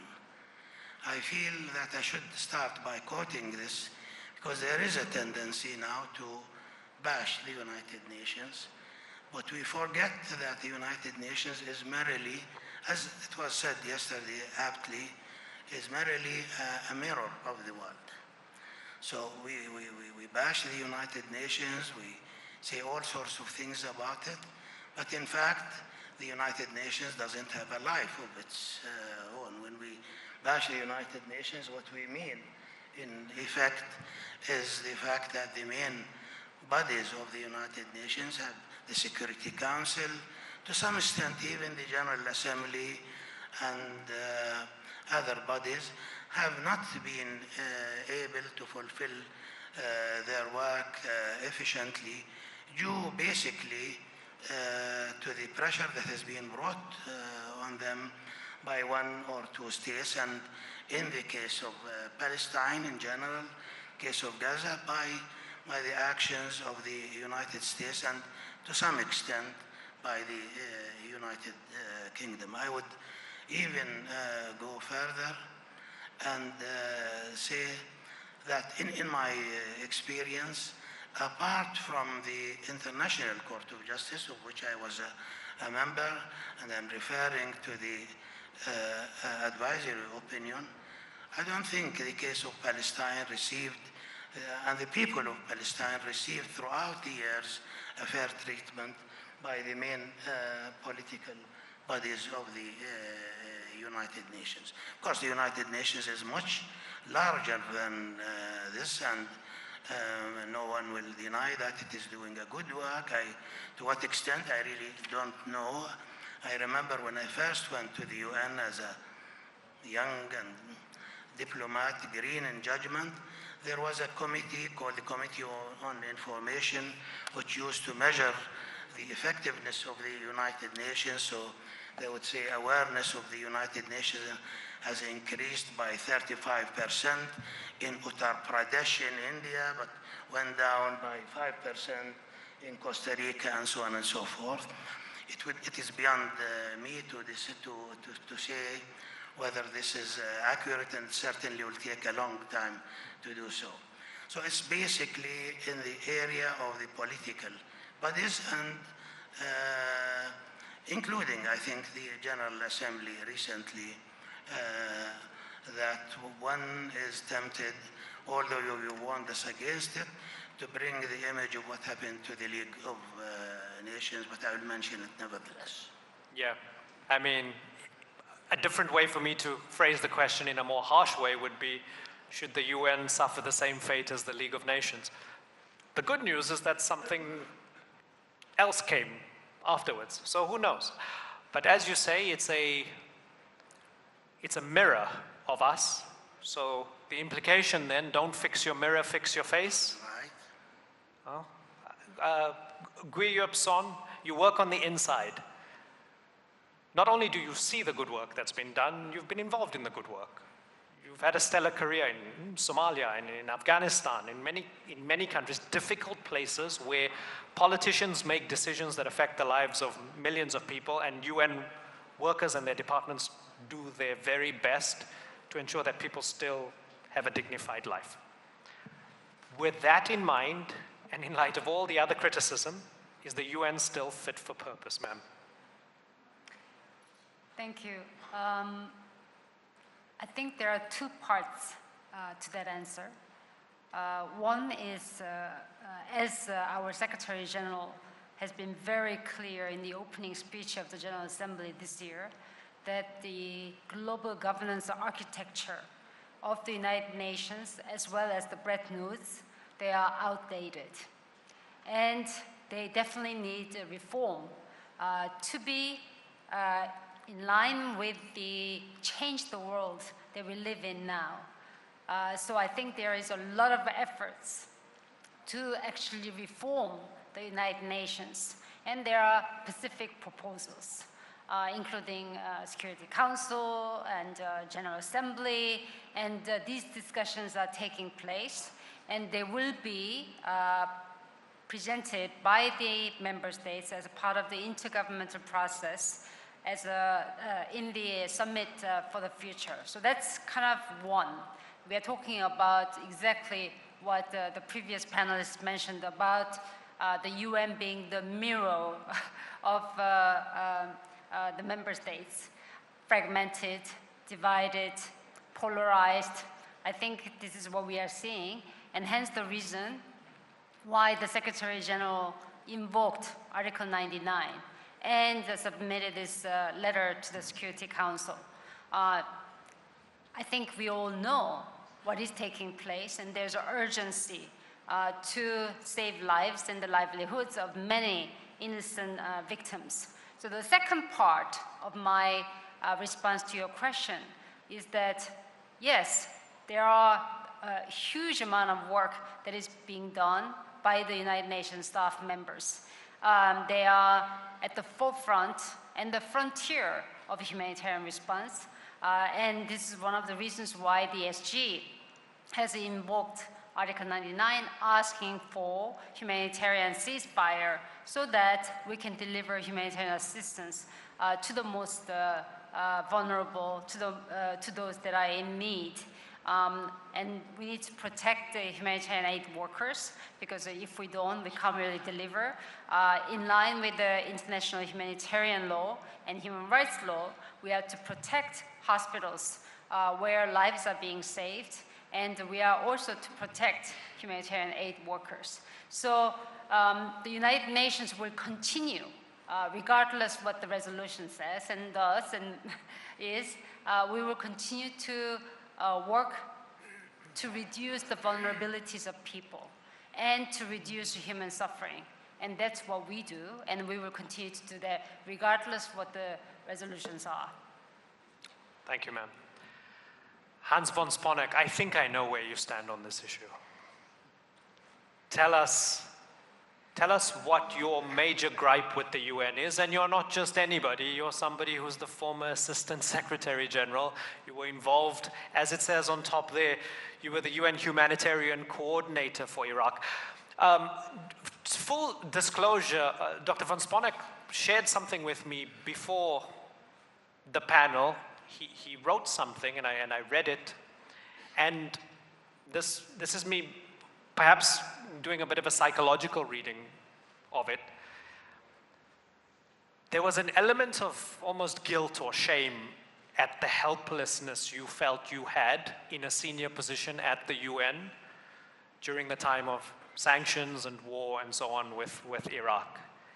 There's a lot of heavy emotion related to it, i.e. good intentions, but a sense of betrayal that the system was not designed to be able to truly make a difference in the major ways that you wanted it to make a difference.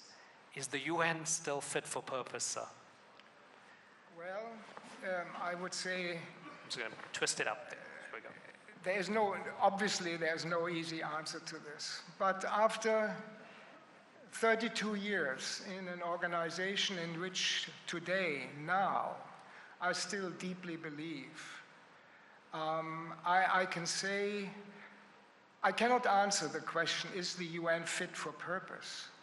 But what I can do is answer the question once we define which UN do I mean. The UN has many faces. There is the political phase, the General Assembly, the Security Council. There's the judicial phase, the International Court of Justice. And there's the executive phase, in which I was 30 out of the 32 years involved. That consists of the Secretary General and his team of specialized agencies, funds, and programs.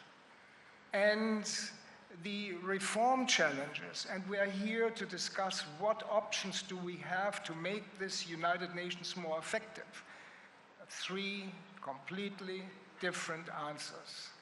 The reform challenge for the executive is totally different from the reform challenge which should, with you here, us here, maybe is the most important element, is obviously the political, the Security Council. What Imran Bey has referred to yesterday, the Security Council voting on Gaza, was in my many years of watching the UN since I left the UN, was incredible. I was grateful to TRT that I could see the entire voting process, and I was ashamed that in the building that houses an institution that has, Imran, done much better than the predecessor, the League of Nations, we could have a situation where, for political purposes, we are sacrificing the lives of innocent people, whether they live on this side of the border or mainly on the other side, on the Gaza border. That was shameful. I want to, if I may have another moment, sure, go for I just want to say, yeah, in 1945, ladies and gentlemen, there was a dream of 3 old men, Churchill, Stalin, and Roosevelt. That dream included a promise to work together as a team for that newly developing organization called United Nations. But if I make a big jump 78 years later, this United Nations is no longer reflective of a dream. It has become a nightmare. And the Cold War that is alleged to have ended in 1990, this is nonsense. The Cold War has continued, with the difference that today that war is much colder than it was before. I just want to very quickly, if I have another minute or so, I just want to say, and some of us may not like this, but the evidence is there. I'm not expressing an opinion. I'm expressing a fact that the United Nations that evolved in all these years has become a very West-centric institution. Now, there are indications of what I'm saying. Where is the political UN located? In New York.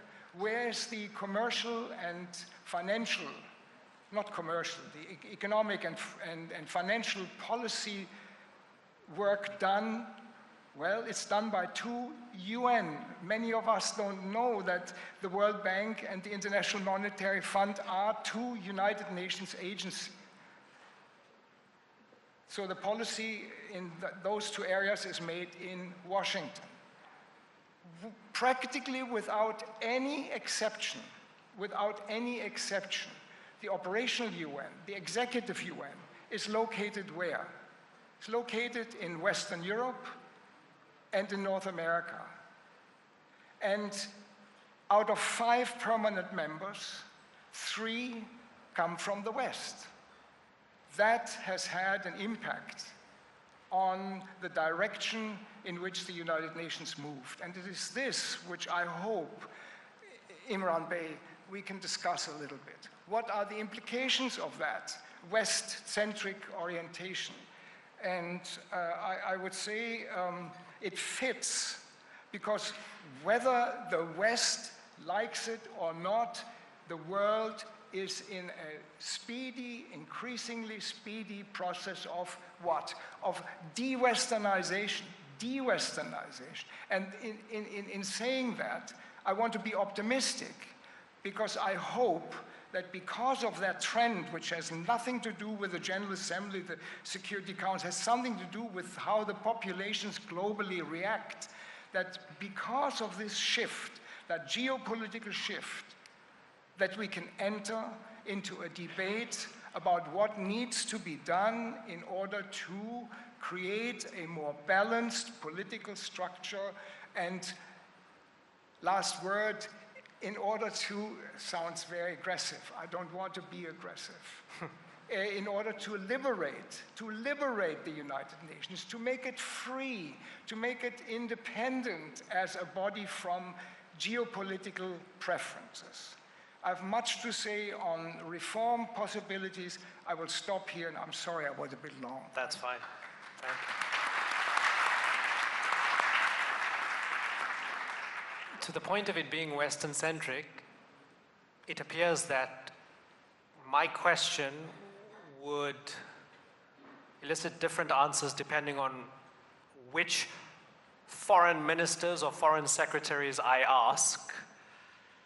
So if I ask the US Secretary of State if the UN is fit for purpose, they'd have a certain answer. If I'd ask the Mexican foreign minister, they'd have another. If I ask the Somali foreign minister, there'd be another, and so on and so forth.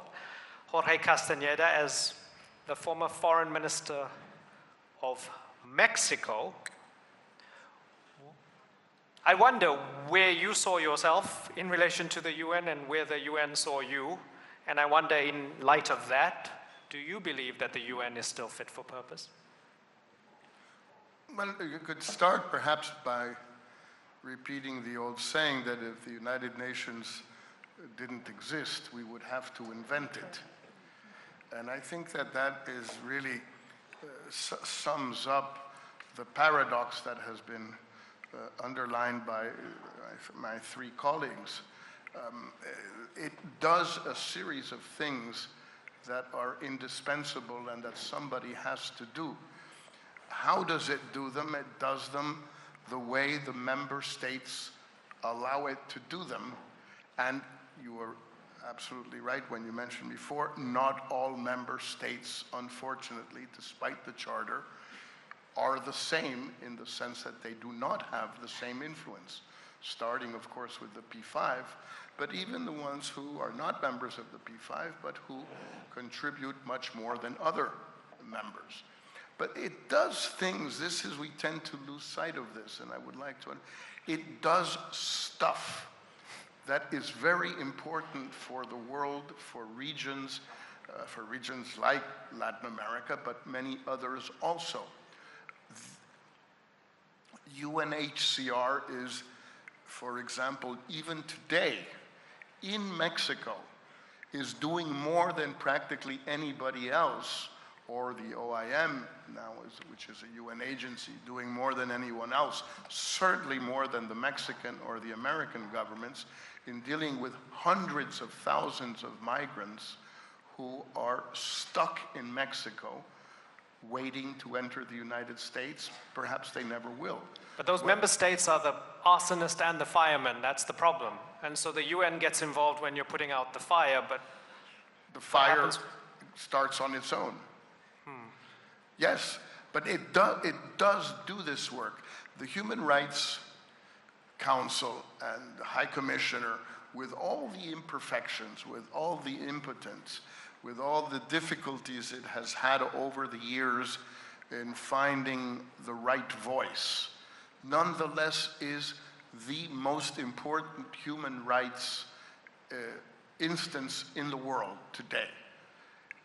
It is far from perfect, it's highly imperfect.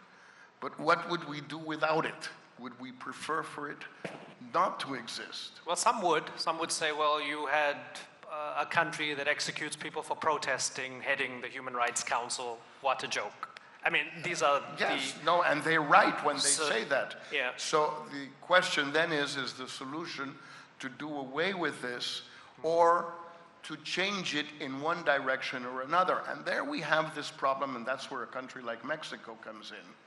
You know, the new global south. Well, I understand the logic of it for many countries and the need, the importance of transforming not only the UN, but the IMF, the World Bank, and other institutions to take into account a new correlation of forces of economic strength in the world, the demographic, economic, trade, etc. Yes, I understand that full well. What do you do with a place like Mexico? And there are many places like us. Are we part of the new global south? Are we the poor neighbors of the global north? Should we aspire to Security Council permanent member status? Would others want us to be there, really? And I could say the same for many of the aspiring members, those who do want permanent member status. I'm not sure if I were in the job today whether I would necessarily want some of the candidates, some of the P4, to actually be permanent members. Yeah, you said if the United Nations did not exist, we would have to invent it. If the United Nations Security Council did not exist and we had to invent it in the year 2023 with the veto powers for the United States, the United Kingdom, Russia, China, and France, I know nothing about anything, but I would bet that the vast majority of people on Earth would be against it. I agree with you completely. So doesn't that tell you where the problem is? We wouldn't have a Security Council. I mean, there's no question we cannot possibly have a Security Council of 1945 to overseeing multilateral policy in 2023. It's ridiculous. And is that the thing? Is it the 1945 born out of a world war? Look. Is that the issue? Is that we're still following a template from then? No, the issue is that the UN has not adapted to change. The world looks very different today. Why would Germany, Brazil, Japan, and South Africa or India have a claim on the permanent seats? The fact is, Africa isn't represented at all in the permanent group. Latin America is not at all represented in this permanent group. Asia, with over 50% of the population, has 1 seat, and the Western world has 3 seats. That's no longer a platform on which we can do international geopolitical politics. It's not possible. So the first reform challenge is to change that. To make it a more balanced representation, slightly enlarged. No details. There are many ideas on how to handle that. There are many ideas on how to handle the procedures in the Security Council, ranging from abolishing the veto, having a 2/3 majority, having which is a very fascinating idea, by the way, instead of having a national representation on the Security Council, to have regions represented. Right. I just want to bring Ms. Son in, and it's interesting because I think that veto, especially last night, really stings for so many people, because as Jorge Castañeda mentioned to me as well, before we came in, even if the UK didn't abstain, I mean, it was 15 out of 15, 14 members, and just one, the United States has to say veto, and this thing doesn't work, right? Ms. Son, you want to come in? Yeah, because I think it's important to recognize that there are a lot of these discussions about making the United Nations fit for purpose as we speak. The member states have asked the Secretary General to actually present some ideas and recommendations. In response to that, he presented a report called Our Common Agenda. And it lists a number of recommendations, and this will be negotiated by the member states in the Summit of the Future in 2024, next summer, next General Assembly session. Now, what the discussions are taking place, example of a Security Council, is that, that in line with the Change the World, that the membership of the Security Council needs to be much more inclusive, and that it needs to include a more diversified membership, and that the veto power needs to be looked at. Should it be in line with the new Security Council membership, or should it be actually consensus-based? And there's also a recommendation on General Assembly that it should be there should be a shift from non-binding resolutions to binding resolutions with the accountability of Security Council and other organs of the United Nations. These discussions are taking place now, actually, right, as we speak. And that's good. That is good that they are. If you look up here with Aoun el-Khassone, it says former Prime Minister Hashemite Kingdom of Jordan. The job you resigned from in order to take up the prime ministership was as a judge at the International Court of Justice. As the judge, you've had 20 minutes to listen to everybody. I want you to pass judgment now. You've had enough opportunity to listen. Which is the pessimistic approach still the prevailing one about the UN and its current structures? Or is it enough, as we hear from Ms. Son, that there are these discussions for reform? Give them a chance. Well, I unfortunately belong to the pessimistic group. I think it's relatively easy to think about possible formulas for reform. The possibilities are endless, basically. But we tend to forget that the international system is a system of power. It's not an academic system. And I have witnessed examples, for example, in the elaboration of the Rome Statute and elsewhere, to bring more power to judicial bodies, even in the topic of state responsibility under Gaetano Aranjo Ruiz, who in my opinion was one of the best international lawyers in the world. When it came to the question of international peace and security, all his proposals were rejected.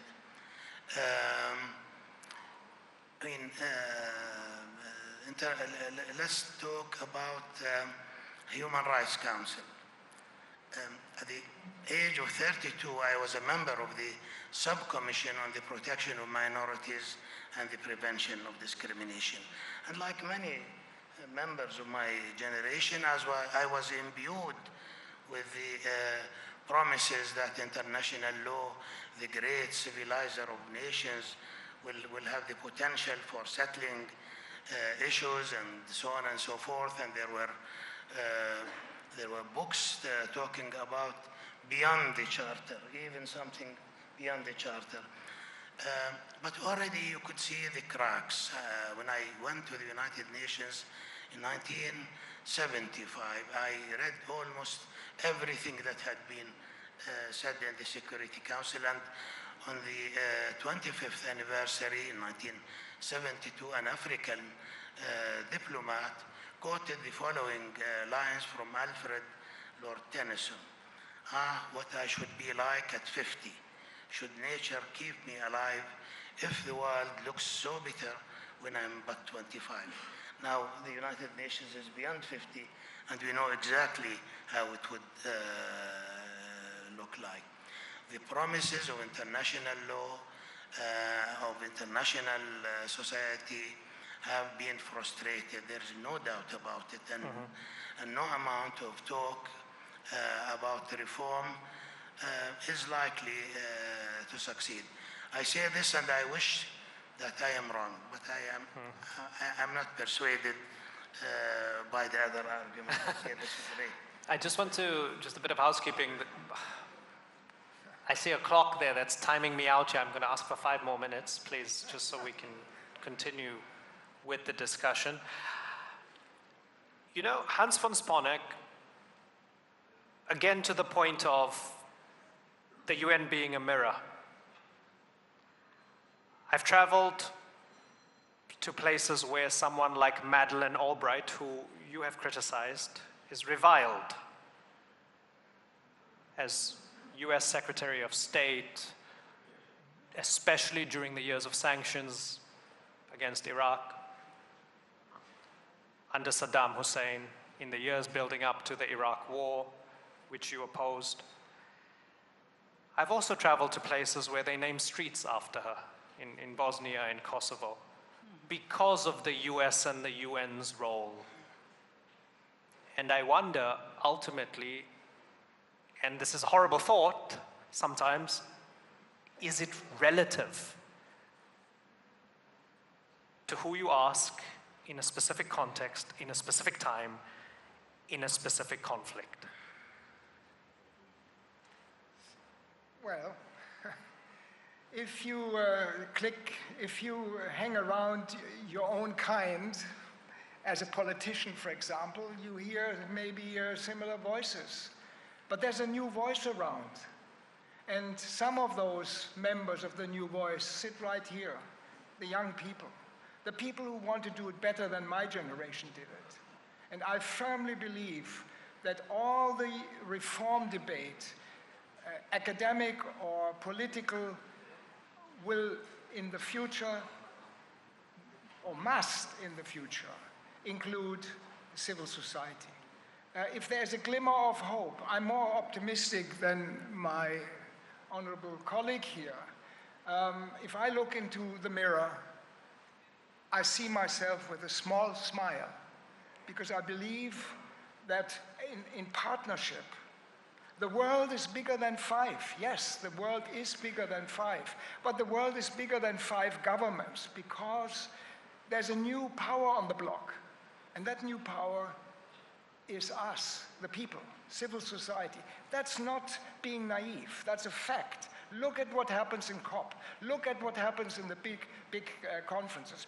Look forward to what is happening next September. If you'd allow me to interject here, because a lot of civil society thinks that we've moved beyond the medieval nature of war, so we start to debate aspects of how is AI going to affect our lives? How are we going to deal with climate change? How are we going to prevent other pandemics?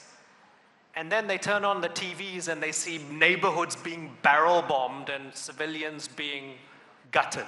And they think, what's going on with our world? And isn't that part of the paradox? You have people dreaming, but the reality is we're still unable to prevent grotesque mass murder. Only one sentence here. There's a great saying, I believe in it. Look to the stars, have a vision, but keep your feet on the ground. That is my message. Okay. I want to run through the panel from the far end and then coming back closer to me with concluding comments from everybody. Please, Jorge Castaneda, go ahead. Yes, I must say I'm as pessimistic as my colleague from Jordan is. I do not believe really much in United Nations, at least Security Council reform. I cannot imagine a situation where the 5 permanent members who have to approve any change in the rules would approve a change that would give them less power or give their power to others. I do not see that happening in any reasonable amount of time. So the question is, what can we do with the existing situation? I would love to have things change through the power of civil society or the new global south or other factors, but I do not see that happening. And secondly, I would like to be sure that instead, for example, of necessarily universalizing instances like the Human Rights Council with all its defects, I wouldn't like necessarily to have it endorse values that are different from the ones it endorses now. I don't like a lot of what it does. And that's another panel almost, but it's interesting. I'm willing to say so openly. I would rather it endorse many of the values that are in the Universal Human Rights Declaration of 1945 than to find a new interpretation of human rights, which frankly I at least would not agree with. Okay, we'll put a pin in that and maybe use it as inspiration for a panel next year or further forward. It's a brilliant thought. Hans von Sponeck, final concluding comments from you, sir. I've talked enough. I pass on. Ms. Son. I feel, just having listened to the panelists, that it's all the UN that you are making a lot of references to. But we have to hope for the new UN that reinvigorates multilateralism, that is much more networked and inclusive. Yes, perhaps it's an aspiration, but without that ambition and vision, we are not going to get there. And if we are putting the people in the center of everything that we do, the voice that you represent plays a key part in making these changes of the United Nations system and the multilateralism. Thank you. Aoun El-Khassani. Yeah, it's not a question of what we like or don't like. Of course, everybody would like peace to be prevalent and justice done. But I think more importantly, I think we should be reading our times correctly. I love quotations, and I will quote Ash-Sha'rani, who was a 15th century Egyptian jurist, and who said, "The wisest of men are those who can best interpret their times." And we live in times where, and this so often happens and has happened in history, whenever there is a dominant group, whether within societies or internationally, and that group feels that its dominance is being undermined or will be undermined, that is the most likely moment when that group will commit big crimes, will take actions that are so shocking, because what is at issue here is fear, and fear is a powerful instinct. And I think we are living in that moment in history. So that's what is always on my mind and what is bothering me, and I can only pray that we will get out of this situation with as little damage, not only to human life, which is very precious, but also to the values and the promises of international law and international justice. The wisest of men are those who best interpret their times. Sha'ran, 15th century. And we've got Tennyson as well. Before we began, you gave me some insight into my family's history from the 17th century. Beautiful. This has been an education. The judge has spoken. Everybody has spoken. I thank you all so much for joining us. Thank you, everybody, for joining us during this discussion.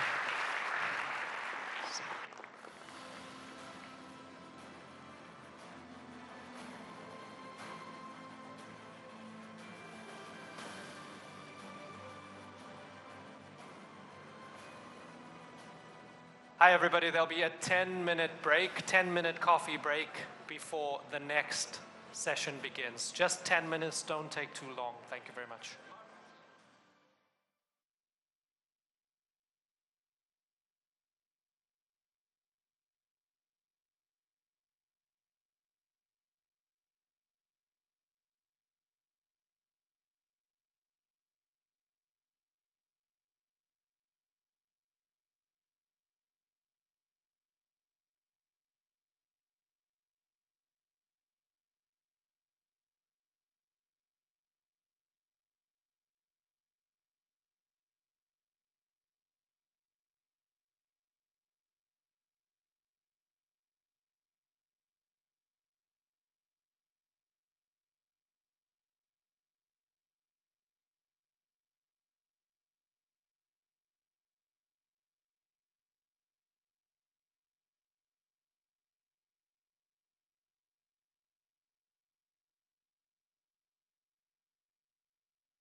of the day is going to begin shortly, so I would kindly ask everyone to take their seats.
Affairs.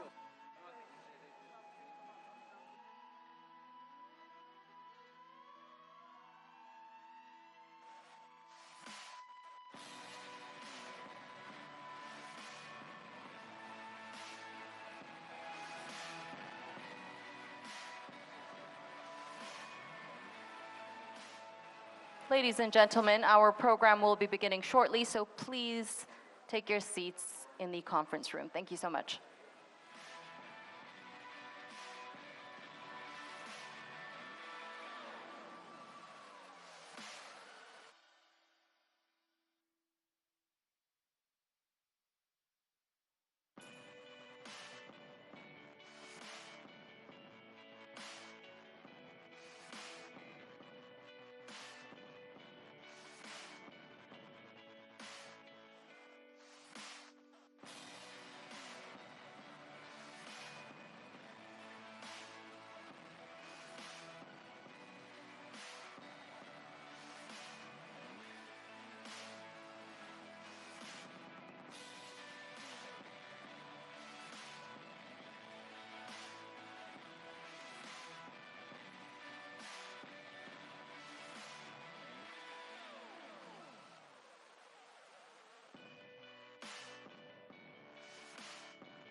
How long?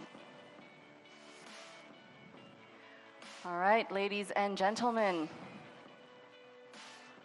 I'd like to give a warm welcome to the Minister of Family and Social Affairs of the Republic of Türkiye, who has entered our hall at the moment. Welcome to her and her team. We have a photo session going on, so as soon as that concludes, I will kick off the 6th panel of the day at the TRT World Forum.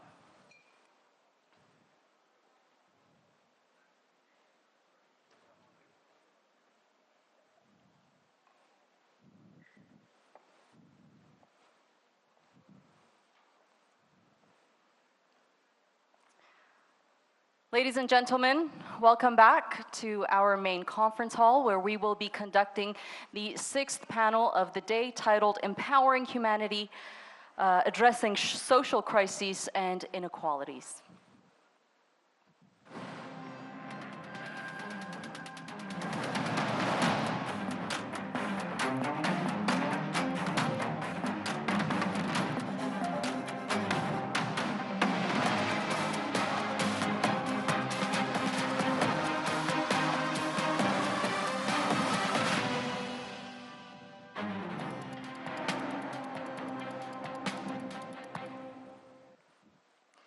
On the second day of the TRT World Forum, we continue to shed light on the challenges and triumphs our world faces today. Throughout time, humanity has encountered and continues to encounter inequality, discrimination, and disparities, as our shared narrative highlights the persistent struggles for civil rights and socio-economic equity, emphasizing the crucial role these principles play in fostering inclusivity, and justice. These values are not mere ideals, but dynamic forces that should bring us together, should unite us, compelling us to cultivate awareness and embrace the mantle of social responsibility.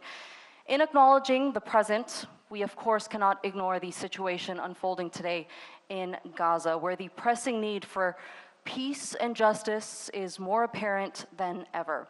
The ongoing atrocities in the region have proven that we still have a long way to go for a just and equitable world, and is a wake-up call to all of us to work towards a better future in forums like this one, like the TRT World Forum that we're all at today, that we have an important opportunity to acknowledge the responsibility to take action and find solutions. So on that note, I would like to invite our distinguished guest who will deliver the keynote speech of this panel. Please join me in inviting the Minister of Family and Social Services of the Republic of Türkiye, Her Excellency Mahinur Özdemir Göktaş.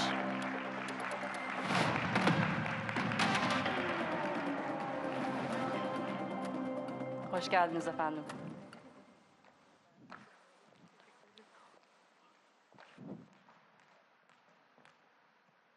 So thank you.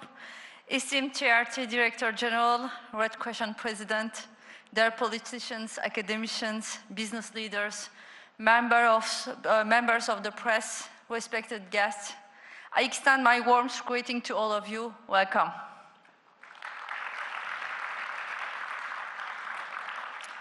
It's a great pleasure to be with you at the TRT World Forum, which has become a brand on its own, contributing to the intellectual agenda and providing a valuable platform for academics, think tanks, and international organizations in order to communicate effectively with the world. In this session of the TRT World Forum, under the theme of Empowering Humanity, Addressing Social Crises and Inequalities, we are passionately joining to the quest for new and immediate solutions to humanitarian crises that have now turned into a global ordeal. The worldwide known writer Tolstoy once said, "If you feel pain, you are alive. If you can feel the pain of others, you are human." Summarizing human existence with empathy, he reminds us of our essence in a universal language. Today, as Tolstoy eloquently described, the hearts of all those who are human resonate deeply with the sufferings in Palestine. Unfortunately, we face a crisis in Gaza and Palestine, where not only human values are tarnished and destroyed, but human lives. A genocide in the making is what we are witnessing in Gaza. No love, no compassion, no respect for babies, children, women, elderly, mothers. This unfolding genocide perpetrated by the Israeli government against the Palestinians is a savage attack on human existence, the right to life and the future generations. We condemn this attack and, in the face of oppression, express loudly once again that we stand by our Palestinian brothers and sisters. We witness actions in support of the Palestinians and protests against the Israeli aggression in many countries worldwide, from Ireland to Japan, from Indonesia to the United States. However, reflecting on the bitter consequences of the global world, we observe that the global authorities, which united their powers to develop mechanisms and institutions for security and development, are remaining indifferent to the brutality unfolding.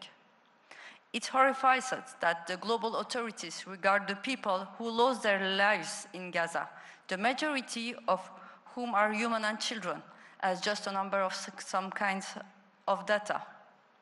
We are witnessing once again that the humanist ideas that are embraced and enshrined by the West since the 18th century have not alleviated the crisis in the Middle East, and in today's Gaza, those lives are ignored, if not forgotten entirely.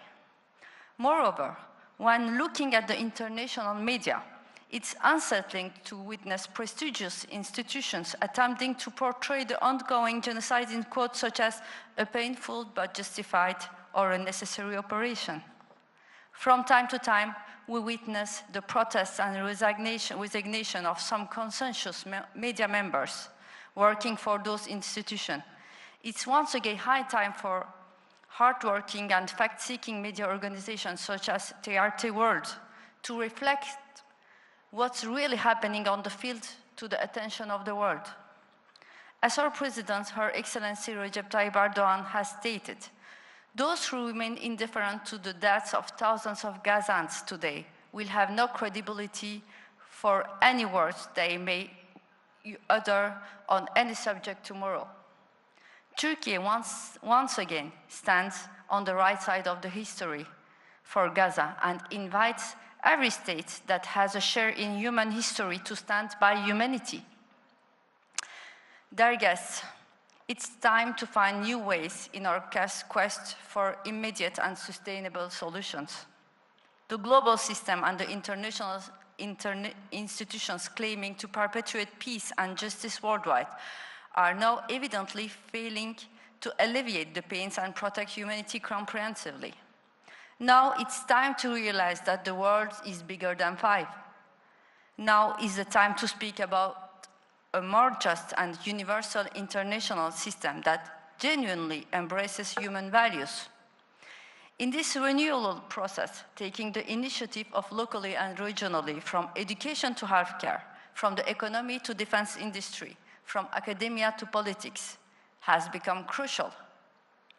Turkey's strategy of renewal from the core to periphery will enhance our global effectiveness, accelerate the healing of wounds, prevent the emergence of new crises, and serve as a good example of and inspiration for the entire world. The power behind our success is the intense love and loyalty we hold for human values, leading us to the Turkish century. This is because in our culture, it's a good tip to pick up a stone that might trip a random bypasser and then put it aside. Sharing your bread is a form of basic kindness. Sharing your troubles is a form of kindness. Even a smile to a child is a form of kindness. Taking responsibility for the sake of goodness is the simplest and most practical form of humanity. At this point in human history, every single human being should once again adopt the motto of taking action for the sake of humanity, as much as they can and the best of their ability. because justice is the quintessential foundation of our dignity, and justice is a universal value. As power becomes monopolized by one person or a group, tears will not cease to flow in the common home of humanity, our world. Imagine that from some rooms of this house, cries for help are arising, and we all hear these cries. Do we stop and stare, or do we act? Esteemed guests, I believe that every person who can feel the pain of others will feel a responsibility, act with a sense of what can I do, and take a strong stance against those who disregard justice, especially in the face of injustices. Objecting with our words and intervening with our power to end injustice should be the guiding principles of our lives, as stated by our President Recep Tayyip Erdogan. Particularly, international and supranational organizations such as the United Nations, whose purpose is to find solutions to humanitarian and social crises, must take action in line with the equality and justice principles they promise. I therefore welcome Secretary General Antonio Guterres' move by triggering Article 1990. However, yesterday we've seen the hope for a ceasefire was short-lived, as the call was vetoed by only one member of the Security Council. World is bigger than 5. As the ministry, once a permanent ceasefire begins, we, along with the Palestinian people, will do everything within the framework of the United Nations, as well as in coordination with bilateral and regional countries. Dear guests, remember Rachel Corrie, who declared, "If oppression is ours, I'm not one of us," and remained faithful to her words, even at the cost of her life. These young women become an unforgettable example of activism against the violence inflicted on civilians by Israel. With her compassion and sound judgment, she distinguished herself from the oppressor and took a clear stand. Dear guests, on earth, the prevalence of justice, compassion, and mercy is possible only when the good are as courageous as the oppressors. I particularly want to emphasize that the solutions we seek will not come from outside, but will rise from the conscience of common sense, of those who are witnessing and experiencing the humanitarian crisis up close. It's also crucial to remind ourselves of the power of unity in solving humanitarian crises. The ones caused by the earthquake on February 6 in our country are being rapidly healed through the unity of all government units, NGOs, and volunteer teams. United, we are healing our wounds. Our continuous efforts to provide humanitarian aid and our establishment of a system that delivers assistance not only during crisis but also during the aftermath have facilitated the development of holistic and coordinated approach. And this is not only for Turkey, but wherever our aid and services are needed. As the Ministry of Family and Social Services, we want to express our willingness to collaborate in all efforts related to the humanitarian crisis. Furthermore, I would like to draw your attention to the correlation between the colonial legacy with the humanitarian crisis and everlasting political and societal unrest. Every society has a unique culture stemming from its story, geography, natural resources, and traditions. The process of globalization has opened the door for societies to open up to each other, but has also exposed them to influences to alienate them from their unique culture. This has led societies to forget their own essence and strength, making them more susceptible to cultural or physical invasion and occupation. At this point, it's important to know oneself and to read the past and the future through the mirror of our own culture. In our path to Turkey century, this is exactly what we are doing. The esteemed First Lady, Her Excellency Emine Erdogan states in one of her speeches, our past, full of heroes or civilization and culture, who will serve as role model for humanity, is our great wealth. Our responsibility is to revitalize the increasingly barren climate of the world through this magnificent legacy. Human beings who move through change by nature may face different crises throughout lives. We really are the last generation to solve many crises. A drop of mercy, a warm touch is enough for a person to get up from where they have fallen, to rise from the ashes when they are burned. I wish that we can be this drop of mercy, this warm touch for the humanitarian crisis happening in the world right now. Thank you all for being here, and I greet you all my affection. Thank you so much. What an amazing note to end on. Her Excellency Mahinur Özdemir Göktaş, thank you so much for being with us here today at the TRT World Forum. We really, really appreciate it. Unfortunately, the Minister is unable to stay behind to watch our panel today due to her busy schedule, but we really do appreciate her joining us to give that speech.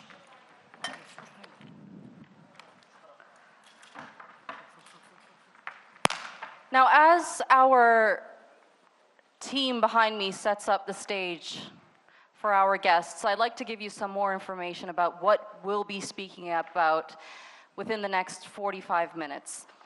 Now, deep within our shared humanity is the belief in a more just world that forms the foundation of our values of compassion, empathy, and understanding. Throughout history, human beings have confronted inequality, discrimination, disparities, and struggle for civil rights and socioeconomic fairness, have emphasized the roles of these values in encouraging inclusivity and justice. These values aren't just ideals. They're the driving forces that should connect us to develop awareness and social responsibility.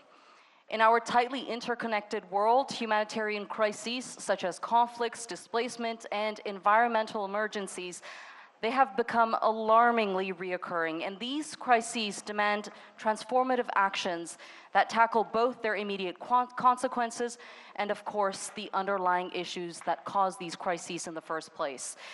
Now, nations with resources and global influence can play a very important role by using their capacities and, of course, showcasing their solidarity.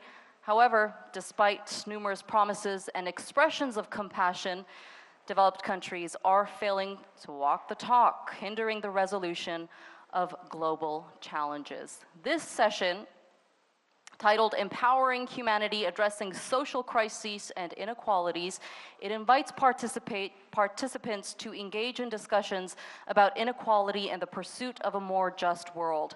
As inequality prevails, this session aims to champion the challenging but crucial conversation on potential solutions to address the ongoing social crises that persist on a global scale. Now I'm going to turn behind me and I'm going to hope that we have an amazing team here today with us. A round of applause for this amazing team. All right, perfect.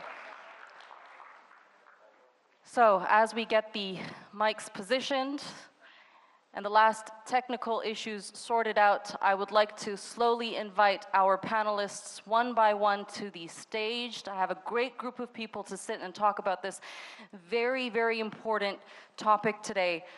First, I would like to invite Chris Lockyer. He's the Secretary General of Médecins Sans Frontières. He has worked in various countries, including Sudan, Somalia, and Pakistan, and has overseen operations of MSF in Afghanistan, Bangladesh, and Uganda. He is also a fellow at Yale University and the Operations Director of Action Against Hunger in New York.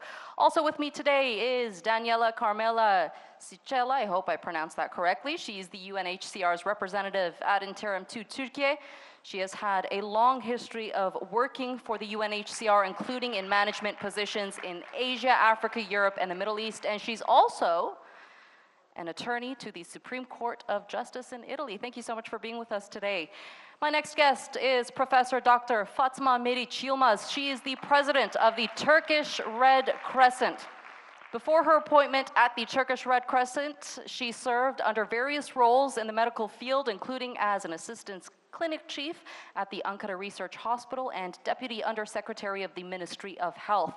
And she currently continues to teach students at Yıldırım Beyazıt University, and she's actively involved in scientific committees such as TÜBİTAK. And I would now like to invite Michael Spindelegger. He's the Director General of the International Center for Migration Policy Development.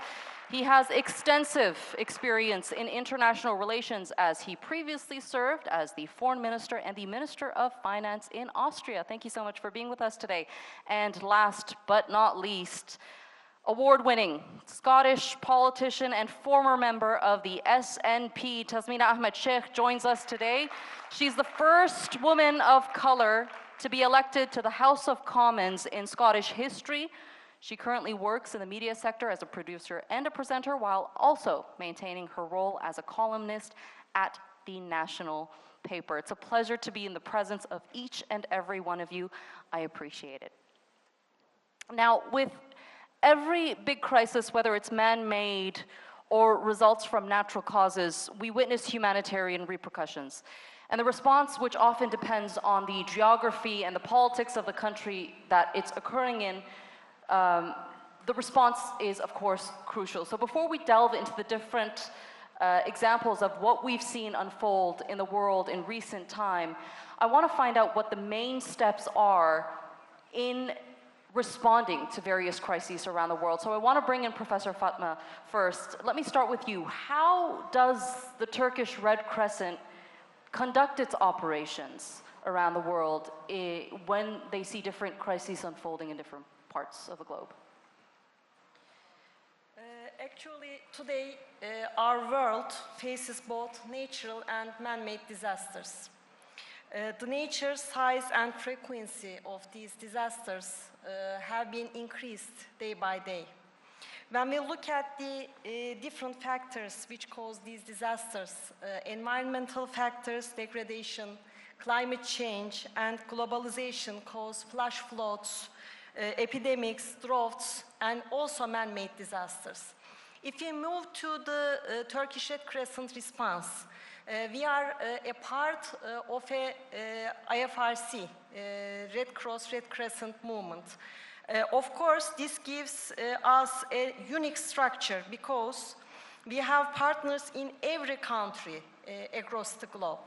And each of these national societies has country-wide coverage.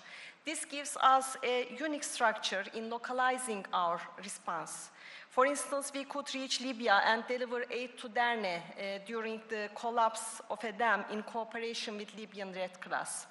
But when we think about the global response, we can say that we have a very complex environment with the increase of natural and human-made disasters. And in such a complex environment, agencies cannot respond and prepare to crisis alone. So coordination among agencies is crucial to achieve collective impact and complementarity. Due to layered characteristics of disasters, we need to blend diverse approach to address various needs. So, with the extensive work of the Red Crescent and Red Cross societies, besides international and national NGOs, private companies, governments, we all work collaboratively to act to the crisis, I might say. Right, I'm definitely going to touch on that later on in the discussion, because I think that collaboration is crucial in finding resolutions to various crises that we face across the world. But there is one humanitarian catastrophe that has had an impact on millions of people across the world, if not literally, at least mentally. The situation unfolding in Gaza is extremely, extremely concerning.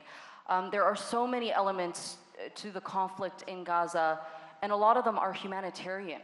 They directly affect the lives of the people on the ground there, trying to make it to the end of the day. Now, one of the most important people tending to the crisis are doctors, Chris. And they're working under unimaginable conditions there. with little to no aid entering the Gaza Strip, and essentially a collapsing health system. They have no resources to tend to the patients that come to them, begging for help, begging for them to tend to their wounds. We know that pregnant women have had to have C-sections without anesthesia. Same situation for children, men and women who have had to have their legs and limbs amputated with no anesthesia. Just give us some insight into what we're seeing happen in Gaza and the role that the doctors are playing there on the ground. Thanks. I think you've hit on a number of the main elements of what we're seeing in Gaza, but I think what we see unfolding before our eyes is truly horrendous, and it's a struggle to put words to give an accurate picture. Some of the things that our teams have been experiencing over the last few days. So I've got some figures that we've got directly from the ground. So the Al-Aqsa Hospital, which is a hospital in Khan Yunis area, which has become fairly infamous over the last few days. In the first 7 days after the truce finished, we received 1,150 patients in the emergency alone. 350 of those were dead on arrival. On the 6th of December, and this is a pretty chilling statistic, we received more dead patients than alive patients. So really, it goes beyond the impact on the health system. The context in which this is happening was one in which there was already a vulnerable health system, there was already a struggling economy, there was already a weak job market. From my perspective, working for a medical organization, hospitals and healthcare is one of the fundamental elements, the root foundational elements of a society, and we see that is being destroyed in front of our eyes. The indiscriminate bombardment is making it virtually impossible for our teams to work. We see the figures of trucks coming in through the Rafah crossing, and for me, one of the key misconceptions when it comes to delivering humanitarian assistance is that it can be measured in terms of trucks, in terms of tons of aid, in terms of aeroplanes. It's quality and quantity, isn't it? It's about people helping people, and fundamentally, we are in a situation where we have around 250 Palestinian staff who are continuing to try and work, and some of them continue to try and flee. We've managed to get a handful of international staff in to support them since mid-November. But really, the act of humanitarian assistance at the moment is performative.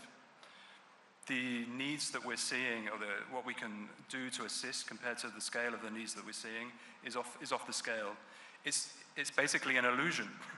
Right. The humanitarian assistance, while I don't want to in any way undermine what our teams are doing and what many other teams in Gaza are trying to attempt, compared to the needs that we're witnessing and are worsening on a day-by-day situation, it's not getting through. Trucks are one thing, and the number of trucks, we've all seen the statistics, is minuscule compared to what was needed even before this current outbreak of the conflict. But our ability to be able to safely treat patients, to touch people, to be able to provide the basic healthcare, let alone the high-quality surgical trauma-orientated healthcare that is so drastically needed, is very, very thin. It's hanging by a very, very thin thread to be able to continue to maintain people on the ground. It's an incredibly dangerous place to work, where the needs are incredibly, incredibly high. And so it's a real signal, not just in terms of testing humanitarian assistance globally, but it's a real challenge to the world. Right, well, as we speak, in this very moment, thousands of people are being forcefully displaced from their homes, and I want to share some news that I found out a couple of days ago. Our correspondent, Nizar Sadawi, you might have seen him on TRT World screens. He's been tirelessly reporting from the Gaza Strip. He's a Palestinian. He managed to get his family across the border in Rafah. They came to Istanbul safely. They were put into a hotel, and a couple of hours later, his mother passed away. And I think it was just too much for her to handle. The burden was too much for her to handle, where she, if I'm not mistaken, experienced a heart attack and passed away. So my condolences to Nizar and his family from here. I want to take the opportunity to say that from this stage, because it's a reality that not only Nizar is facing, but thousands and thousands of people. We're talking about 2.3 million people in Gaza. They're being forcefully displaced from their homes for more than one time. It's not the first time that they're being displaced. They're being pushed into the south. It's overcrowded there. There's no shelter, no food, no water. The sanitary conditions are deteriorating by the minute, leading to the increased spread of diseases. Let me bring you in, Daniela. You work for the UNHCR, because these people who are being pushed into the south, for the most part, were already internally displaced. So where do they go from here? Thank you. It's a very serious question, and we're always all together experiencing and following the news about this dramatic situation these days. And of course, Gaza is attracting the attention of all of us, as it's been Russia as well. But let's not forget that there are under 14 million people in the world at the moment that are actually displaced, forcibly displaced. And there are so many other locations that we should not forget. For instance, there has been a displaced camp who was bombed recently in Myanmar. There is a situation ongoing in Sudan. There is a lot of crisis still in Africa, in DRC. There are so many locations. UNHCR at the moment has 46 emergencies in 23 countries globally. I think we should not forget that element, because it's something that should require attention and focus from all of us. To focus, of course, on the most critical tragedies that we are watching every day, but keeping in mind that unfortunately a lot of these crises are not in the highlights also, and this is something that we need to look at all together. And as it has been also mentioned earlier by the panelists before me, we need to also look into the role of the humanitarians. Humanitarians are there normally where the dangers are. We as United Nations, we lost a lot of colleagues during this crisis in Gaza, as a lot of doctors also passed away. So we should not forget these elements. And probably now more than ever, it is important humanitarian action. It's important it needs to be strong, humanitarian activities. Something that is not going to be easy, because there are more and more crises around the world. Unfortunately, there are more and more politics also, and we need to try to move from politics to people. The Minister of Family and Social Service said something important in her opening remarks when she was talking about men, women, children, which is actually a way of giving a face to the statistics, which is important to focus in order to find a way altogether in moments in which there is not much hope, to find the collective strength altogether to try to renew and to address the situation, try to revert the trends that unfortunately we are seeing more and more in these days. Right, the statistics that you're mentioning are crucial. They're crucial for context. You said 46 emergencies in 26 countries. 23 countries. 23 countries. So 46 emergencies in 23 countries, 14 million people. 114 million. 114 million people are facing the devastating reality of displacement. I mean, Michael, let me bring you in here at this point, because she mentioned the political aspects of it and that there needs to be collaboration to find solutions to these sort of crises. Displaced people, 114 million across the world, 46 emergencies, 23 countries. What do you make of that? Thank you very much. Of course, before answering your question, I just wanted to express our gratitude. We are invited here to TRT Forum, and this is really an amazing event. Thank you very much for that. Thank you. But anyhow, I think this is a very serious question. What to do in general? How to develop everything what is ongoing? We are facing, there have been initiatives, so many over the past years, but we could not really bring a good solution to it. And I think this is really hard working. But there are some ideas that comes up just to overcome these inequalities and to look for perspectives for especially young people in the different countries. And I just would like to name some of them.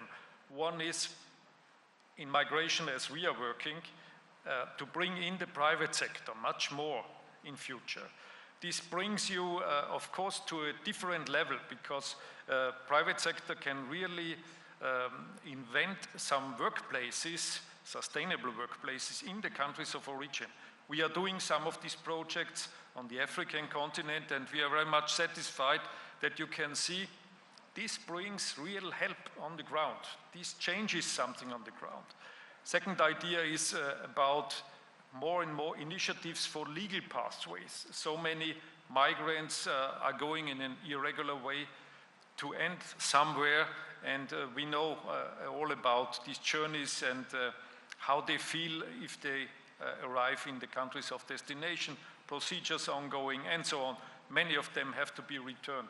So legal pathways give an alternative, and to create more jobs where you can also find young people, especially of countries of origin, that bring some skills, and you can, of course, train them also in the country of origin.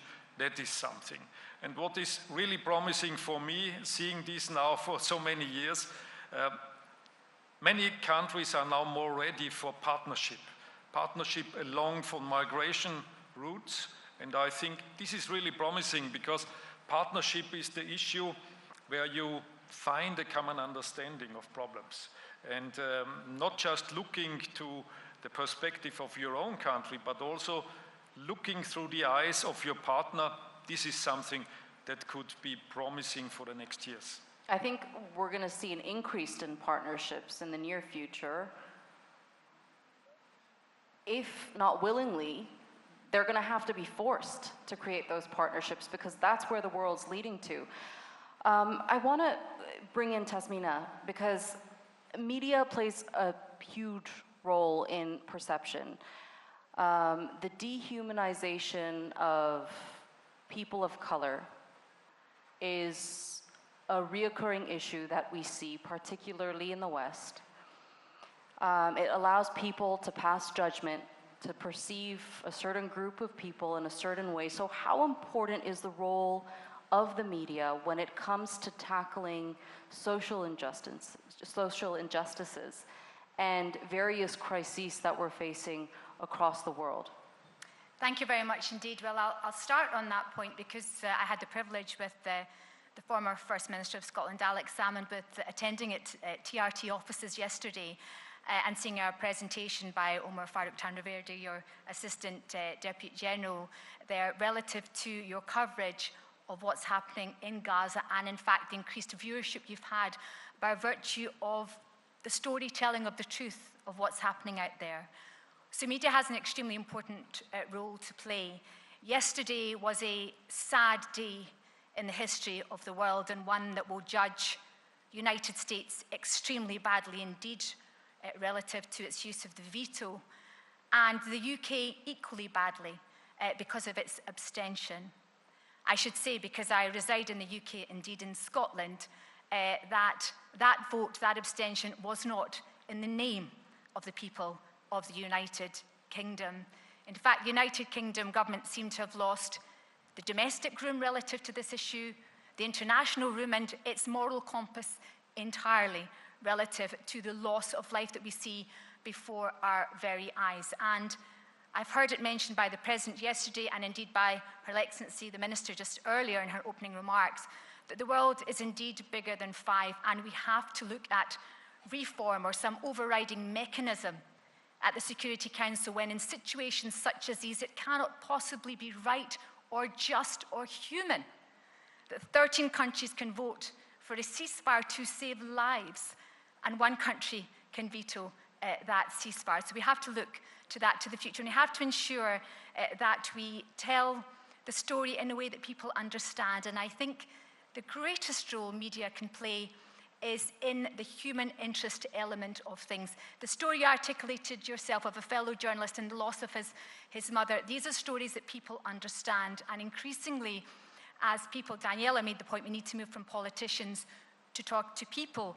I think people are increasingly drawing their information and making their own analysis of situations, and we need to empower people by providing with the information to enable them to do so. We're at a critical stage in the world, and as a mother of 4, I didn't think my children would have to witness what they are witnessing, because we promised them that these things would never happen again, and they should ensure that they should never happen again. Yet before our eyes they are, and they must stop. It's our responsibility to make them stop. So follow-up question here, because you mentioned the reaction that we're seeing out of the UK. The magnitude of protests is unprecedented. I've never seen anything like it. With the age of social media, do you think the West still controls the narrative? Well, that's a very interesting question, and why it's so interesting from the UK's perspective is that, as you so correctly say, there's mass demonstrations relative to the UK's position in Gaza, relative to the current Prime Minister's positioning. Perhaps even more interestingly, the most likely incoming Prime Minister is Sir Keir Starmer, and just a couple of days ago, he was travelling on a train from London to Glasgow and was indeed encountered on that train and asked questions suggesting he had blood in his hands. And then when he got off at the train station, he was surrounded by hundreds of people of Scotland saying, "What are you doing? You do not speak for us." So, you know, there's a real change. I just cannot, I remain flabbergasted and astounded at the misreading of the room of the UK government, but I'm very proud Scot when I say that the Scottish Parliament voted for a ceasefire. And when we become an independent country, which we shall, we will be a keen and responsible player in foreign policy. All right, so we are racing against time here. So I want to move on to other topics of discussion. Let's talk about another crisis that our world faces today.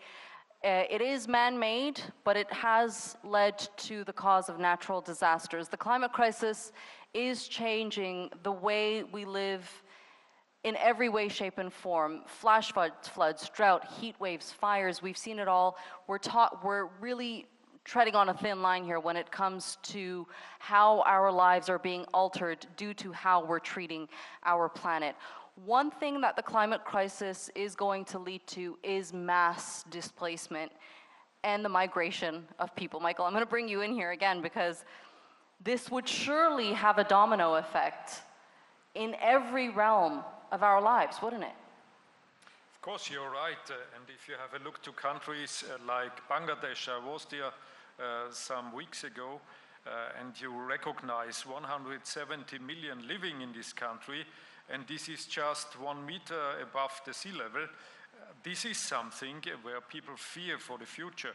But I think in general, what you can see in migration is what will happen immediately. It is displacement from the place you are living to other parts of your country. I think this will be the immediate effect that we can see, and maybe to the immediate neighborhood of these countries that are affected so much by climate change.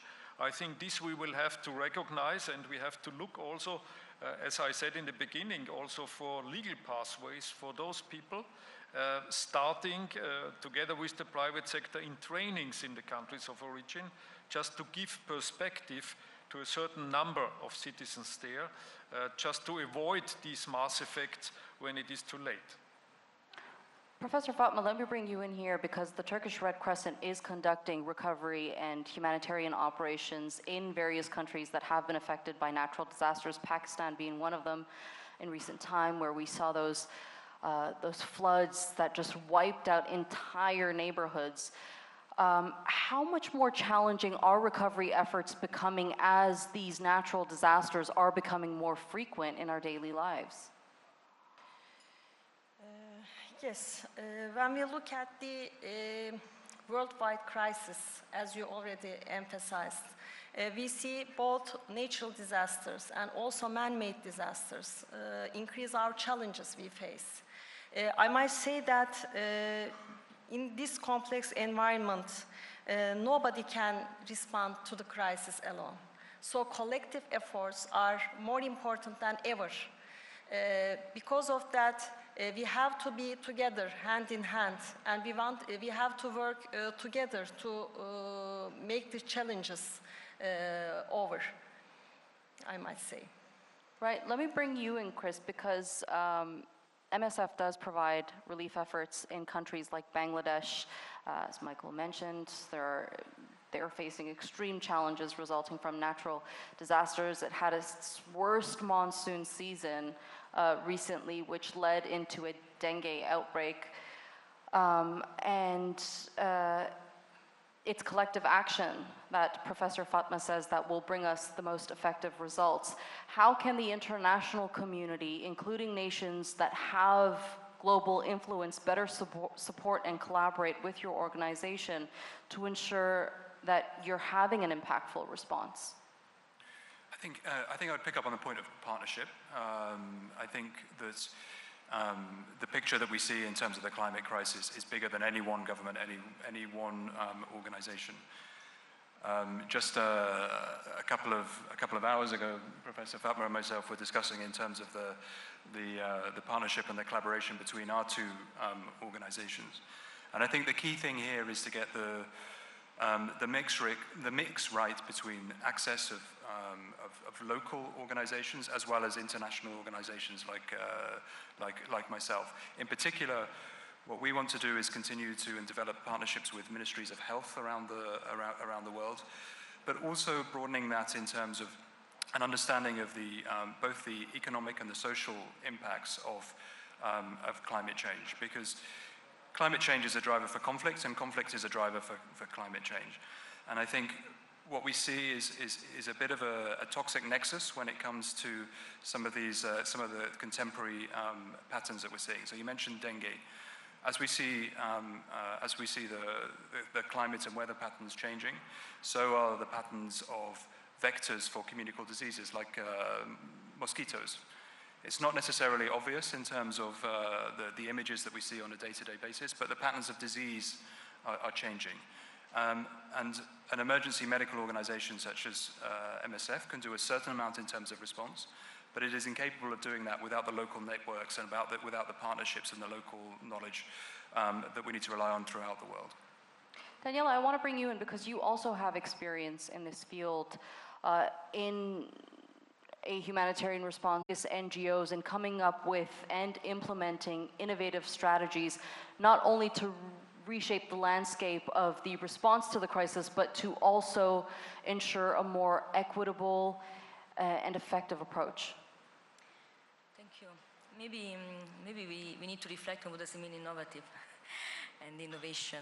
Maybe we can start from there, because sometimes innovation is just associated to the technology or to the specific skills of individuals who are particularly creative and so on. But probably innovation in this context that we are discussing today is more a collective responsibility of looking at to have the courage also to look at the status quo, at the situation as it is, and trying to see how at individual level, also from all of us, from our organizations, what can be done to improve the situation.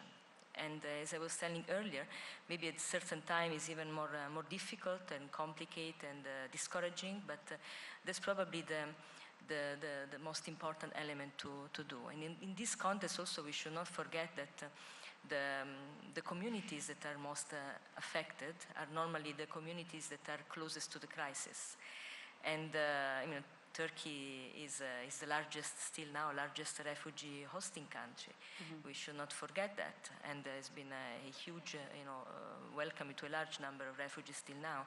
But the same is happening everywhere. If you see where the Asian refugees are hosted, are primarily in Asia, where those that are forcibly displaced in Africa are principal there. So, as it was mentioned also by other panelists, we need to look into maybe beyond the traditional stakeholders, the traditional actors, and to engage much more other entities that are normally engaged with the humanitarian crisis, financial institutions, private sectors, and anybody else. Because the challenge sometimes when politics also is a friction with the humanitarian action, it's the challenge is that we, all the humanitarian organizations, humanitarian actors, will need to go more with less. And this is also quite important in terms of challenges, and to try to find innovative way, but again through the individual analysis and improvement of the situation that is currently now, to try to reverse the trends. Right, and geography plays a huge role in this as well. I mean, we've heard from various African nations call out on countries that emit the most emissions, like the United States, saying that they're paying the ultimate price for the actions of the countries that do emit the most emissions. This on its own is a form of injustice, isn't it, Tasmina? Maybe one of the most damaging forms of injustice. It is indeed, and I should, again, following on from Daniela's point before I address your immediate one, say that I had the opportunity to visit Gaziantep when so many people were displaced from Syria, and Türkiye should be absolutely praised for the massive effort it undertook to look after men, women and children and give dignity back to people who were displaced. And people are displaced through climate emergencies and also through war. And there is no class of refugees, yet I fear that sometimes it's considered as such. There are some, perhaps, refugees who are considered more worthy than others. And in terms of our policies for the future, we're facing, again, very shortly, an election in the United States of America. And immigration is a necessary follow-on from displacement. Where do people go? And it concerned me greatly, you'll recall, when President Trump, who may well return again, I'll just leave that there for a second for people to take a sharp intake of breath, when he suggested the ban on Muslims entering the United States of America. I'm very proud to have led a debate in the House of Commons suggesting that President Trump should be banned from addressing the House of Commons. And I still feel very strongly about that, and he didn't manage to make it there yet. We'll see what happens in the future. But yes, there is a responsibility upon those countries who are the greatest perpetrators, I should say, of climate injustice that's facing so many people in the world. But, you know, the UK is falling all over itself in terms of immigration policy and eating itself up at the moment. I think what we had to come back to, again, the phraseology that your president uses, the world is greater than five, a collective effort is required, a partnership is required, a passion and determination is required to make sure that humanity wins the day. Because humanity knows no nationality, creed, religion, or color. It's about saving every life, and every life is as important as the next one. Right, you mentioned the UK, and Rishi Sunak and Suella Braverman, she's now not a figure on the cabinet. However, she had very controversial plans in regards to the migrants that were making their way into the UK through illegal routes. That's another major issue we face. We've seen a spike in illegal migration, with migrants making life-threatening journeys across the Aegean or the Eastern Mediterranean, and we know that in most cases they're not welcomed with open arms. Michael, what is the ICMPD's assessment of the treatment of migrants, particularly in Europe and the US? Because we're seeing the same situation evolve along the US-Mexico border as well. It's quite right. You're describing situation. You know, there are different phenomena. I think one is if the numbers of migrants increase in such a way as we have seen sometimes, of course, you lose the trust of your citizens that a state can manage this. And I think this creates then these xenophobic issues, what we have seen also in Europe 2015 and 16. To avoid this, I think you have just to prepare also people what kind of measures you can do as a state. And I think there is a lot you can do. especially as we have been talking here, if you have an example of positive integration, if you have an example of good projects with a success at the end, because migration policy is also communication policy, then you could also convince more your citizens to follow you. And this was my experience as a politician. If you have a feeling a politician has a plan how to deal with that, that's much better. Even if you are not totally in favor of this politician, you will say, okay, but he has a plan, he knows what to do. If this is missing, then it comes to situations as we have seen 15, 16, and I hope that we will not see any more in Europe. Would you agree with that, Professor Fatma? Because I think collaboration between governments and humanitarian organizations and NGOs like the Turkish Red Crescent play a crucial role when it comes to dealing with illegal migration and legal migration for that matter. They did mention, Tasmina mentioned, the exceptional job that Turkey did with accepting the refugees that were coming to Turkey from Syria. Yeah. Actually, as a humanitarian organization, we have to look in a way that we have to be there when we are needed to be. So we do not have any chance to leave anyone behind. When we look at the refugees coming from Syria or anywhere else, there is no difference in humanitarian eye between our citizens and the refugees. When we look at the people, they have to have the access to basic needs. And especially women and children are very important for us. When we look at the communities and emergency response, it doesn't matter whether in armed conflict, natural disaster, migration, or other emergencies. The most vulnerable two groups are always women and children. We see women and children as the backbone of our response to the emergencies. Our experience and, of course, when we look at the evidence, show that the fast recovery of well-being is the #1 factor when we deal with the women and children. Therefore, we always prioritize women and children in our projects. Right. I believe that... Let me bring in Daniela, because you've worked on projects that promote regular migration. I want to find out a bit about that more, because I'm sure the safer routes come with a whole bunch of bureaucratic processes, obviously the political aspects to it. So just give us some insight into how those safer routes are created and how effective they are in terms of allowing asylum seekers reach safety. Well, it is important to say that often refugees, asylum seekers and migrants follow the same route. But we should never forget the reason why they move. And the reason why they move are substantially different.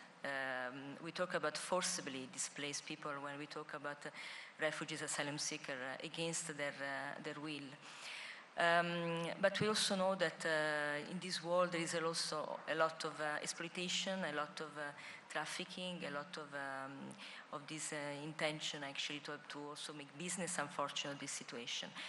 And I think it's very important to understand the differences of this movement in order to address it. We had some project that we did in the past from the UN Refugee Agency, not only to work for the refugees, but with the refugees, and look into communication particularly.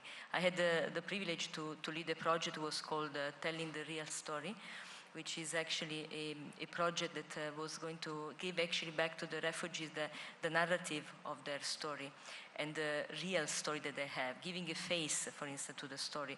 What people talk nowadays as storytelling, if you want, but in a way to make people understanding.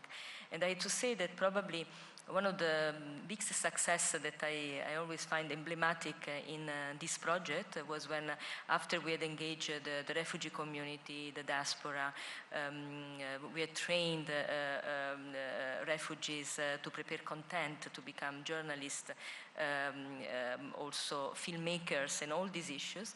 I remember, I will never forget, one day we got a call in our project of someone who identified himself as a smuggler, and actually telling us that we were ruining their business, because we were talking to the people, but we didn't realize that actually they are also helping people to move. And that was interesting, because we were working at that time particularly with some communities in Africa where we had a lot of unaccompanied children to move irregularly. And so talking, and the community talking with each other, so refugee talking to refugees, intra-community communication, that's actually is the key to also see how to trust the information, because unfortunately there is a lot of misinformation also that goes along, and how we can ensure that there is a trust information, not only reliable information. So because of this, we are trying to work on what we say on the root approach, to try to intervene in the country of origin where there are issues, but also on the transit and on the asylum countries, to try to make sure that people, first of all, receive information to access protection and safety, which is the most important one, and then to work together, particularly with the authorities of the country that are hosting refugees, also those on the move, to try to find a solution. Oftentimes when we speak with representatives of humanitarian organizations, they ask us, and this happens a lot when I have them on air to talk to them about a certain issue. I had someone recently from the ICRC tell me, don't go too political. Let's talk about, the humanitarian aspects, what's happening on the ground, our work as a humanitarian organization. Let's not talk too much about politics. And I understand why, but they are both very intertwined with one another, because one's work depends on the other. Chris, what are some challenges that organizations like yours faces when it comes to dealing with the politics of things? I think let's not be naive here. Humanitarian assistance happens because of a failure of leadership, a failure of the system, a failure of the politics. And whether we're talking the situation in Gaza or Sudan or South Sudan or Myanmar and Bangladesh, or whether we're talking failure to get together and bring solutions around the climate crisis, or whether we're talking about failure to address the criminalization of people on the move, all of these things require political solutions. The humanitarian endeavor is merely a band-aid on the problem, if that. We don't operate in a political vacuum. We have humanitarian imperatives and humanitarian positions, but we rely, and it can be from negotiations around a ceasefire in Gaza, or it can be negotiations around the movement of a convoy from carrying medical supplies from point A to B. We rely on there being political discussions and political negotiations to enable this endeavor to happen. And if we don't have political cohesion around the climate crisis, around migration, around conflicts in places like Gaza, then the humanitarian endeavor itself is going to be meaningless. Right, I see that we have only under 2 minutes left for this panel. I did mention that we're racing against time here during these sessions. Time just flies by. So I'd like to just leave it to the five of you, whoever wants to take the floor, to say one last statement before I close the session. Any one of you? I'll go go ahead. first. Yeah, go ahead. Thank you. First of all, thank you very much indeed for the invitation. I think this is a hugely important forum. I think it's a hugely important forum for women. I would like to see, you cannot separate, as Chris says, the politics and the humanitarian effort. Politics is hugely important. The more women we can have in politics, the more positive that impact will be. My final comment will be that the world is crying out for leadership, bold, brave, strong, determined, principled leadership. If we had that, we wouldn't be where we are now. Therefore, I call upon all leaders of the world to stand up and be counted and represent your people. Speak for them, not at them or to them. Round of applause for that statement. I'm going to end this session on that statement because it was quite powerful. I'd like to thank each and every one of you for being with us here at the TRT World Forum to discuss the various challenges that we're facing in our world today. It was an absolute pleasure to speak with you and get your analysis on this very crucial issue. Michael Spinnelegger, Chris Lockyer, Professor Dr. Fatma Meriç-Yılmaz, Daniela Carmela Sicella, and Tasmina Ahmed Sheikh. Thank you all once again.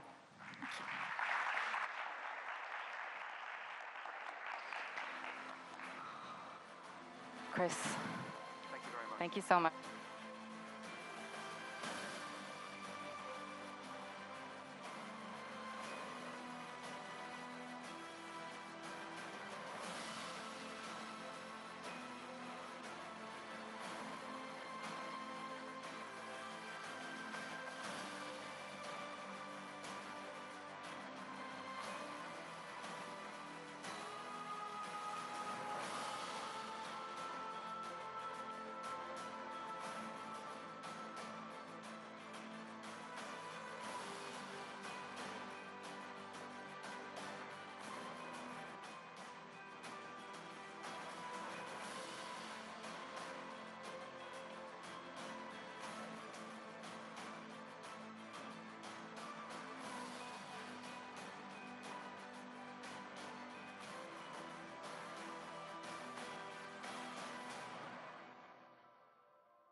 Testing, testing, 1, 2, 3. I think we're good, yeah.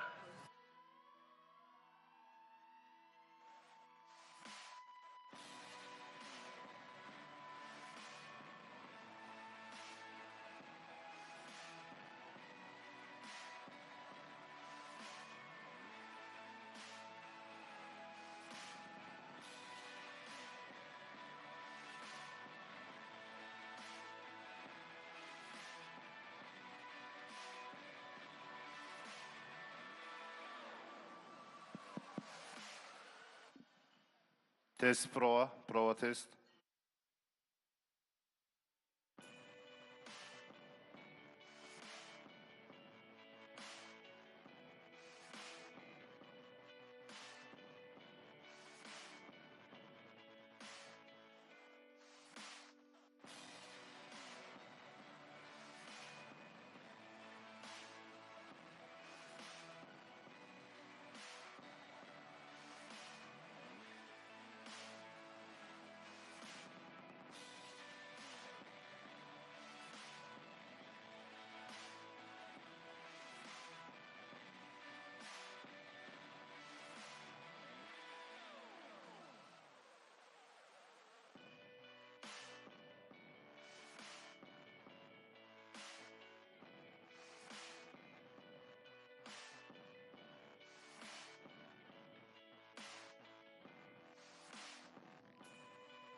Test 1, 2, 3. All right, so I believe we are going to begin in the next few minutes, so please take your seats.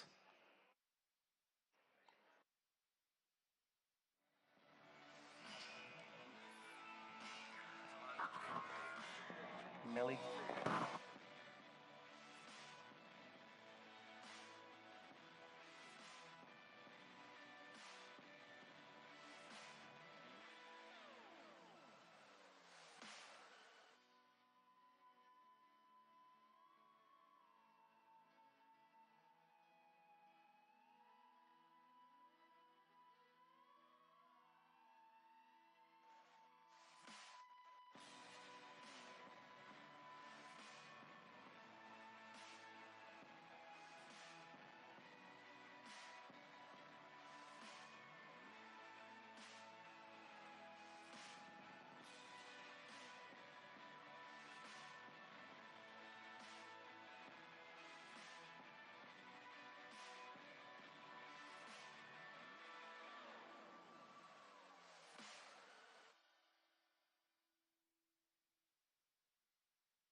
right. Hello, everyone. My name is Jafar Hasnan. I'm a presenter and correspondent at TRT World. Well, I hope all of you...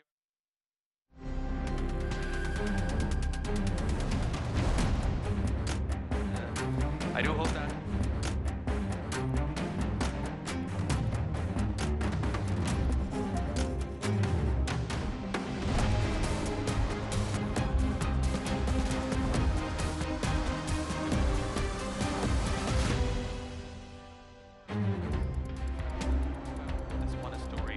that is actually personal to me and also highlights the importance of what we are going to discuss in this panel.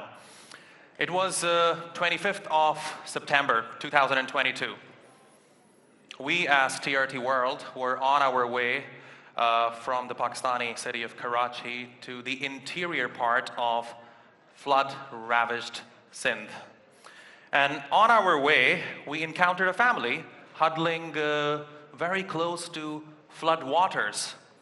Out of curiosity, I asked my cameraman and my fixer at the time, let's make a stop here because I really want to talk to these people. Let's bring the photo of those people on the screens here.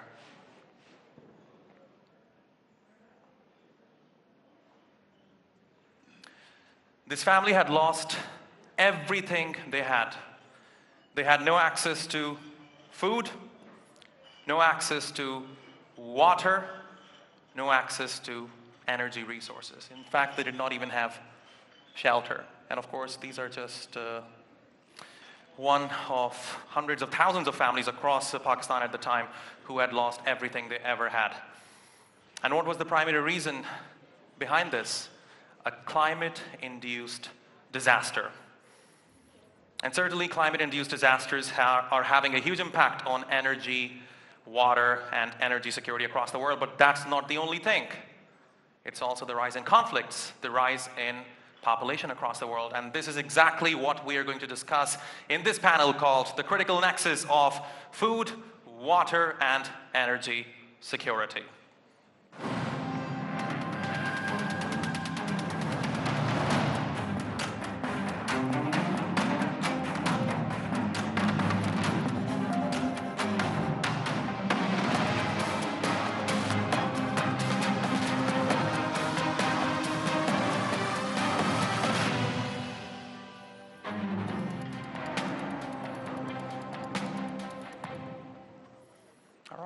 Ladies and gentlemen, please allow me to welcome to the stage our esteemed panelists. Let me begin by inviting Professor Asit K. Biswas, Director, Water Management International, Singapore, and also a distinguished visiting professor at the School of Geographical and Earth Sciences, University of Glasgow. Please.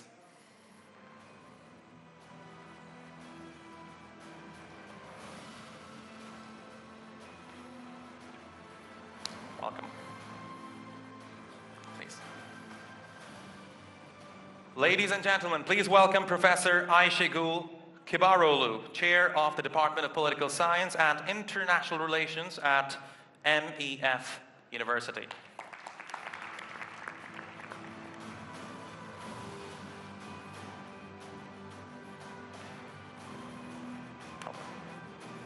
Please.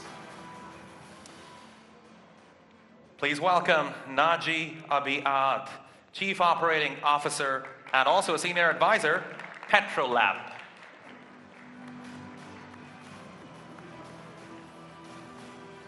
Please. Thank you.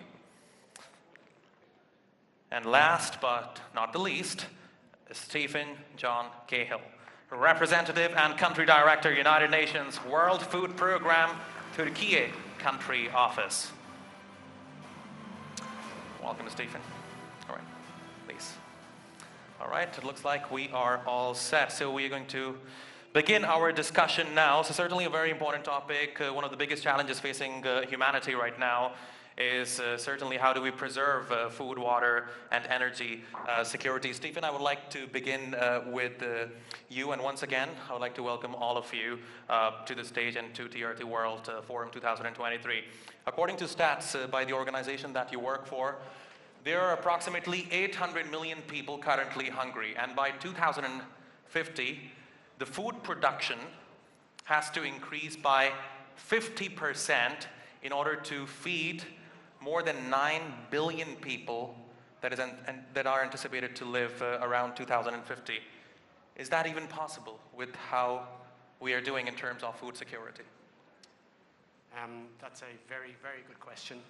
Before we start, though, I would like just to pay tribute to our colleagues who we lost in Gaza, 130 UN staff who were doing the day-to-day job, and I just think it's important, one, to recognize that these people are doing the day-to-day job. So I just like to just say that. In fact, you have raised a very important point, and let me use my discretion as a moderator and observe a moment of silence for the healthcare workers, the civilians, the innocent civilians, children, the elderly, the civilians who have been killed in Gaza. Everyone.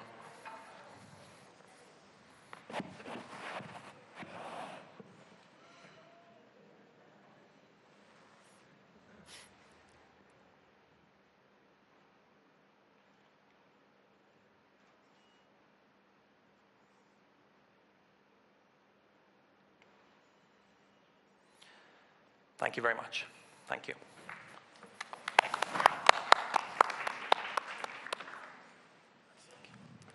So, I mean, our job as the World Food Program is feeding the hungriest, the poorest, the most desolate people in the world.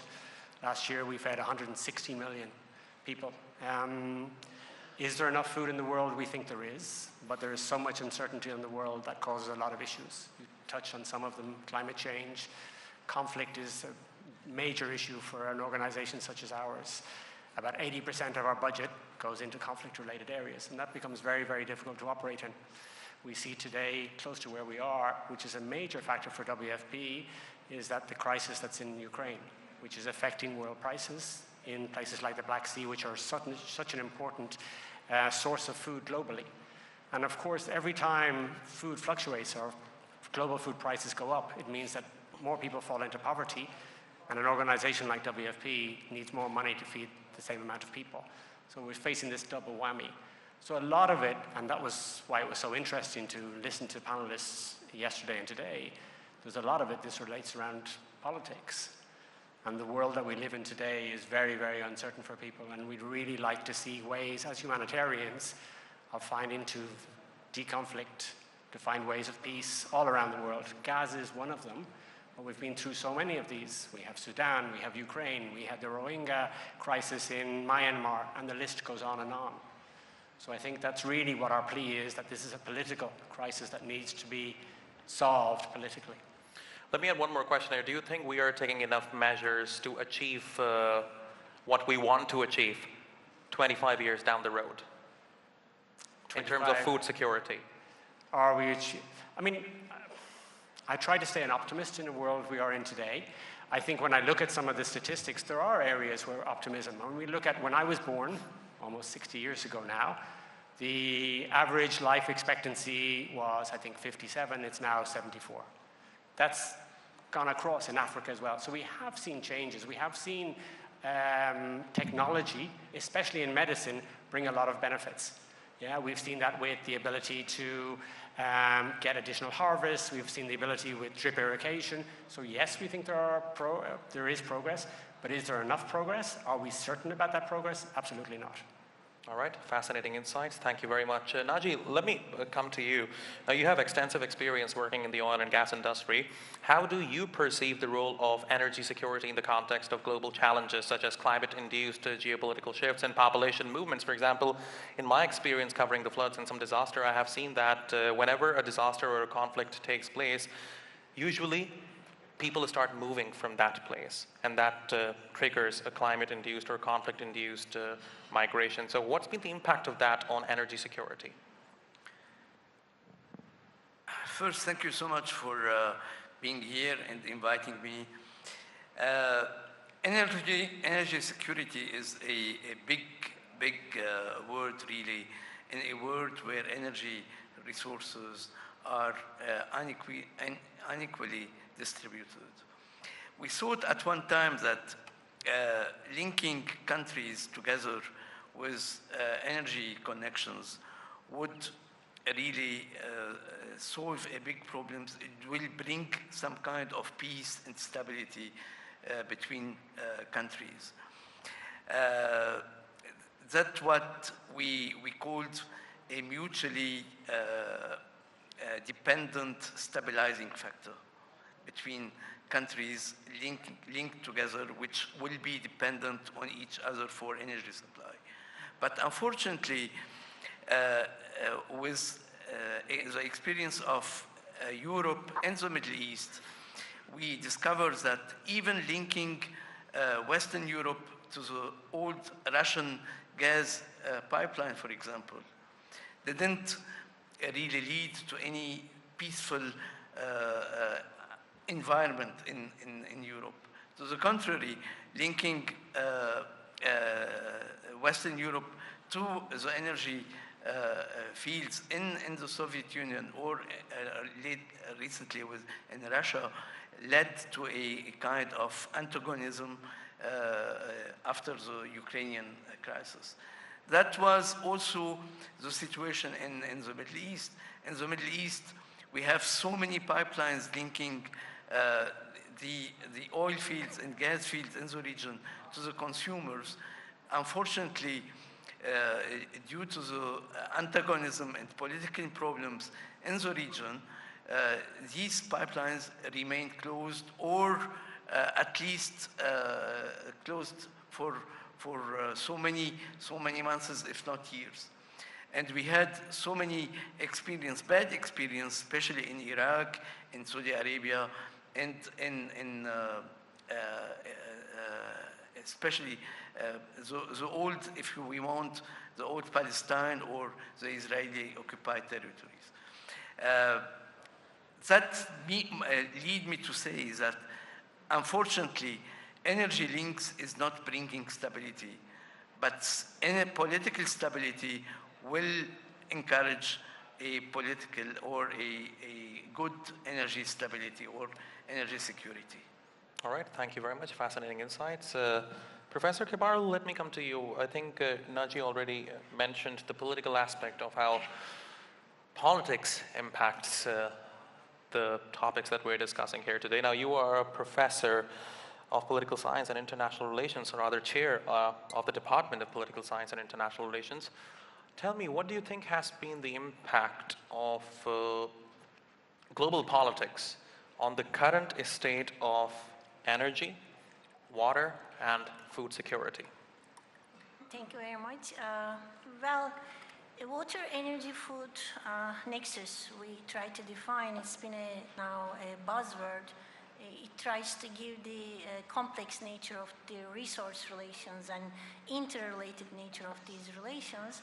And yeah, global politics is very much defining this relation, but we can also look at the fact that this relation can be a good framework, a policy framework for nation states, for other stakeholders to look into their resource problems, resource constraints, and interlinkages between these basic resources. And they may look into this fact from the point of view of from coordinating the planning, management, and execution of these policies under water, energy, and food.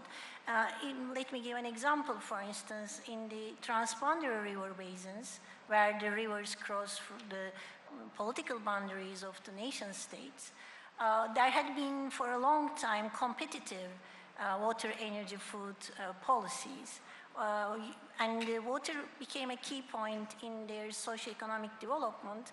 But the problem was that the riparian states, the states who were on the same basin, river basin, have been following their own national policies of developing the resource for energy production, agricultural expansion, and water development. That competitive nature of policies resulted in uncoordinated policies and also on negative impacts on the environment as well. So when we call about water, energy, food, so we have to look into the ecosystems as well. And it also resulted in disagreements between the nation states. So yeah, the desired format is like coordination and also the transboundary water policies around this nexus of energy, food, and water. All right, thank you very much. Now, Professor Biswas, let me come to you. You're an expert on water management. I want to talk about this one stat that I recently read on the United Nations website. About 90% of energy production across the world is water intensive rather. So water is the driving factor here behind almost every energy production that is taking place right now. So it's conserving water, preserving water is more important than ever before, but is it sustainable? That you have asked is a very complex question. But before I come to that, let me make one comment. When I was invited to come to the TRT Forum, I had no idea what to expect. I have to be quite honest. I listened to what went on yesterday and today. I'm impressed. I'm impressed in one way. There are a lot of issues that have been brought which are generally not brought out in this type of forum globally. I've been attending a lot of these forums globally. It's very different TRT forum. One way I'm not that impressed is because there are so many good things that are coming out, but except for TRT, nobody else is covering this forum. How do you get these ideas across to the world? That is something for TRT to figure it out in the future. And the last comment, and before I come to your question, answering your question, as I said, I've attended many of these forums, but I have to tell you, the men and women behind the organization of your forum, they have done an amazing job. I have not seen any other forum take care of their speakers so well, so kindly. So this certainly calls for a round of applause for the organizers of TRT World Forum 2023. So I would like to pay tribute to them. Now to your question. My view is the world has enough food, enough water, enough energy, provided we manage them well. And that we are not doing. If you ask me, you mentioned energy, yes. No energy can be produced without water. On the other hand, no water can be generated or brought to people without energy. The biggest expenses of the water sector, biggest cost of the water sector is energy. So both are closely interlinked. You cannot produce energy without water. You cannot produce water without energy. So the linkages are quite clear between that. The same goes with the food. You cannot produce food without water. But if you look globally, let me give you some pictures globally. Is there enough food? I would submit to you, we already produce more than enough food. That is not an issue. But if I may interject here, yes. This might not be your expertise, but I do have to ask, if there is enough food, then why are 800 million people hungry in the world? That's very good. Mike, okay. That's a very good question, because the food is being produced, but the people do not have the buying capacity. So when we talk about the water, food, energy nexus, that is not enough. Because one of the problems we have seen in recent years, we are seeing economic growth, but not growth in jobs. We are seeing jobless growth in most parts of the world, which are not keeping up with the population.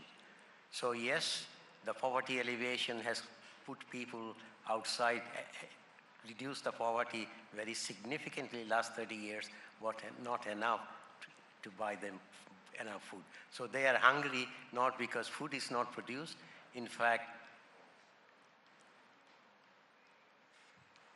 nearly 1/3 of the world's cereal produced now never reached the human beings. because they've lost one way or another. More than 50% of food, fruits and vegetables produced in India, according to Indian Agriculture Minister, do not reach the people. So it's also a question of distribution. How do you take production from what is produced to the people, and a whole variety of infrastructure that are needed in between. On the water side, you hear a lot of UN statistics. I'm afraid I don't give two hoots for the UN statistics because they are mostly wrong. People say, for example, SDG goals, everybody should have clean water. But if we see what is happening in the world right now, the number of people who think they're getting clean water, who perceive the water to be clean, is actually reducing, not going up. In a country, advanced country like, and I'll give you the latest statistics, advanced country like Italy, North Korea, 72% of the population now do not dare to drink from the tap because they think the quality is not good, even though the quality is good. In Singapore, 80% of the household boil water, even though it has one of the best water supply system in the world, completely safe to drink. Hong Kong, the same situations, 95%.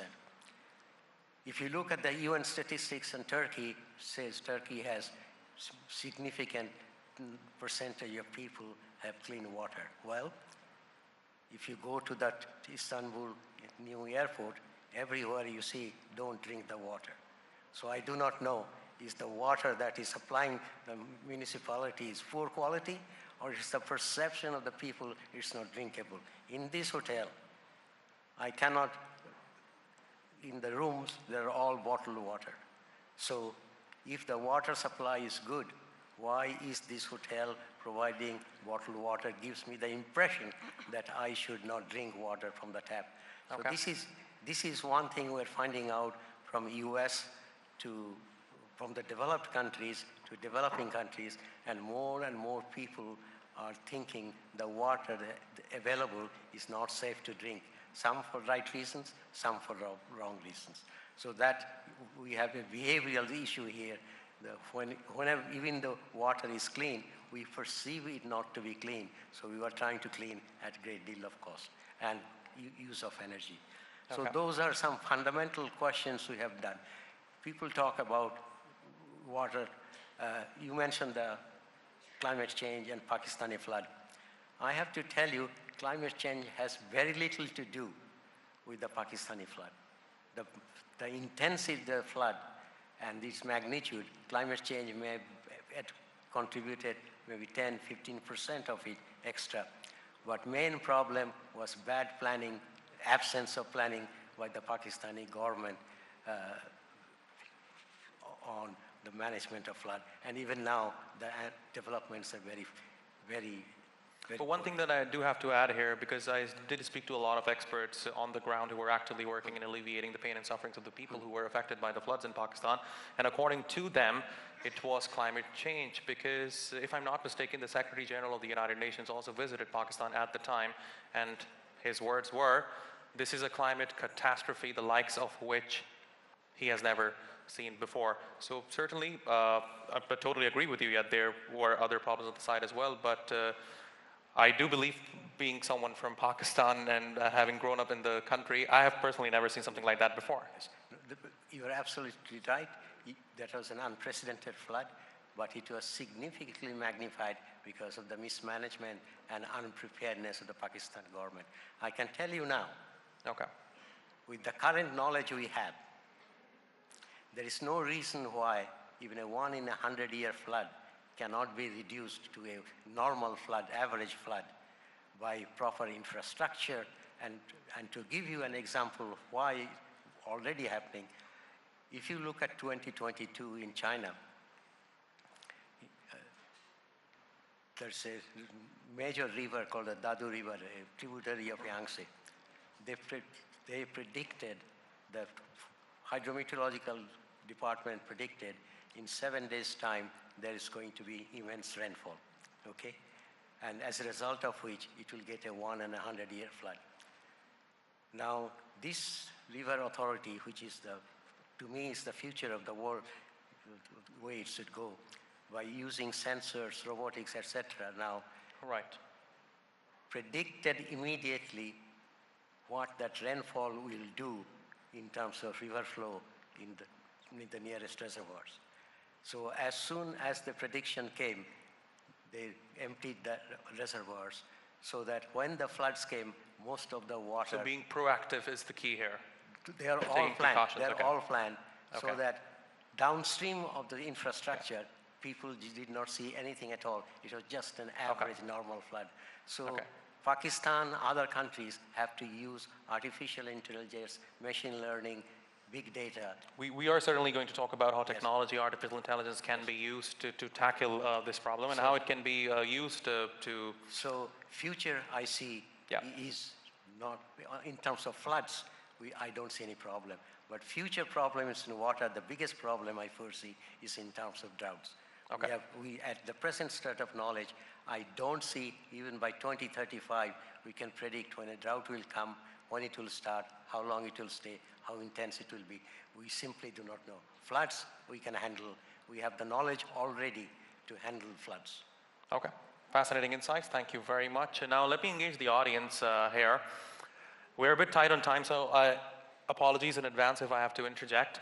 How many of you here believe that the country where you live has taken enough measures to preserve water, food, and energy security? Raise your hands if you think that your country is taking enough measures to preserve and secure all these three.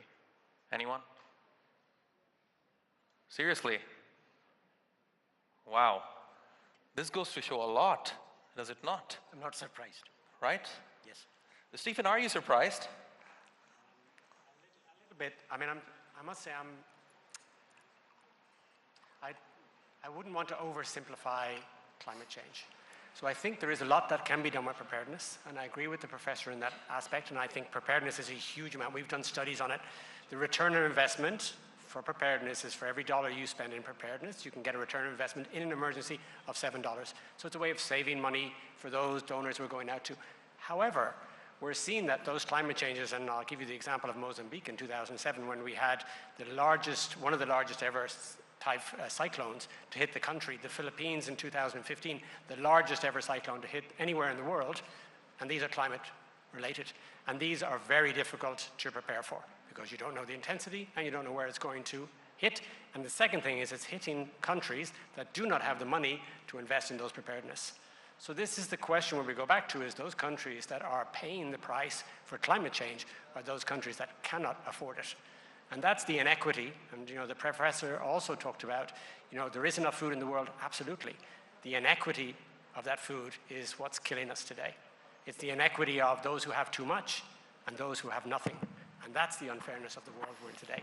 And that's something that we need to address, because that inequity means that we, as those who live in the West, need to give up some of those resources that we're absorbing day to day. Those air conditioners, those cars, those flights, that abundance of food, we need to give it up and start moving those resources to those who need it in the world.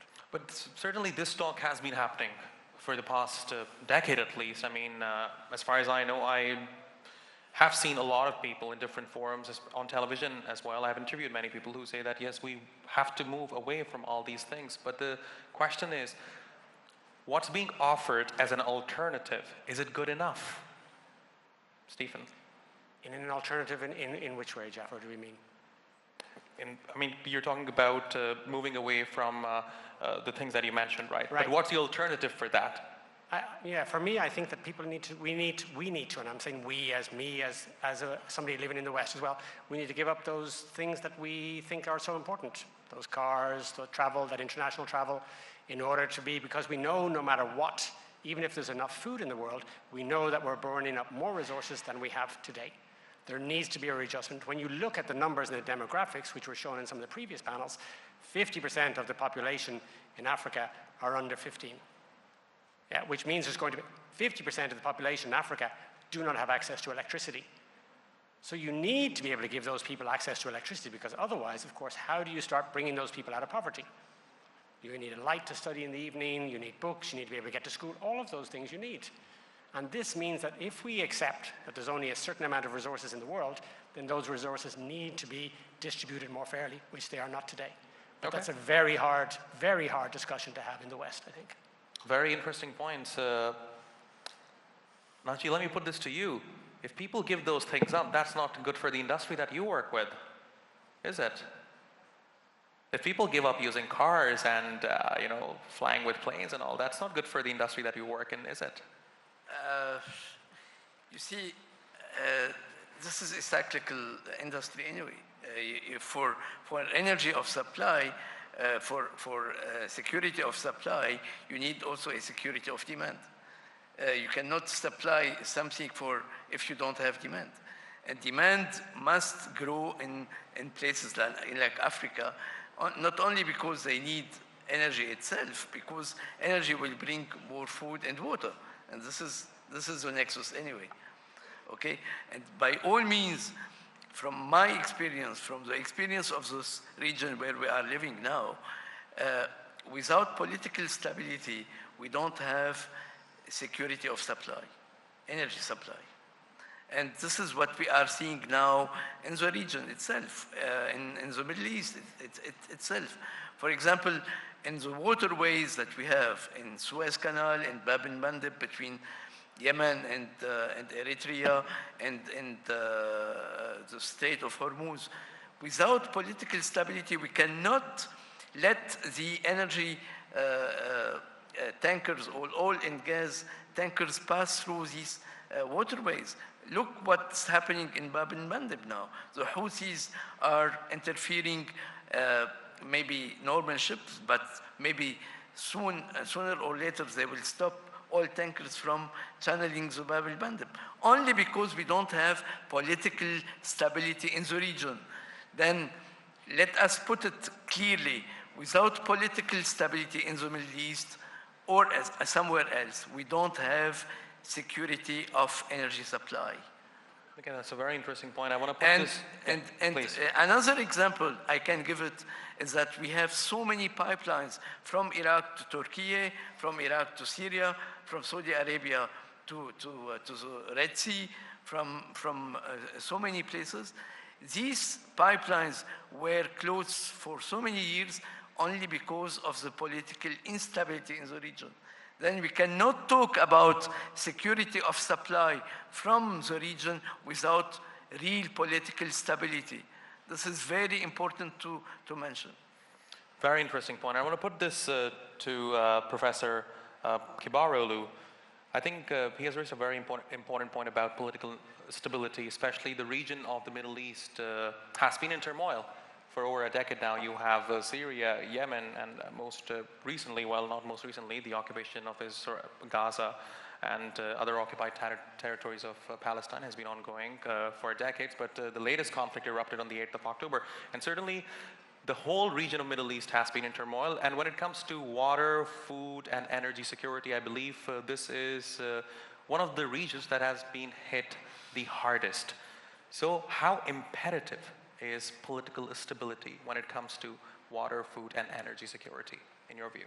Yeah, I cannot emphasize more how political stability is defining for reaching the socioeconomic development and even advancing the economies of the Middle East and other relevant regions. But we should also recognize that people in the Middle East or in many places in the world get used to live in, we call it imperfect peace. So they try to, even the state politicians with their political will or the other stakeholders, professionals, experts, they try to hold the minutes, hold the times, which there is some stability, and they try to introduce projects for economic development based on water development, energy development, and food development. So it's really hard to wait for political stability.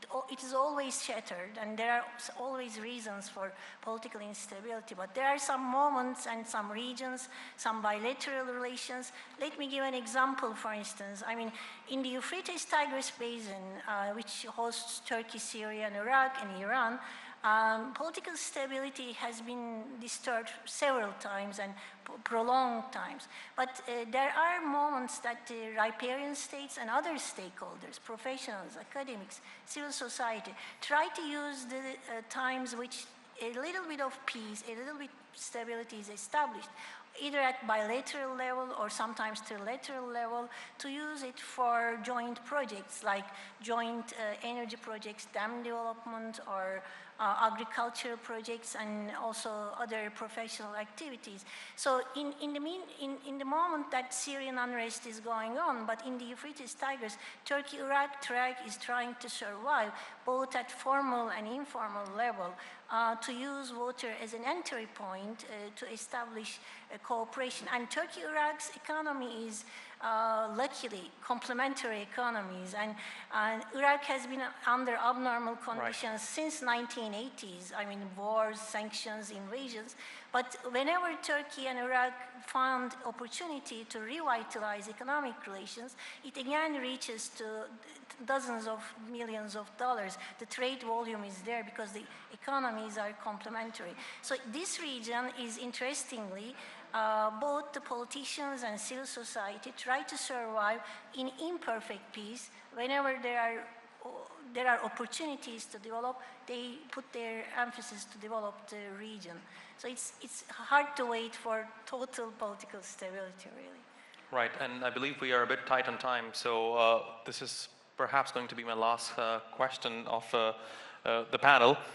Professor Biswas, let me come to you. Earlier we asked the audience whether or not they think that the countries that they come from, this is an international audience by the way, whether or not the countries that they come from are taking enough measures to secure food, water, and energy. And I think the answer was a resounding no. Let me ask you, are there enough collaborations among countries, among international players when it comes to this, when it comes to preserving water, for example? Water is a local issue. It has to be, because the water prices are so low, except for bottled water, which you perhaps can transport from one place to another, it's not a feasible one. Okay. So the problem has to be, water problem has to be solved locally. Can it be solved? We have the knowledge, we have the technology to do so, but we are not doing it for several reasons. We talked about the water in the Middle East. Do you know which country in the world uses the national of which country in the world uses the maximum amount of water per capita per day? Can anyone guess? Anyone in the audience? Anyone can guess which country in the world uses maximum water per capita per day? Who? Saudi Arabia? You're coming close, but not yet. The Qatar beats Saudi Arabia hands down. An average Qatari citizen now uses 700 liters per capita per day, and the system loses 1/3 because of that. So when we talk about the shortage of water, we got to need to figure out why this is happening. We have the same problem. Right. Make water free, make water cheap, for whatever reason, for political or other reasons, and as a result, water management in most parts of the world is atrocious, simply atrocious. Why? In Singapore did a study between 1960 and 1970, only country to do so. How much water does a human being need to lead a productive and a healthy life? You'll be surprised. The answer came 75 liters of water per capita per person we need for a healthy and productive life. Beyond that, there's no impact on your health. It's impact on your convenience, impact from other things, but it has none. If you see some of the Western countries, Western European countries now, their water consumption has already come down between 80 to 90 liters per capita per day. But yet, in the developing countries, I don't know what are the Turkey's per capita water requirements. In developing countries, we are using at least more than twice the amount of water, and the quality of water is uniformly bad. So there are real problems. We are spending tremendous amount of energy to clean water, and then wasting that water. So we need to look at this nexus, not water, energy, food, more very carefully to see how we can reduce Qatar's water consumption from 700 liters per capita per day to 75 liters per capita a day. All right. Those are fundamental issues which unfortunately not the scientists nor the governments are asking. But hopefully it will be addressed in the future. This is primarily why we're having such discussions. Unfortunately, we are out of time. I have the timer right over there. Professor Asad Biswas, thank you very much. Professor Ayşegül Kibaroglu, thank you very much. Naji Abiad, thank you very much. And Stephen John Cahill, thank you very much. And this brings us to the end of the last public session of TRT World Forum 2023. Don't go anywhere. There will be a closing ceremony, so please do stay with us here. I would like to give the flag to, I believe, Alijani will be coming up to the stage. Yeah. Okay. Thank you, Jafar. Thank you to all of your guests. All right. Thank you very much. Thank you. Thank you. Thank you. It was a close guess with my Saudi Arabia.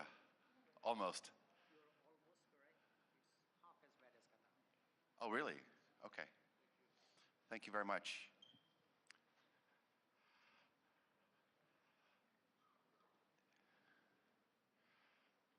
Jafar, thank you very much. Always a pleasure listening to you. Ladies and gentlemen, we made it. 2 days. More than 150 speakers. It's impressive.